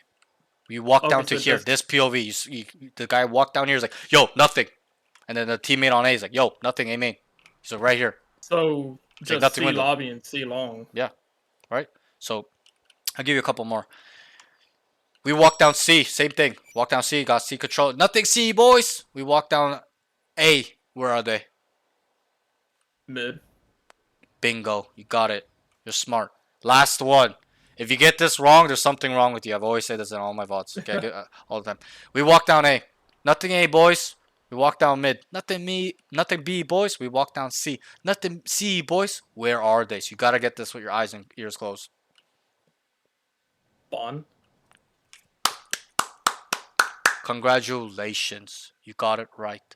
They are in spawn, which is very rare. There will be some times, very rare, 1 out of 10 times where that happens, where we took space everywhere and we just know they're spawn. Guys, you're stuck in spawn. Don't push, don't push. We just make that call. We just know. Okay, and so what I'm trying to help understand for you is that you can look at it in a rule of thirds. If we have A third, they are only in B and C. If we have A and B, they are C. If we have A and C, they're mid. If we have B and C, they are A.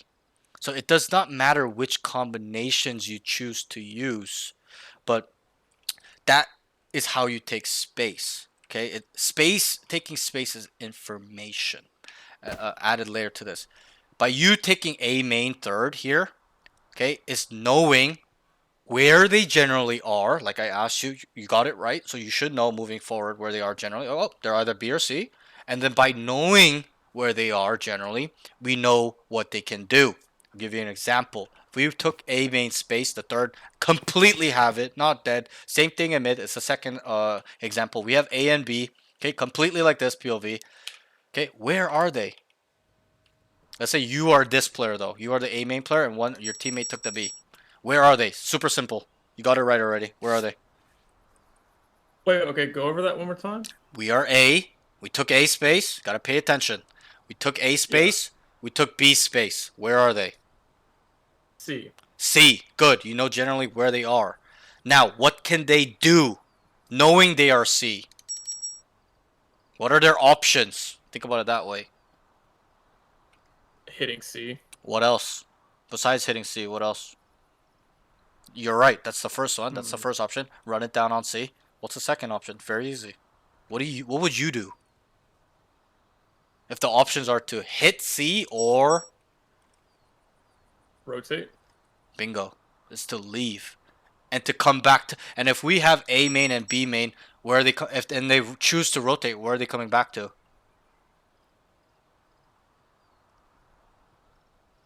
What are they coming back to? Who? B. No, who? Oh. Is it pylons or is it teammates and people? Teammates. Right, it's you. Right, let's say this is you. If our teammate took B main and you took A main, you got up to here and you knew their C, and let's say they decided to rotate back, will we know? Will you know? Yeah. Yeah, you will.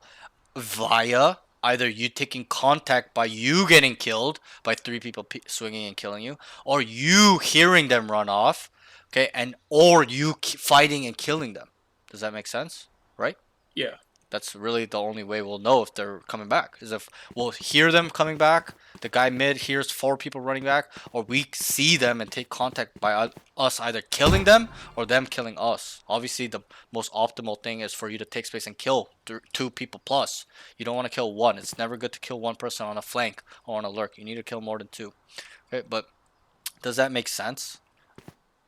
Yeah. How if we take space and then we gather information by taking space, we gain information by taking space because, oh, guys, A main, nothing's here. I'm not dead. We have control of 1/3. That means they're only in 2 other thirds. Okay, we know what they can do by us knowing exactly where they are, by us pinpointing where they are. Does that make sense? Okay, so yeah. This is a very, very important tool that you need to start using and incorporating to your game. You took space this game, but I already know you don't know why you took space, or you just kind of do it subconsciously. Okay, you gotta actively choose to do it by being like, yo, they're going, yo, whether that's you had a feeling they're all starting C, or you know through information, etc., through the mid round, stuff like that. Okay, you don't know how many rounds I'm on defense.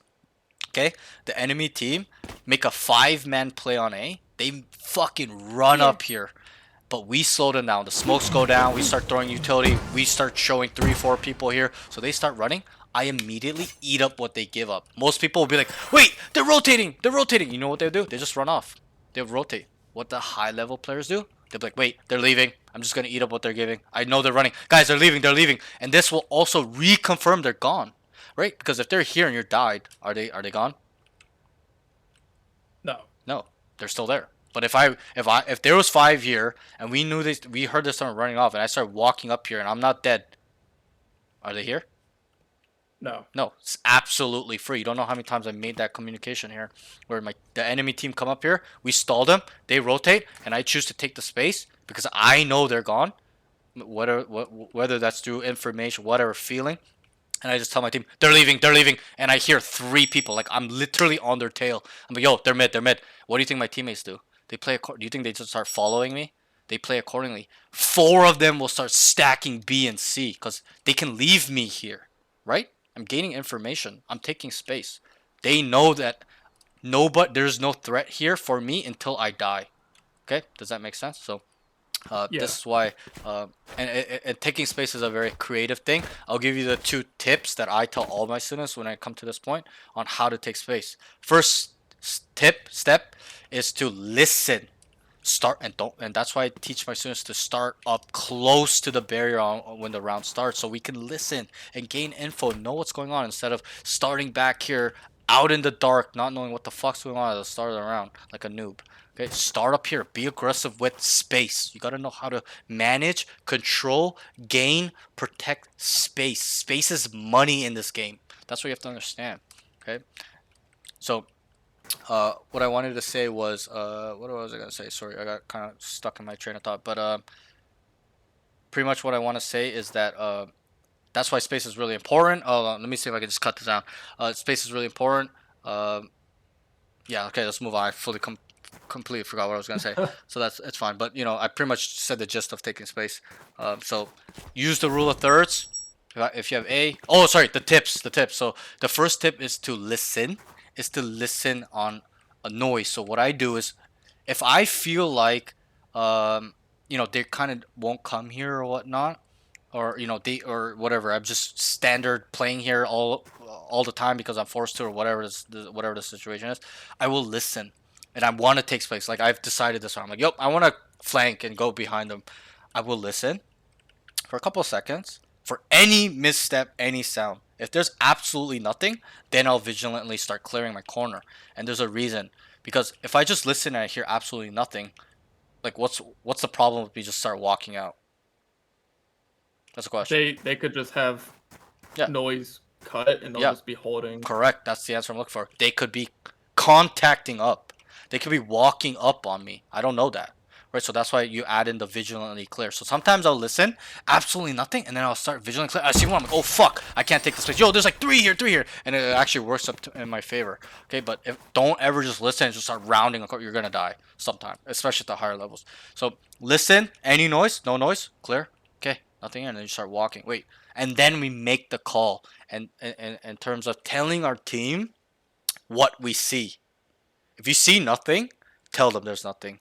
If you see there's two, obviously you got to play a corner. You're not gonna walk into two people. You're gonna tell them, yo, there's two. I'm backing up, right? But generally, what I do is when there's nobody here, I tell, yo, nothing A, absolutely nothing. Yo, go sack mid and B, and the guy on A, like watching me take space, will just immediately leave because there's information that there's nothing here. There's no threats. He can go do something else. He can go be useful by stacking, right? So that's the first tip. Listen, vigilantly clear, walk down, tell your teammates what you see.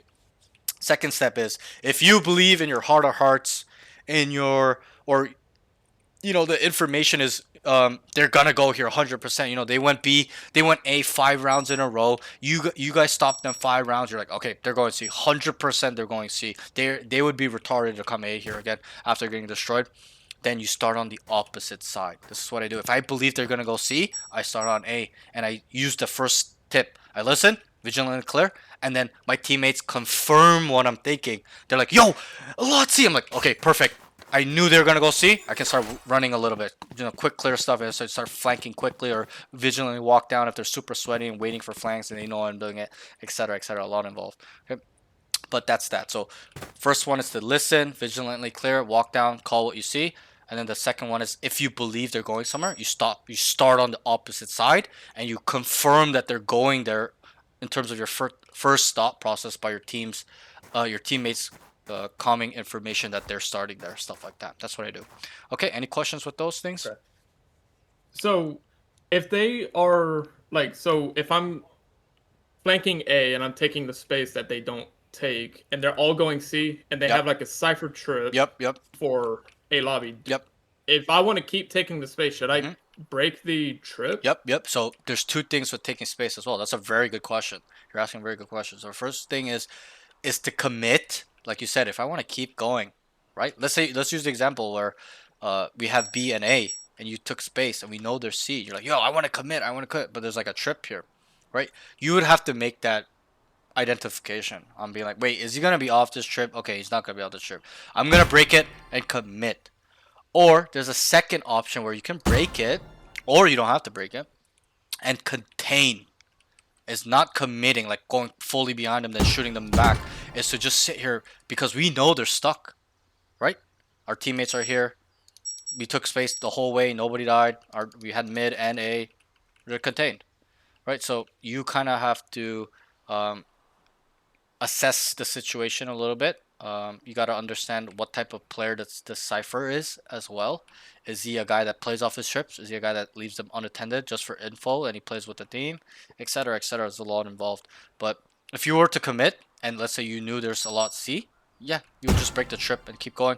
But you would have to have that layer of thinking, oh fuck, they know I'm on the flank, right? That makes sense, right? Because you broke the trip, they're Yeah. gonna know.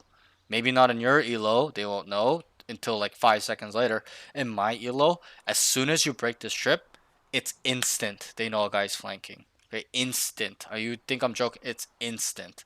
People are so aware in low mortal, mid mortal obvious. Okay, that's where I am right now, currently. So, but that's that. Okay, any more questions of this note? The tips I told you. So going back to like knowing what the Cypher player is, Yep. there's really no way of knowing until you get into like a gunfight with them, right? Like No, you're not gonna not know if he's gunfights. gonna play off. No, that's not true. Not just gunfights. For me, it takes 2 rounds for me to know which type of player this is, and I'm able to relabel. I don't just, for example, if I saw a Cypher in the first 2 rounds lurk, I don't just call him a rat. Yo, guys, he's a lurky perma lurk, and just treat him perma lurker. I treat him a perma lurker as long as he's showing me that. Once he stops lurking, I go, yo, Cypher's not lurking anymore. I'm able to relabel people, and I'm glad you asked this question. This is something we were just about to touch on, and this is called tendencies and frequencies. This is a part of the game sense part now, okay? But Okay. before we go there, but yeah, let's kind of just take a full break there. But that's a good question. But yeah, so it's not just the gunfights that would lead you to understand how he is as a player.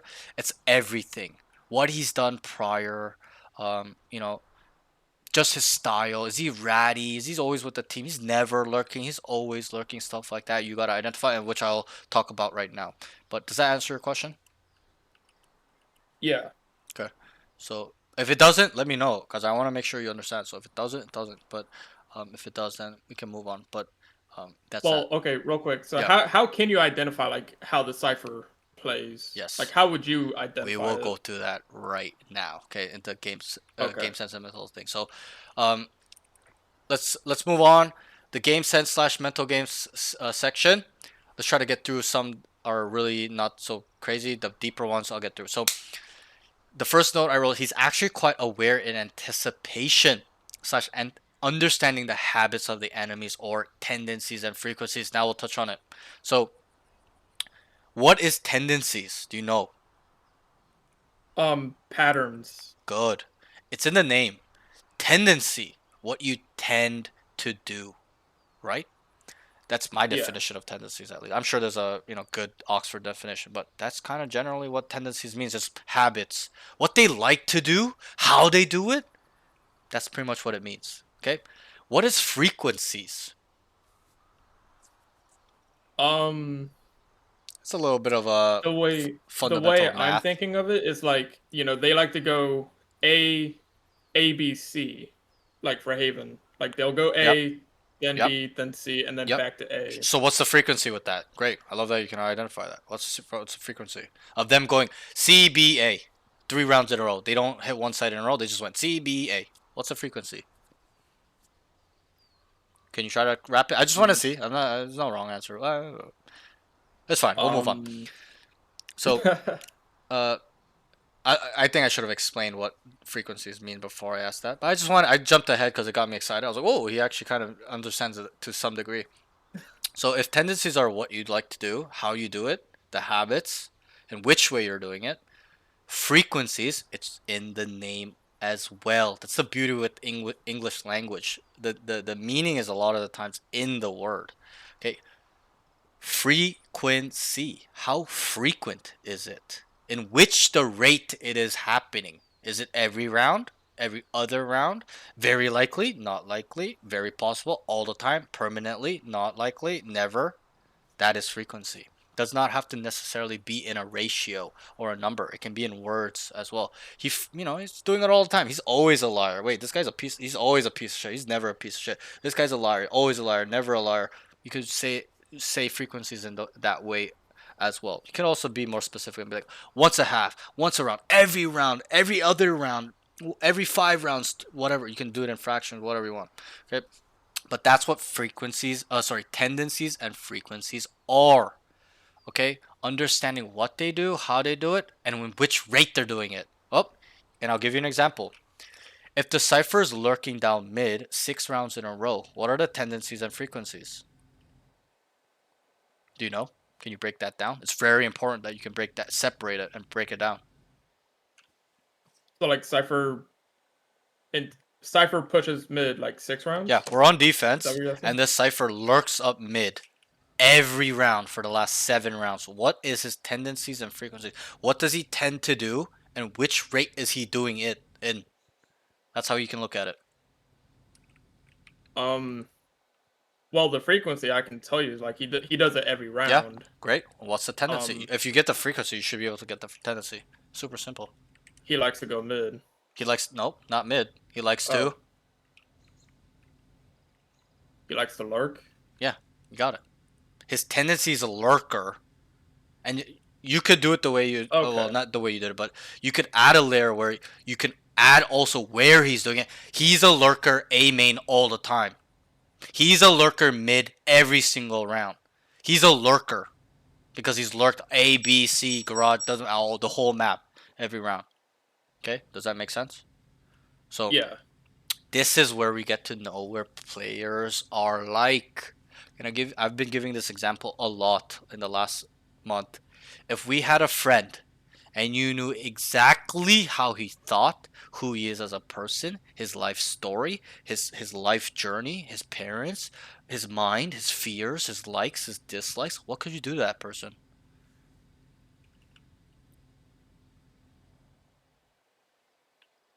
Very simple. You lost me. I'm not gonna lie. Okay, and that's fine. No worries. If there was a friend like that, okay, generally, you could make that friend do a lot. You could manipulate him to some degree. You can make him jump off a building if you're really mastering manipulation in terms of the minds. And obviously, I'm not telling you to do that. It's very dangerous to use the skill for that. That's not 100% not what I want you to do. But what I'm trying to say is that there's power in this way of thinking, of understanding tendencies and frequencies. If you know solely who they are and how they think, what can you do to that cipher? If you knew what that cipher feels, thinks, how he plays, what his rank is, stuff like that, what could you do to him? We can manipulate him. Okay, we can kind of persuade him with mind games. It's chess. That's how you have to look at it.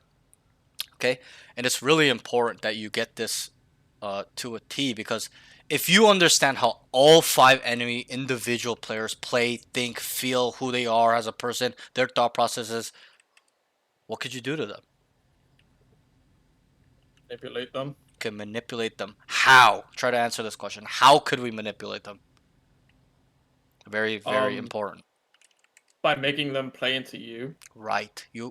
Dude, you're smart. You get these answers so they're good answers. We can set up traps. We can use their tendencies and frequencies against them, right? If we knew the cipher was lurking mid and he does it all the time, what can we do? We can have people waiting for him. We can do a 5-man push and kill him, right?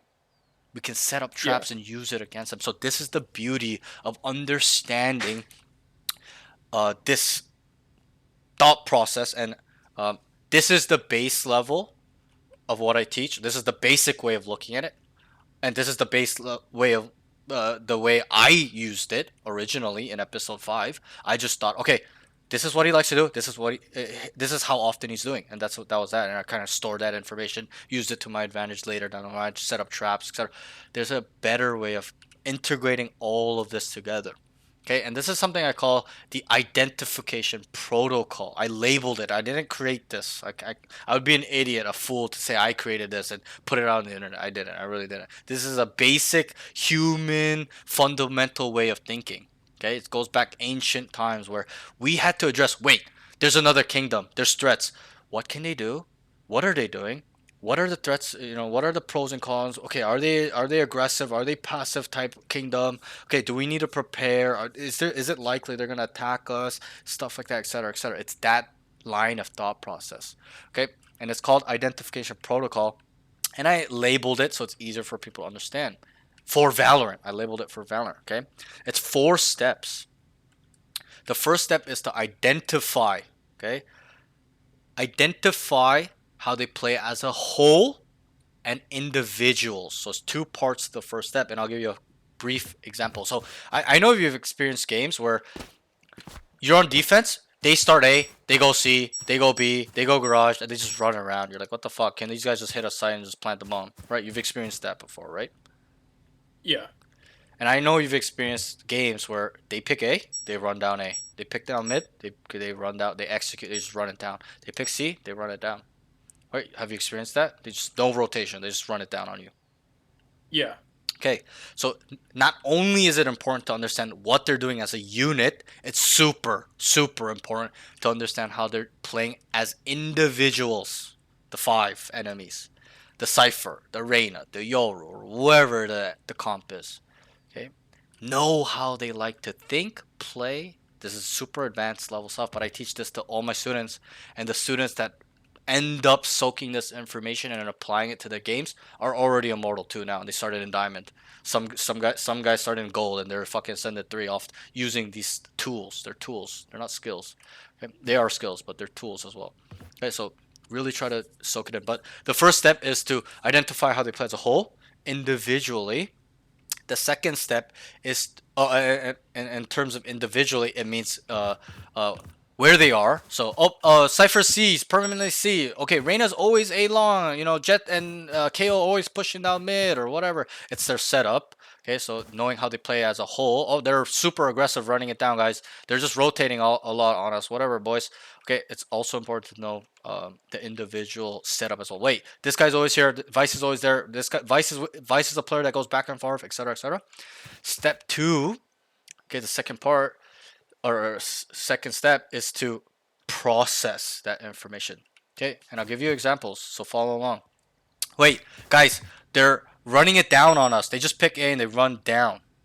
And it's always Jet, Reyna coming up short, and then they got a Sova and a KO and a whatever, a Clove coming up long. That's that's the individual, right? And then step 2 is to process that information. Is to sit here and it's got to be milliseconds. You got to process. Wait, they're running it down on us, and individually they're coming like this. Whichever combination they're coming down through short or long. Okay, what to you? What would that mean if they're running it down, and then the individual part doesn't matter as much, but they're just running it down on us on A. What would that mean? Well, how could you process that information?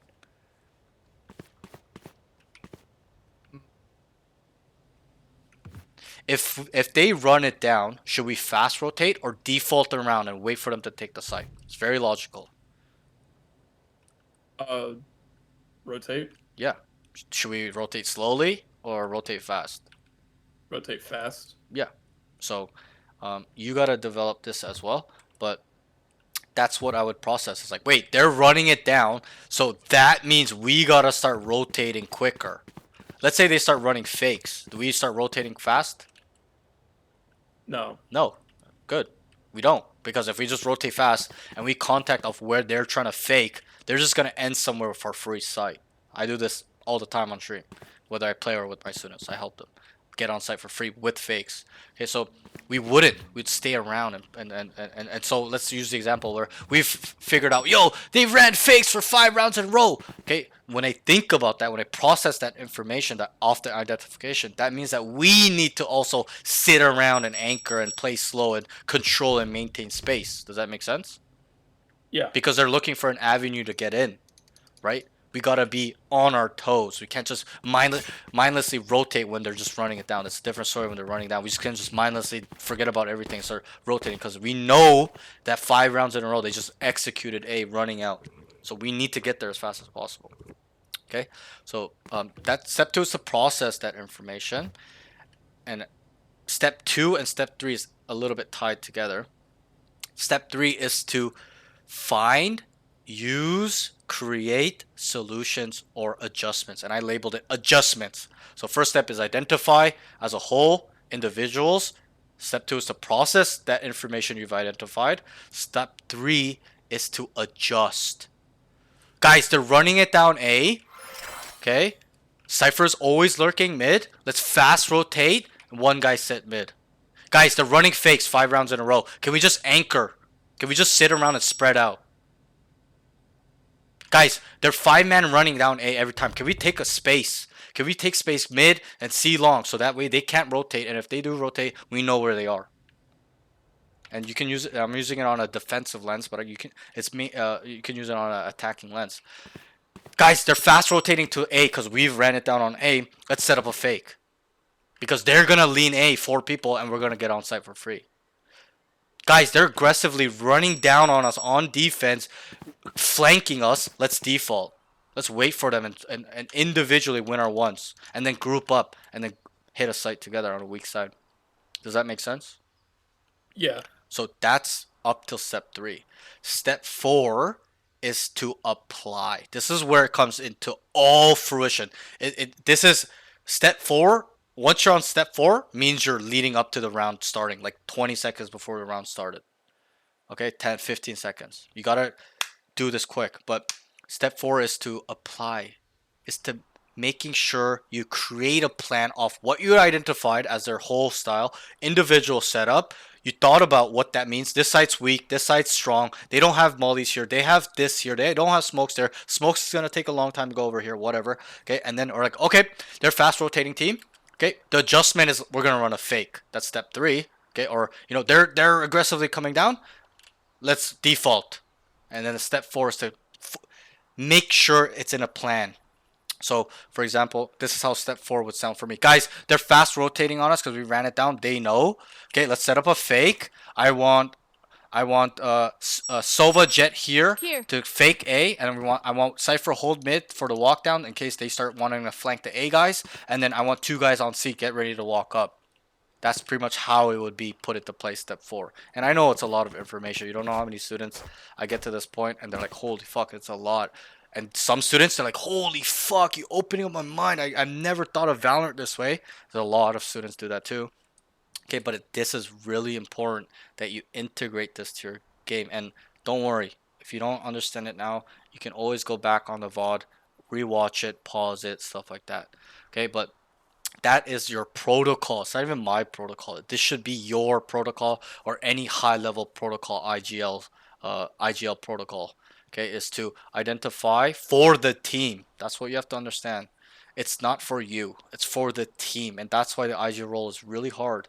Because you are the orchestra guy. You are the quarterback, right? You're an American guy, right? I'm assuming you're from America. Yeah. You watch NFL.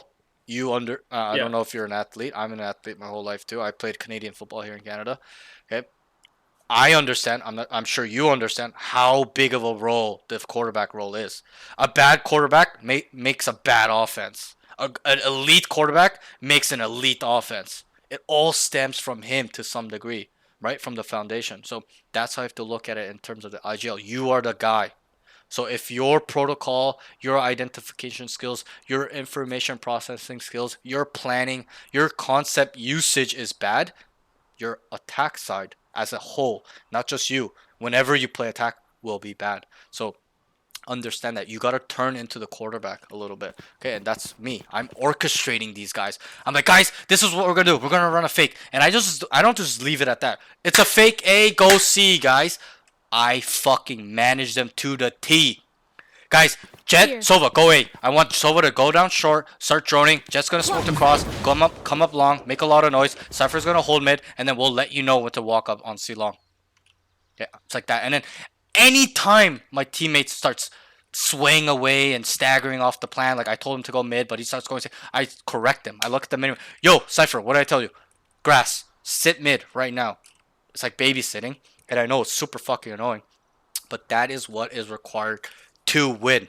Just how it's acquired for the quarterback, for him to use those leadership skills to win. Okay, so it's the same thing. You are the orchestra guy. You're waving the sticks, controlling who plays what. Okay, but that's that. So that's the protocol. Any questions with the protocol? No. Okay, and I can dumb it down for you, and I know it's a lot. To look at this protocol in a dumbed down version, I've said this a lot, is to just simply understand tendencies and frequencies. Once you go back to tendencies and frequencies and just look at it and build a skill and master it a little bit and use it and see how it opens up your mind and you storing information and you looking at a player differently, the enemy player, off the identification, bro, you're gonna set up a solution to do something against him, or use his tendencies against him, or find a solution off his tendencies to use against him. It's as simple as that. Understanding what he likes to do, how he does it, and which rate he's doing it. And if you figure out how all 5 individuals are, what they like to do, how they're doing it, and the frequency, you will know how they play as a team. Generally, you only need 3 guys. If 3 guys are running it down, what does that mean to you? Should be very simple. You should answer this shit quick. Say that one more time. If 3 people ran it down, right? You're on defense and they're running it down on you. What does that mean? As a unit, how are they playing? No. How are they playing as a unit? If you picked up that 3 of them are running it down, they're running it down. Yeah. So what I meant was, my point was, we don't even need to know all 5 individuals to know how they play as a unit. That was my point. So if we know that 2 people are running it out, we just kind of know the whole team's running it out, right? If we know 3 people are defaulting on attack, we know their whole team's defaulting. Does that make sense? So that's how you can look at the team as a whole instead of using the identification protocol, if you choose not to. But I would definitely recommend you build the skill, and this is what I teach through every session with my students. I'm always telling them, focus on your protocol. What can we identify? What did you take away wrong? Okay, what's the solution? The solution was bad. Okay, this is a multi-step, multi-layer, multi-thought process thing that will help you take over the games. And mark my words, you will literally control the way the games are played. You will control the outcome of rounds through your mind, not aim. Okay, this is why it's very important I teach this thing, and I'm very hard on my students on this note, because if you cannot do this, you might as well hang it up. You will not be a high level player. Okay, and I'm not saying that to you. I'm saying generally to anybody. Yeah. And most people do get it over time, a couple weeks, stuff like that. But I'm just saying that. But this is needed to being an immortal level at the base. This is needed to be a Mortal 3 plus minimum. If you do not think like this, it's Jover for you. You probably will D-rank very fast. Okay, so that's that. But this is the protocol. So I will go through it again to refresh your memory. I'll talk very slowly. Step 1, identify. How are they playing as a whole? Are they aggressive? Are they passive? Wait, they're always running fakes. Wait, they're always running it down. Wait, they're always doing rehits. They're rotating a lot. They're defaulting a lot. They're contacting a lot. That's that. Okay. And then the second part is the individuals. Wait, Cypher's always lurking. Wait, Reyna is always C. Wait, it's always Clove, Sova, Jet coming up A long, and there's a Cypher mid. Or C, whatever. That's the individual. Wait, they're always defaulting all of them, but Reyna's kind of switching back and forth. Cypher's always mid. Whatever. Step 2 is to process that information. Wait, they're aggressive. What does this mean? Wait, they don't have... Wait, they have a Reyna and Jet on A. Scratch my head. Wait, they have no utility to stall a rush. We can just rush here. Wait, C is... Wait, they have smokes on their C. Wait, we can just go, hey, there's no smoke. Think about what this means. It's really important. You got to break this down, process it, figure it out in terms of logic. Okay, and then step 3 is to adjust. Find solutions, use old concepts, use the current default concepts, whatnot, etc., etc. Be creative. You can even add concepts, and we'll just get on into concepts right after this. It'll be quick, but that's that. So that's step 3, is to find solutions, use your own solutions, use concepts like contacting, fakes, running it down, defaulting, lurking, that's also attacking concept, rotating, whatever, re-hitting. Okay, those are in the 3rd step. Okay, your playbook, you can look at 3rd step as playbook. Am I going to run the ball? Am I going to throw the ball? Are we going to run a counter fake? And we're going to toss the ball? Are we running a RPO? That's the 3rd step. Okay, does that make you understand it a little bit better in terms of football terms? Yeah. Okay, so that's the 3rd step. It's really your playbook. And then step 4 is looking at it like you're in the huddle. You know how the quarterback calls the play and he goes break. Yeah. That's step 4. Guys, this is what we're gonna do. It's a run play, 34 right. Okay, I want the Y, X, Z. Okay, break, 1 on 2. Ready, break. And that's as soon as you break and they get to the line of scrimmage, that is up into the point when the round is about to start. That's how you have to look at it. Okay? So, I hope those football terms, and it does for some people, actually help them understand it quite better because it's easy to understand. But that's how you have to look at it. And I can even take it a step further. You can step 1 is to identify what their coverage is. Is it a cover 2, cover 3, cover 0, man, zone? Okay, and then individually, yo, this guy's always blitzing. This guy's always playing off on the corner. This linebacker is always over here leaning on the numbers. He's over in the middle, etc. The safety's always leaning on the left side, right side. That's step 1. And then step 2 is the process. What does that mean? Where is their open holes? Where's their weak sides? Where's the strong side? What does this mean?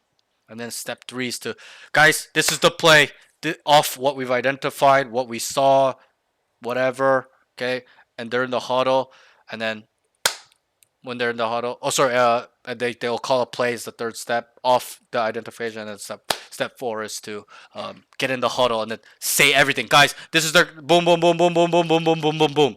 Okay, so I hope that makes sense to you, me putting it into football terms. I know it's a lot, but that's that. Okay, any questions with this?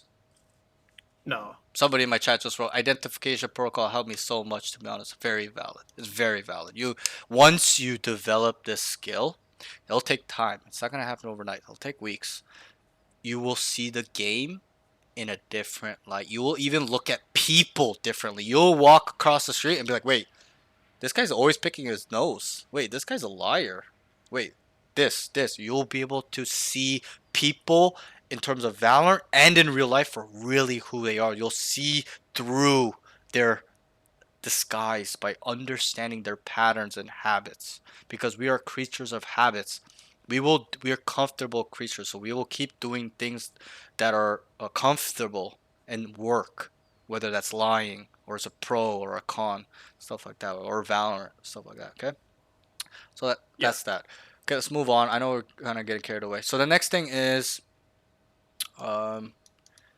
situational awareness can get better. Post plant or in clutch scenario, round 23, 2v1. He just swings back sight when bomb is down on mid with raised there and he threw. Remember that round?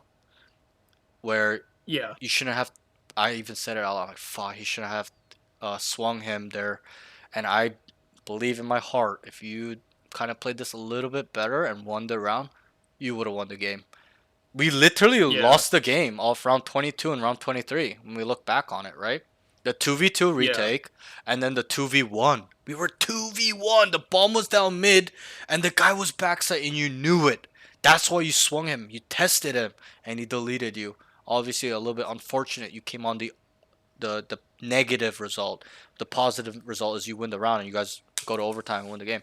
But yeah, that's pretty much all I'd like to say is you gotta be disciplined on that round. You can't just fucking swing whatever you want. Okay, you gotta read the room. Situational awareness is reading the room. 2v1. Okay, we don't need to take risks. Bomb is down. Okay, we gotta just sit on the bomb and never let him pick it up. 1v5. Okay, I'm gonna probably have to make a play here. Okay, and I can give you a tip. Reading the room isn't just looking at what's going on around you. It's understanding the player count, the time on the clock, position of where he is, where we are, or where they are. Where are we on the map? Is it middle, exposed? Is it tucked in a corner? Is it around the corner? Is it an angle where it's hard to fight, hard to see, easy to see? It's a lot. I can sit here all day and talk about situational awareness. I spent one time 2 hours talking about situational awareness with one student. Okay, we can spend all day, all night. But it's on top of awareness, normal awareness, like directional audio, minimap awareness, what's around, POV awareness. But situational awareness is a step above. It's kind of like in traditional sports how the basketball player knows to take that shot with fucking 0.001 seconds left on the clock. How does he know? Doesn't know, but he's situationally aware that he needs to take the shot quick. He's not there sitting like, oh, I got 50 seconds to take the shot, does he? No, he doesn't. Same thing with a football player. How does he know to keep his 2 feet in on the sideline when he catches the ball? instead of just, oh, I'm just near, I don't know if I'm near the sideline or not. Okay, and there's a simple answer. This is a very traditional term. I'm sure if you've heard of it. It's an NA term. Presence of mind. Being able to pause time in itself in your mind, taking a step back and addressing and calculating everything that's going on. And then being like, boom, putting it back into calculation and coming up with, and usually people, it's a subconscious thing, inactive thing. Our body will kind of do it, our gut will do it. But that's why they call it presence of mind. Being present in your mind, being able to pull yourself back and not being in a subconscious thought or process, but you knowing that's what you have to do. You knowing this is how it's supposed to be.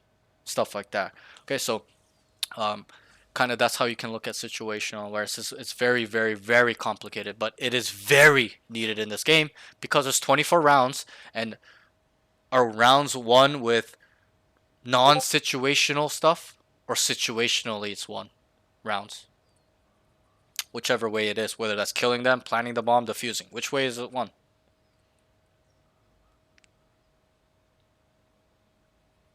Hello? I hope you're there. Yeah, what's up? What's up? Yep. I was fixing my mic. Okay. My bad. All good. Okay, so we'll move on. We'll leave it there. But I'm just noting that situational awareness is quite important. Okay, let's move on. When he understands Cypher is set up where he wants to go on Jet. Okay, this was that round. Do you remember that round? You're like, yo, Cypher is here on A. And what did you do? You dashed through his trip and you just died. And this is what I wrote. When he understands Cypher's setup where he where he wants to go, like you wanted to go A and he was there, when you identify that, I wrote he can simply just updraft and dash instead of just dashing into the trip. That's something you can take away. That's a textbook answer. Once there's a Cypher, all I have to do is updraft and dash. And he'll never get me on the trip unless he sets up that trip for the updraft dash. I'm sure you've seen that. Right? Yeah. So, and that's It's where... like, yeah. in the back of my mind, I know I can do that, but I never incorporate it for some reason. It's very easy. All you do is press updraft, then dash. Don't, you can go the opposite. It's actually different. If you updraft and dash versus draft updraft is actually, the way the character moves is actually different. When you updraft dash, it's like a L shape. Like you go up in the air and then you go straight across. But if you dash and updraft, you actually do like a curve. You're actually going like, maybe I should kind of show you. You're kind of like, so you can see my POV, right? Yeah. Okay, so when you updraft dash, it's up and then forward like an L, right? It's an L shape like this. If you updraft, when you dash updraft, it'll be an L like that. So if this is the wall, like we're like facing this, just look at the wall. Updraft dash is like that. A dash updraft will be like this. You understand? You see the difference? Yeah. So you see how it's like a curve going up like that instead of an L. See how I'm coming up and like that. But if I dash updraft, I'm coming like it's like a bell curve. So it does actually matter which way you're doing it. It's all situational on which way you want to do it. Pros kind of can know that. Honestly, I don't even know. But what I do, I kind of just stay with just this, to be honest. I just kind of just updraft dash. It's very easy. It's not hard. You just got to practice it. Go in the range. Just practice. Okay. Do you have any questions with this note? No. Okay, so let's move on. Not a crazy note. Just I want you to understand that if there's a Cypher there, don't dash in. Just updraft dash. And then once he puts his trip there for your updraft, then we can start dashing under it, right? Because it's gonna be too high. Because the updraft is up here. Look, he's gonna put that trip like here, right? So that's that. So there's a little bit of meta game and mind games involved. It's a little bit higher level stuff. So that's that. Okay. His default strategy is to run it down. I'll ask you a question. How often were you running it down? On attack. Pretty often. It's like 90%. How many times did you run a re-hit? None. None. How many times did you run a fake? Trying to think off the top of my head. I think it's like twice, close. maybe. Yeah, it's like close to. I was gonna say it's like close to 1. Okay. How many times did you call to insert a lurk somewhere? Like tell somebody to lurk None. on mid. Yeah, none. So we'll go through this real quick and your default strategy is to run it down. But you gotta incorporate all of these in your game. And I'll tell you, usually I ask the students, what is this, what is that, and we go through it. But I'll just tell you to save time. So you gotta know your basic 6 concepts. These are like fundamental basic concepts that you need to know that pros use. These 6 concepts pros use in pro play. They just make it more advanced with identification protocol, understanding how the enemy plays with their setup, and then they add multiple layers of chess game thinking to it, meta game. Okay, but you need to know the basic 6, which is defaulting. You know what defaulting is, right? Yeah. Okay, and I'll explain it as we go. So defaulting is where it's an attacking concept where we spread out to control, manage space, gain information, play for picks, and then sometime later down the line, group up and make a decision on where to go as their weak side. That's really what defaulting is for. Okay. The next thing is contacting. Do you know what contacting is? Yeah, slowly pushing up, no noise, Yep. waiting for them to make a mistake. Maybe not a mistake, but cutting noise, moving up together. It can be 2-man contact, 5-man contact, 3-man contact. Doesn't matter. 4-man, 1-man contact. 1-man contact obviously not as. They're not gonna say 1-man contact, but they'll just say walk up, lurk up. Okay, but we walk up together and we explode the moment we are seen. That's what contacting is.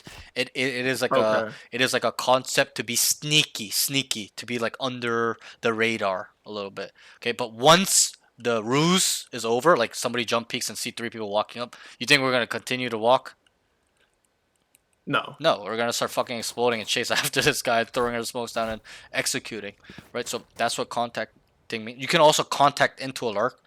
So that's a little bit more advanced. I won't get into it, but stuff like that. So that's what contacting is. You can anyway, so defaulting, contacting, running it down or executing, self-explanatory. Just rushing. So simple traditional site rush, right? So that's 3. Okay. Fakes. Okay. Fakes and rehits are a misdirection tool. So what is a fake? Do you know? Very simple. So do you want me to like explain it like just generally explain what's a fake very quickly. I don't want like a crazy answer. You make noise. So like for example, fake A. Yep. Hit C. Yep. You make a lot of noise A, make them rotate, and you have like 2 people. Perfect. Lurking up C. Perfect. That's a good definition of fake. Most people don't even add that 2 people walk up for a fake. There'll be like 5 people here, and then they'll end up rotating. That's not a fake. Okay, that's just like a bad play. Okay, so that's what fakes are. It's a misdirection to get them to lean where we want them to go. Okay, so we can go to a site where it's free. Does that make sense? We're leaning them, contacting them, faking them out on A because we want them to stack A so we can walk up on C for free with less resistance. Take a 5v1, 4v2, 5v2 instead of a 5v3, 5v4, 5v5 because they're already ready. Right, and also added on to that, we can set up fakes when they're fast rotating. That's generally my textbook answer. When I've realized I've identified the enemy team are fast rotating on defense on us, like we just contact one place and there's already 4 people there. Like I just know they're fast rotating. I hear them, right? You can hear people coming through link. I'll set up fakes. Okay, so that's your textbook answer. That's what you can do. If they're fast rotating, you can set up fakes. Okay, rehit is also another misdirection tool concept, but it is a little bit more advanced because there's conditioning involved. You can't just call a rehit; it's not gonna work. You can call just a fake; it'll work. Rehit won't work. Rehit will only really work once you've conditioned them to believe a certain way you're playing. For example, if we've conditioned them that we're running a lot of fakes, that's when we rehit. Because what is a rehit? Do you know? When you make noise on one side of the map. Let's say on A, right here. Boom, boom, boom. And they show more resistance. Yep, like they leaned and then over, you just correct? Cut noise. Yep. That is one way, but generally the best way is to actually make noise that you're running off to some degree. That That was literally what was running through my head. Like you could have like 3 people make noise perfect. running away. That is exactly what I do too. I'll tell 3 guys Yeah. sometimes in my game. I'm like, yo, 3 guys run off. 3 guys will run off, and I'm like, come back. And then one guy will hold short, right? Because we don't want everybody to run off. Because remember what I told you at my level, when everybody runs off, and good players can identify that, they'll automatically eat take up that space. right. So that's why you'll leave one guy here and then one guy here, so that won't happen when we're coming back. The guy ate it up and he just starts killing 3 people with their knives out, right? Does that make sense? So, and I'm glad you understand that. That's a very high level thing. Okay, so but you got it pretty much like 70%. So it's to lean them over to get the resistance to where we want. Okay, but there's an added layer where we're pretending to rotate. We're pretending to leave, so we come back, and what will happen is we lean them to A, right? Because let's say we were like a rushing team / fake running fakes a lot, or kind of running it down, aggressive team. We don't rotate a lot, right? What happens? They lean here because they believe we're going in, right? Does that make sense? Is that fair to say? Yeah. They believe we're gonna execute, so they lean, but then we rotate, so we confirm in their thought process that we're leaving. They're like, guys, their POV be like, wait, guys, they're running off. So they start booking it, but then we're a step ahead because we have already planned to come back. So we're silently coming back while they are spreading thin back to C. There was 4 on A, but now they're spreading thin. 1 B, 1 garage, 1 C, 1 anchor on A. Right? Does that make sense? And now and you don't know how I say this so much because it's so true. You don't know how many times we walk up and it's free. It's one guy. We killed a guy caught with his pants down and caught off guard. Right? He's like, oh my god, what the hell? 3 people walked up on me. Right? And that's the power in rehitting. It's very strong. This concept is underutilized. Even in my lobbies, low immortal lobbies, mid immortal lobbies right now. Nobody calls a rehit. I'm the only guy calling it. Some guys call it when the situation arises where we need to rehit because the rotation is going to be too slow. Like they're going to be ahead. They already know we're rotating and then they're going to stack as a one-dimensional way of thinking, right? But it's very underutilized. This tool, super fucking strong. If you can condition the enemies properly, okay, by making them believe what they want to believe and selling that story to them through identification protocol or tendencies and frequencies, using that against them, okay, you will fucking walk on site for free. And I want to say the same with fakes. You need to be faking, bro.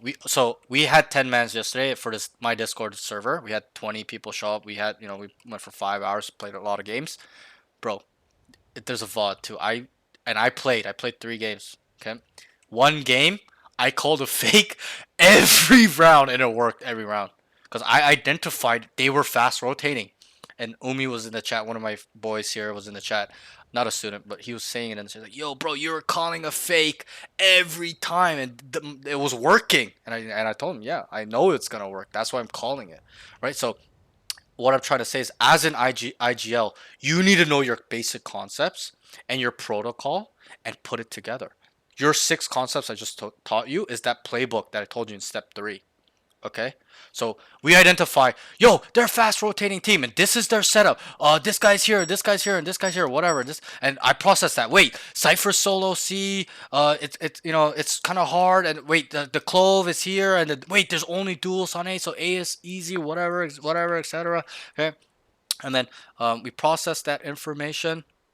Okay, this site's weak, this site's strong, they have utility for this and this and this. Okay, step 3 is where you use these 6 concepts. Okay, guys, they're fast rotating with this setup, with this information, with how their utility is set up, like in terms of spread across the map, which strong side is strong, etc, etc. This is what we're gonna do. Let's run a fake. And then step 4 is to apply that. Guys, we're running a fake because they are fast rotating. This is their setup. Guys, we're going to start A, go C. I want 2 people outside C. Jet, Sova, you're faking A. Cypher sitting mid for the mid walk down. Okay? And then once you finish that, means that the round is starting. Okay? Does that make sense a little bit more now, putting all this stuff together? Yeah. Okay. And this is your arm, your throwing arm. That's how you have to look at it. Your identification protocol and your concept usage and your calling and your leadership skills and your communication skills. bro, you got to become a package as an IGL. The best IGLs are a package. They're not just good at making identification and that's it. They're good at everything. Identifying, processing, thinking about a solution to use, and then creating a plan with everything. And then making sure it's gonna work. Okay? If it doesn't work, you've done something wrong. Okay, either the identification, you misidentified their setup or their playstyle, or the plan was bad. Something went wrong if it did not work. Okay, so just kind of understand that. And then there's a hidden layer. This you don't have to think about too much. You may get to step 4 after doing their whole protocol and the whole planning is set up, but you come up the round starts, it's the middle of the round, you're about to execute what you want and you realize it's not gonna work. Whether there's too many people here, or they're actually switch on the identification on where we should end and stuff, whatever the situation is, very complicated. Then that's the time where you need to call an audible. You got to be Tom Brady or Peyton Manning and be like, Omaha, we're doing something else. Okay, and then redo the protocol quickly, milliseconds, 10 seconds, or maybe not just the whole protocol, but just understand, wait, okay, this isn't gonna work. What else? Where can we end that's gonna work? Where is actually weak, where we identify where it's strong, or where I misidentified, etc., etc. I can yap about this all day, but that's a hidden layer. So once you do step 1, 2, 3, 4, and you get to that point, it's about to not work, like you feel like it's not gonna work, call something else. Okay, but a lot of the times it won't be that case. Very rare. It's probably like 2 out of 10 times that happens. 1 out of 10 times. Okay, any questions? I know I'm yapping. It's a lot. Trust me. Even me explaining it is a fuck ton. But I will not cheat my students in not teaching them the proper stuff that is needed to be a Mortal 3 player. This is the stuff I used to get to a Mortal 3 by myself, and nobody taught me this stuff. I did it subconsciously. Obviously, even last year, I didn't even know how to put these things into words. I only knew how to put it into words once I started being a coach. But I hope that kind of helps you a little bit. Okay? Oh, yeah. Okay? I know that's a lot. Okay, let's move on. Okay, so that's everything I really want you to learn. There's two more notes. His default strategy is run it down. We went through it. Instead of holding Yoru TP, he can just break it. So you're on C. You know how you're holding the Yoru TP because you thought he was going to TP? I think I would rather you to just break it, because the way you're looking at it, you're going to get blind. He throws the flash here, so you're going to get blinded, and he's going to TP on you. You're going to die. So you might as well just break the TP. Okay? But I get your train of thought. I understand what you're doing. You're waiting for him to TP to kill him, which is fine. But I'd rather you do it like this. You just stare in a corner and then know that he's there, and then you hear the flash TP and you just turn around and kill him. Okay, so you're not blind. Or be quick enough where you see the flash and you just dodge it and kill him and stuff like that. Okay, let's move on. Let's go to your pros. So communication can lead more with. Oh, sorry, wait, wrong. So I wrote there. Active calls are. Callouts are good. Your callouts are good. You're like, yo, one graffiti, one here, middle, under window. Like your knowledge of the callout words are very good. I would like you to get it better, where if any teammate or yourself say a callout or hear a callout, you know exactly where it is without looking at the minimap or your POV. You can just fucking draw it on the map. Be like, it's right here. Okay, that's the level you need to get to, and that's the level pros are at. Once you tell them a callout, immediately they don't need to look at the minimap, they don't need to look at their POV, they can go there blindly. Okay, so this is a skill that I would like you to master. It's already good. Master it. Calls the bomb is down immediately. I think this is a very, very, very, very high level communication thing that I thought was a very good thing from you. You're probably one of 3 students that has called the bomb is down in a session. Okay, I tell so many students, I'm like, what do we call? And I'm like, they're like, I don't know. I'm like, bomb is down, hello. And it's important. Why? I won't touch on it too much, but it's kind of like football and defense. They teach you when the offensive team fumbles, what do they say? Fumble! The whole sideline is screaming fumble, so the defensive players know the ball is on the ground. It is out of the hands of the offense, and there's a chance for us to pick it up and turn the ball over, right? Did I get it kind of right in terms of the definition of what defensive players do on defense on football? That's what we do. Yeah. Right? I play defense and offense, so I kind of understand both. But that's that. So, I played football too. So okay, great. So perfect. These examples I'm giving you will very hit home then, and I'm glad I'm giving it then. Oh yeah. So they call fumble. That's the same thing. When we're on defense and the offense drops the bomb and not like hand it to us, but we kill them and it's in like a bad spot for them, we call bombs down, guys. Fumble, fumble, so they can play accordingly. Your teammates. Okay, now obviously you can add like a layer where like, yo, bombs on me, so they can just automatically know to run to you, right? Because rounds can get really hectic where they're taking fights and then you kill them, so they may not hear you and stuff like that. So, but yeah, that's how I like you to look at. This was really good for me. I really admire that. That's very rare communication, okay, from Suda. So that's that. Aim. Well, aim isn't so bad. I would honestly rate it at this level like 7 out of 10, which is high because I believe you're higher elo than who you're playing against. So you're probably when I think about it, I think your true skill might be around diamond, like low mid diamond. Your true skill, like if I were to put you in a lobby average of diamond 1, diamond 2, I think you'd still do okay, even maybe low ascendant. So but don't let that get to you. Build up your skills to when that exponential growth will just catch up to your skill. Like you improve for 2 weeks, 3 weeks, and you're aim train every day, and then your rank will just catch up in 1 week. You'll just fucking win 20 games in a row. That's happened to me a lot. Okay, so and that happened to me early on in my career too, when I went from diamond to immortal the first time. Okay, just exponential. Just keep improving, improving, improving. No growth in my rank, and then just 1 week, I'm like immortal 3. Like it was like, what the fuck? It's like crazy. Okay, so that's that. Build upon it. Utility usage. I wrote can smoke dash default. Okay, you'll be surprised. I'm laughing right now because you'll be surprised how non-common this thing is of people to just dash it like this. I've seen so many people throw a smoke here, dash here, just all over the place. But this, I admire that very well. Just how I taught you that, to look like this when you're coming out to dash. Also switch it up. Dash here sometimes, dash there sometimes, dash here, there. Just switch it up. Get creative. Develop the sweet spots. Okay. The next thing is movement / positioning. Understands playing off each other. Can take space here and there. Would like it better. So just how I explained the taking space now. Now there's no excuse. I taught you how to do it, what it's for, what the information's for. Knowing, okay, we took space. We know where they are generally. Knowing generally where they are. Now we know what their options are. Okay. So, and you use that. You use that to your advantage. Okay. And then, but I think overall, you understood how to play off people. That's very super fucking rare from students. From me hearing a student saying, "Yo, play off me. Yo, playing off you. Stop picking up you." Bro, you don't know how rare that shit is. Okay, so that was really good by you. Get it better. Master understanding who gets contact first. This is the next step. Who should peek first? Who gets contact first? Where do I need to go? This will help your situational. It's added to your situational awareness. Knowing he's got contact first. I'm just gonna lick this wall. Once he takes contact, I'm peeking. Stuff like that. Okay.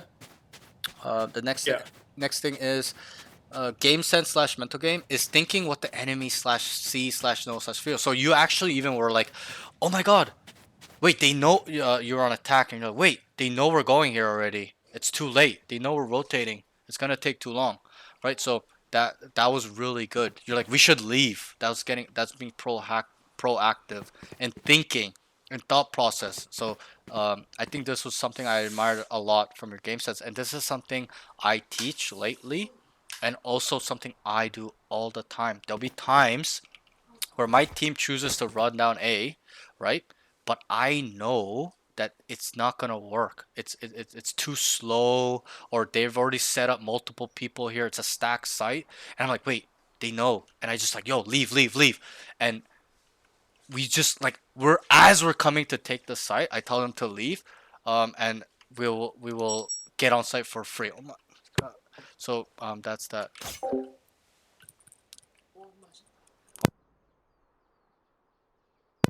Okay, so that's that.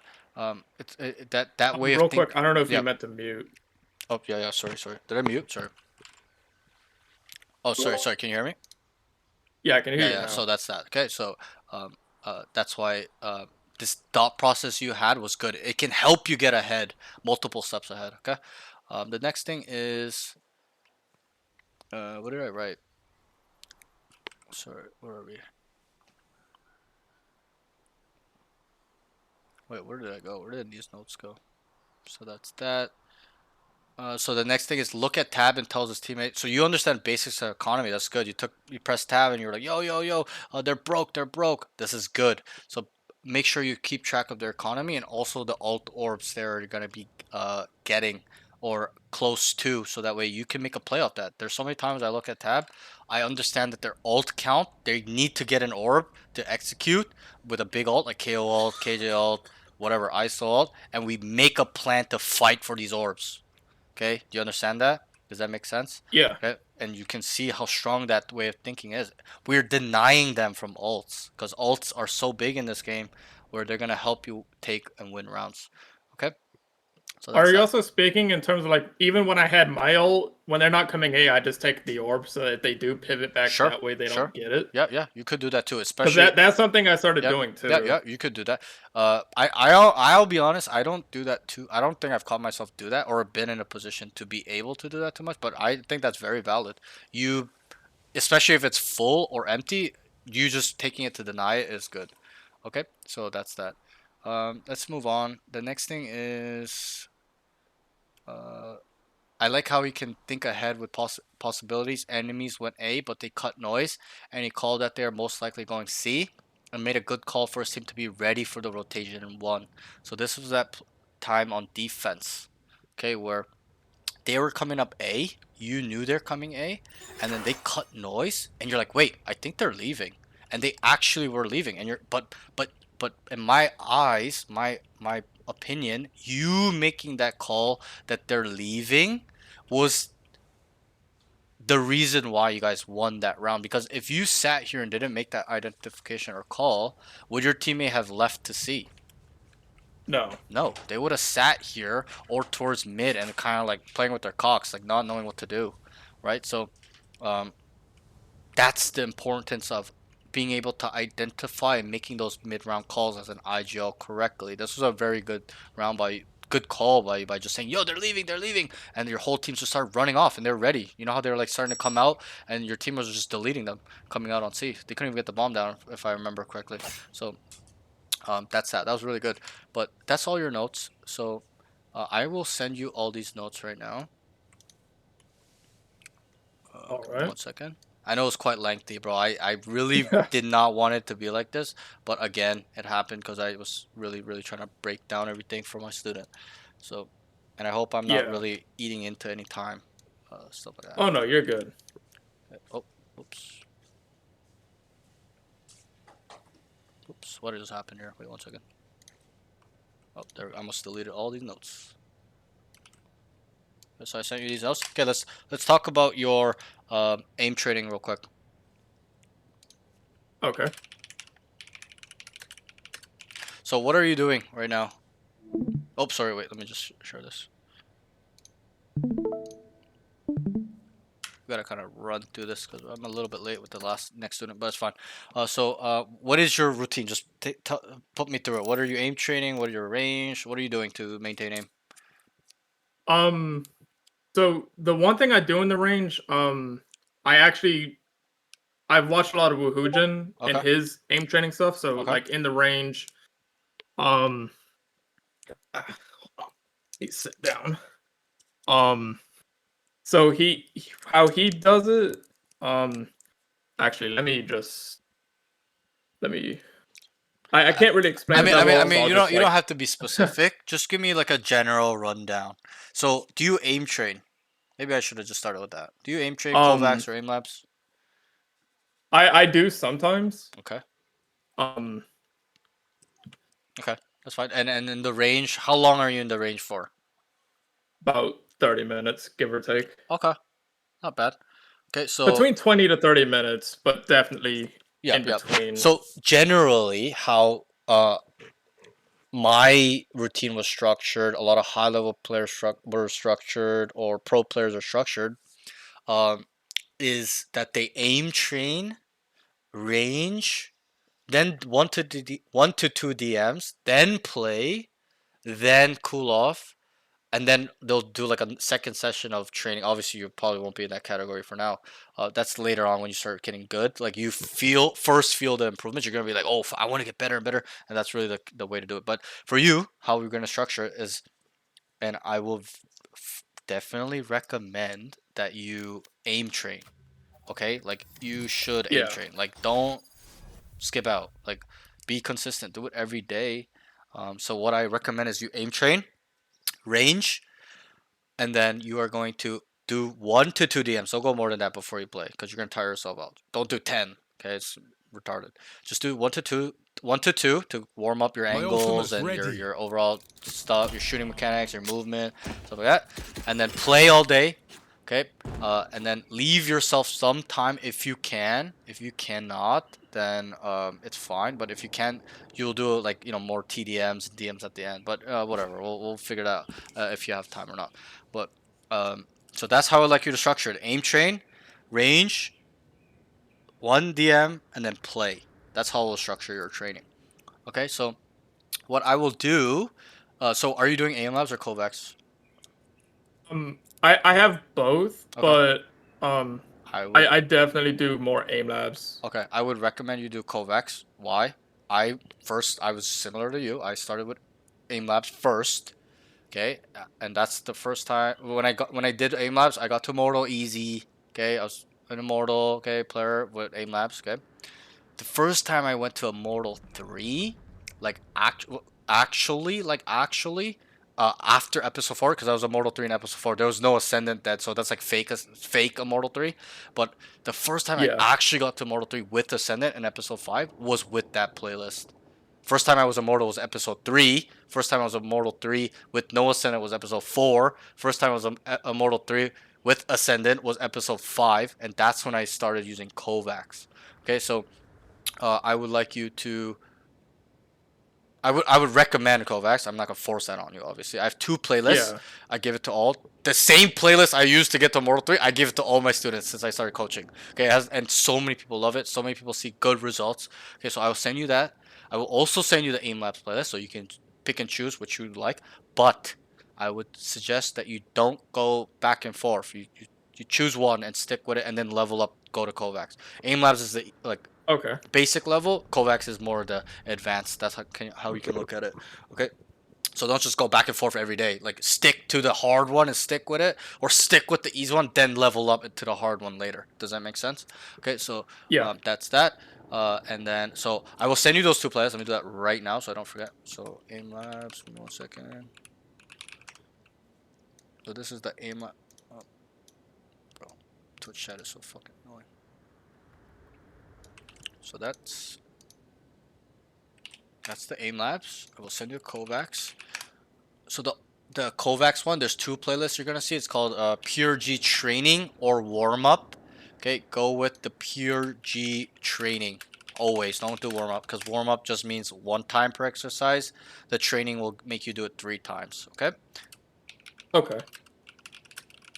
And same thing with the aim labs exercise won't make you do any amount, but you gotta be on top of that. So you do 3 times each exercise. Okay.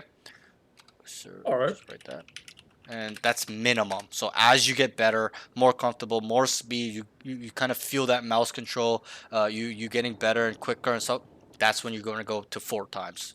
Okay, and you probably won't go higher than 5. That's very, very unlikely. But 4 is, you want to aim to around 4. That's like super next level.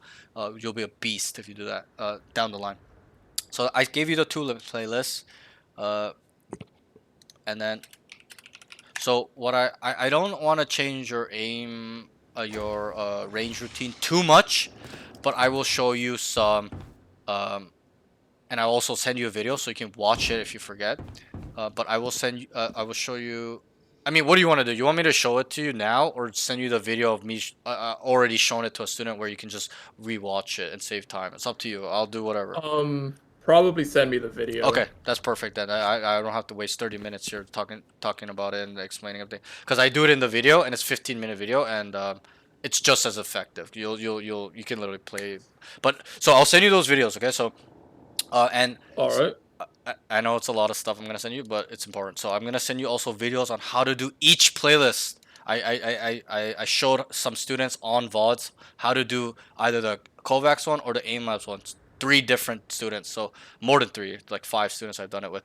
But I will show you for the Kovacs how to do Kovacs properly, and then the aim labs properly. The general thing we talk about, I'll tell you right now, is precision, okay, mouse control, okay, smoothness, so going from dot to dot in straight lines, not squiggly ass lines when you're flicking and, you know, micro adjusting, stuff like that. And then also not missing on the first shot when you're aim training.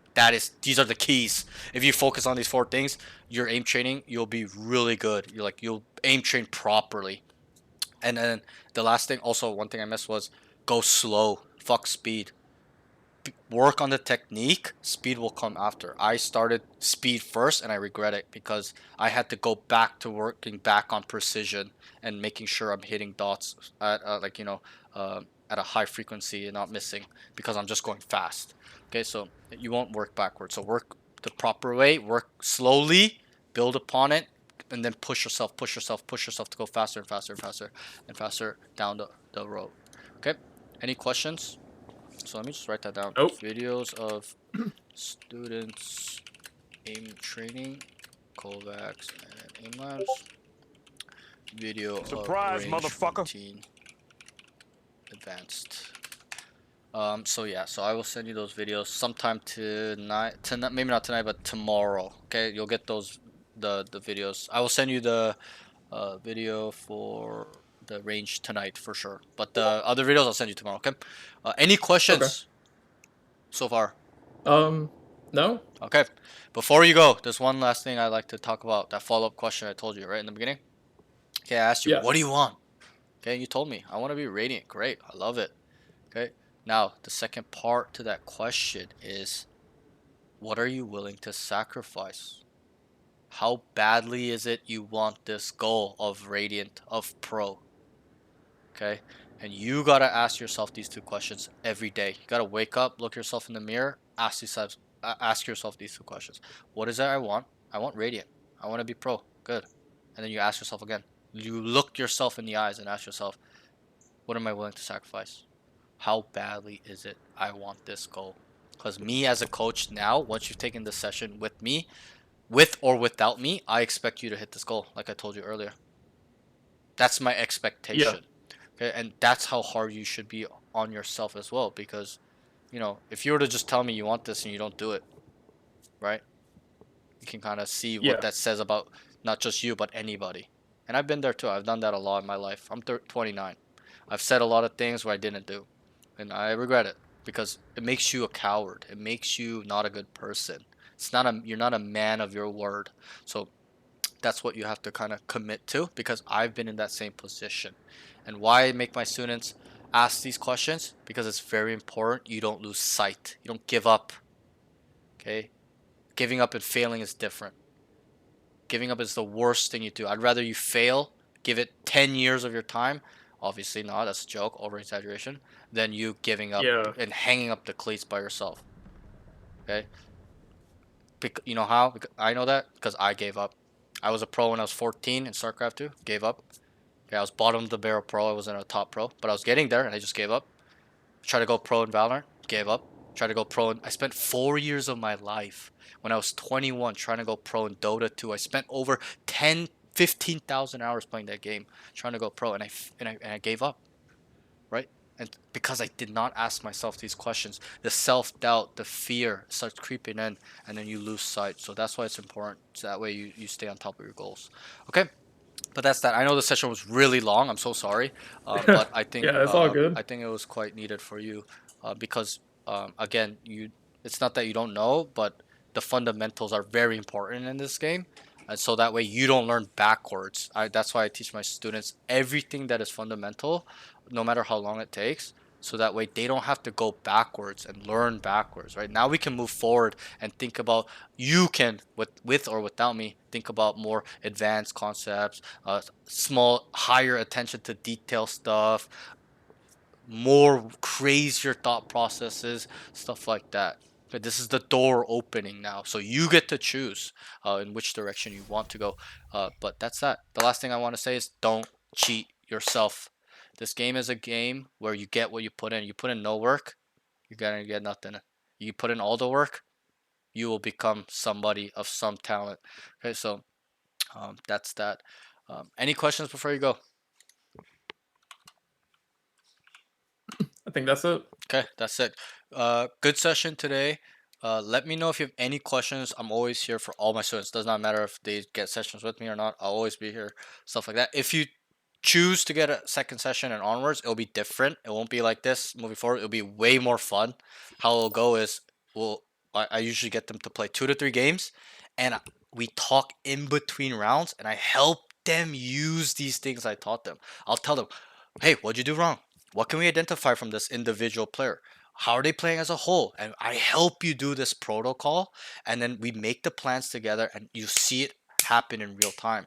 I'll also help you do things that you're comfortable with. You're not taking space. I'll be like, I don't care what happens. Walk down A right here. Take space.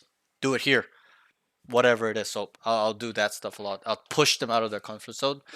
So let me know if you want to book for second session and onward, stuff like that. That's how it'll go. And we adjust in real time. I'll help you break things down, and we talk about it. You'll ask me questions. We talk a lot. We theory craft, stuff like that. Okay, but overall, really good session. You're free to go. Just let me know if you have any questions and stuff like that. All right.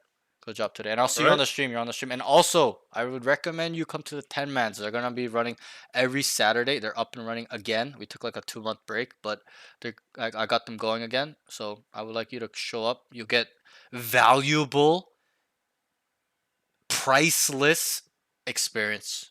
Why? Yesterday we had 6 immortals. 4 of them were immortal 2 plus, me included.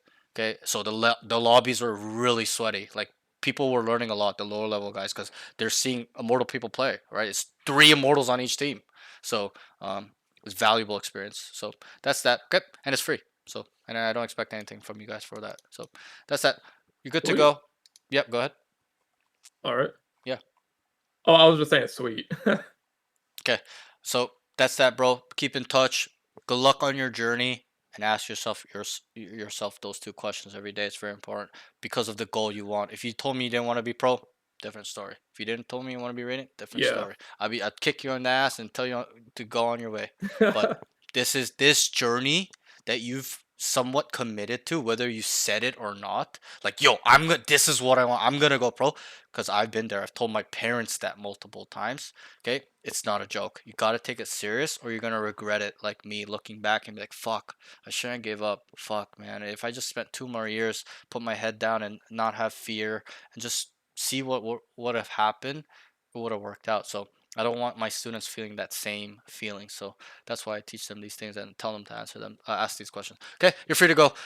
Good job today. I will see you around, my friend. Good job today. Later, bro. Good luck on your games. Yes, Peace. sir. Peace. Thank you for the session. No worries. You think